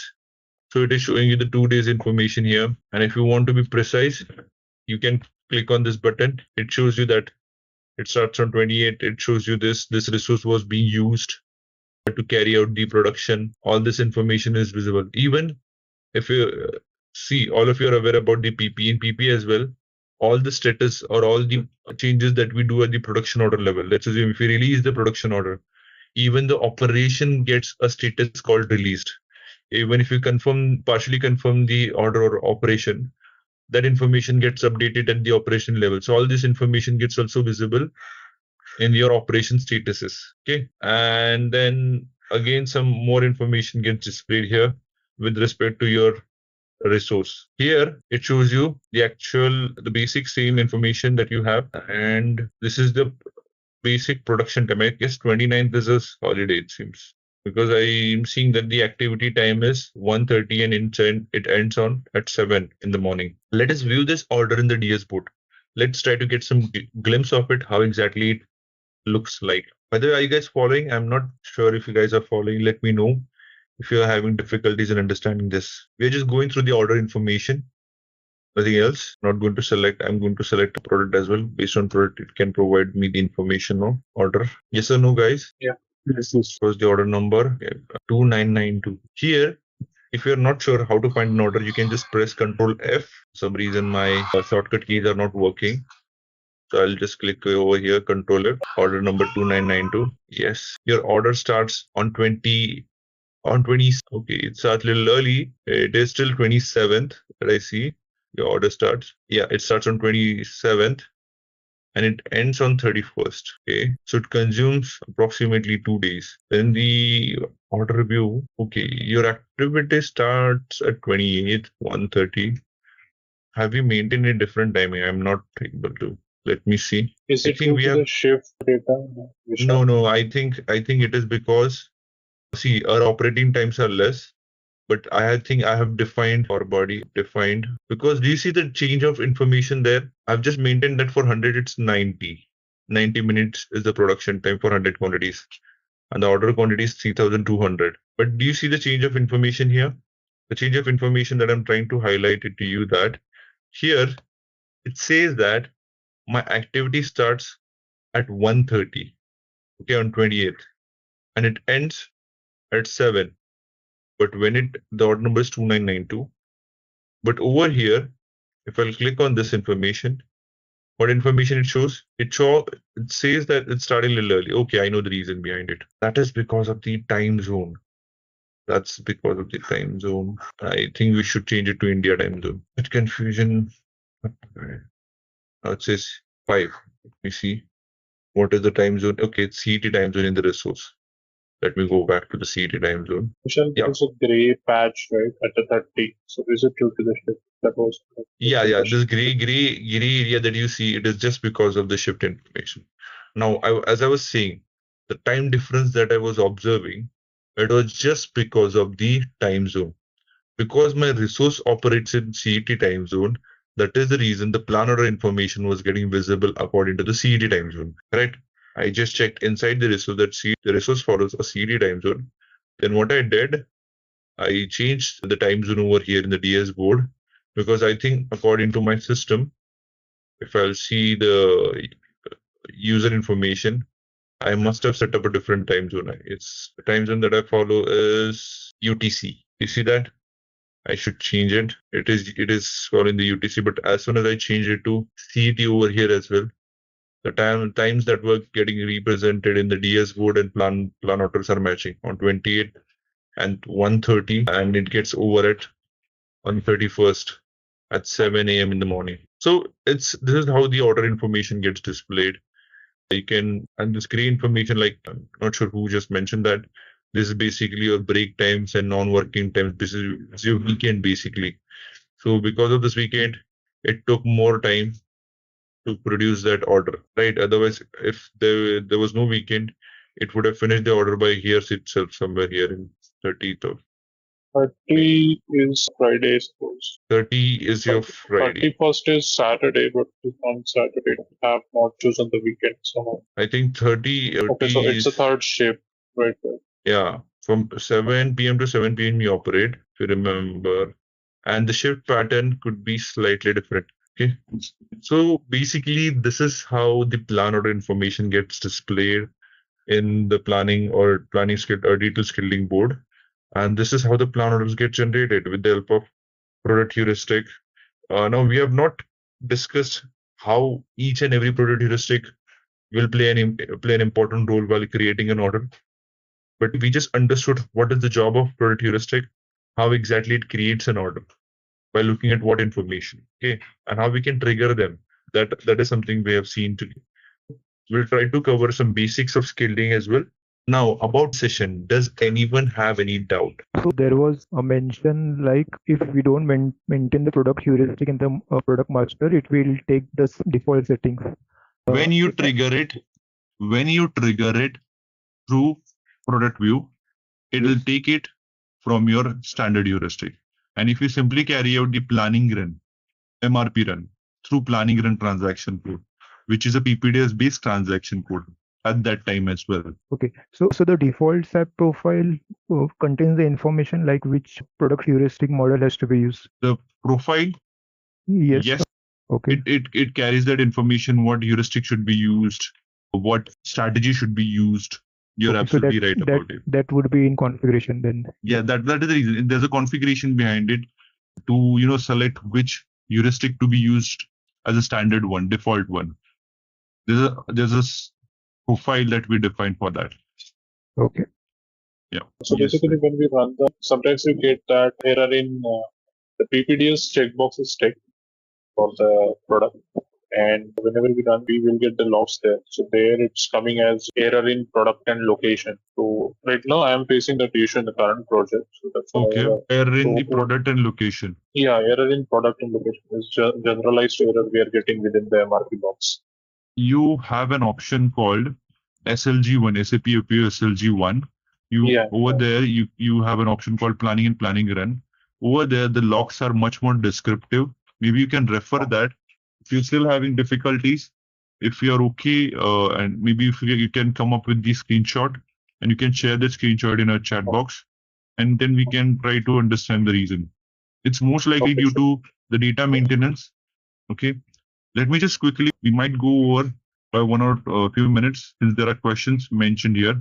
So yes, Vishal.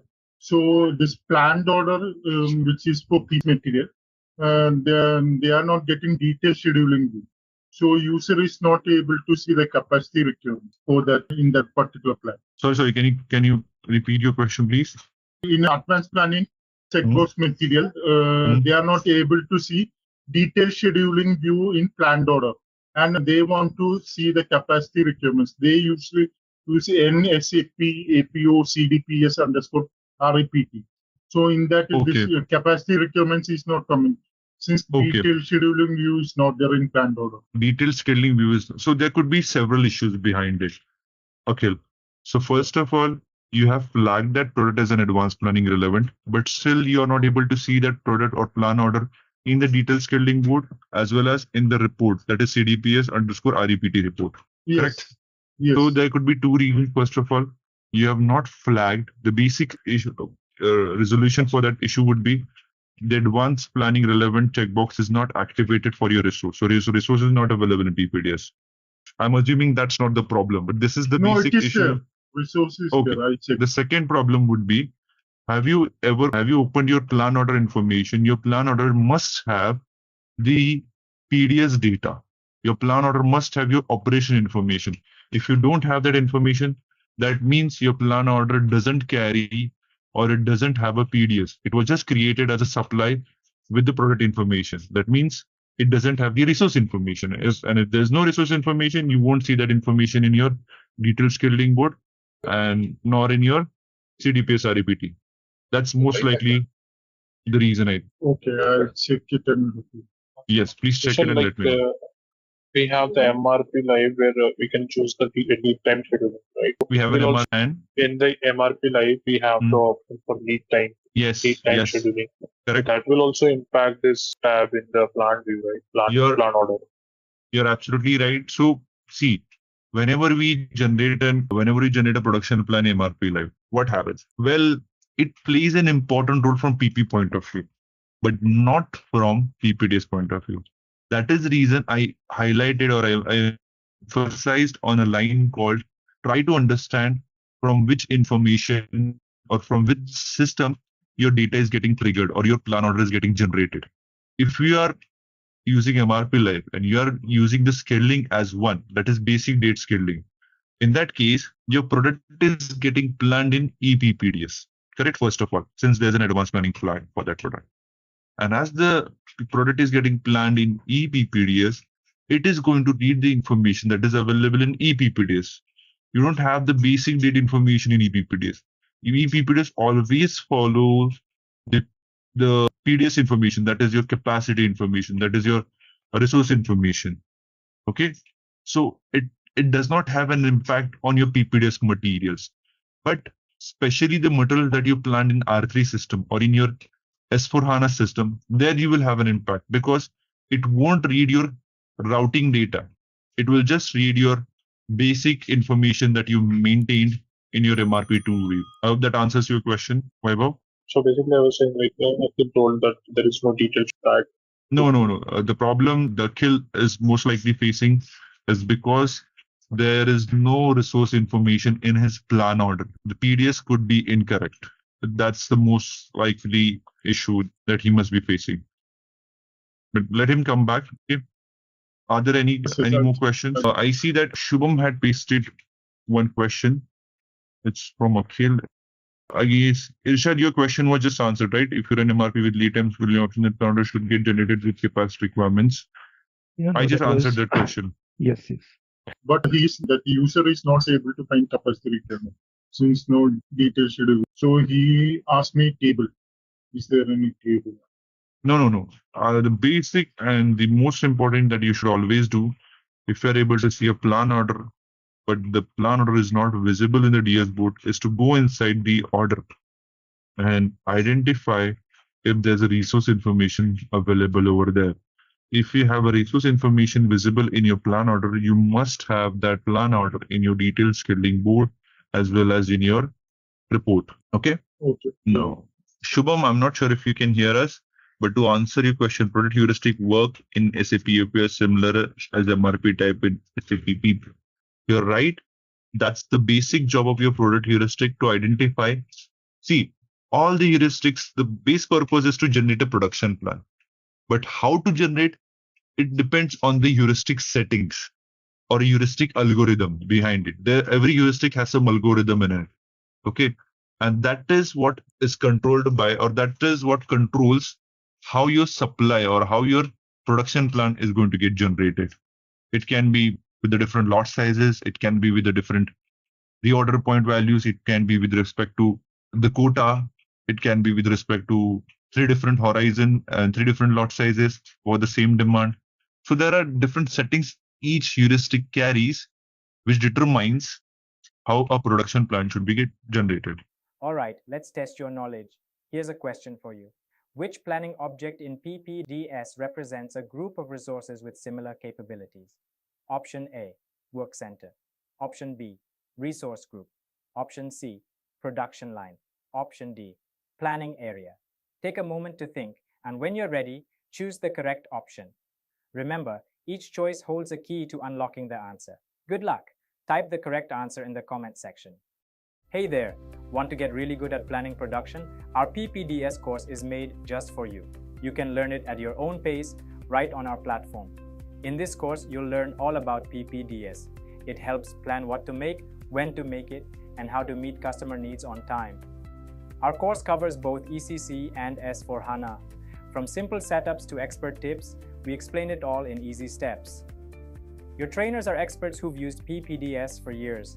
They're here to help and answer your doubts along the way. And guess what? Many students have taken this course and love the way it's taught. People just like you found this course very useful for their job and career growth. Best part, it's super affordable. You get high-value learning without spending too much money. Ready to master PPDS with SAP? Join us today. And to know more, visit ZaranTech's website now.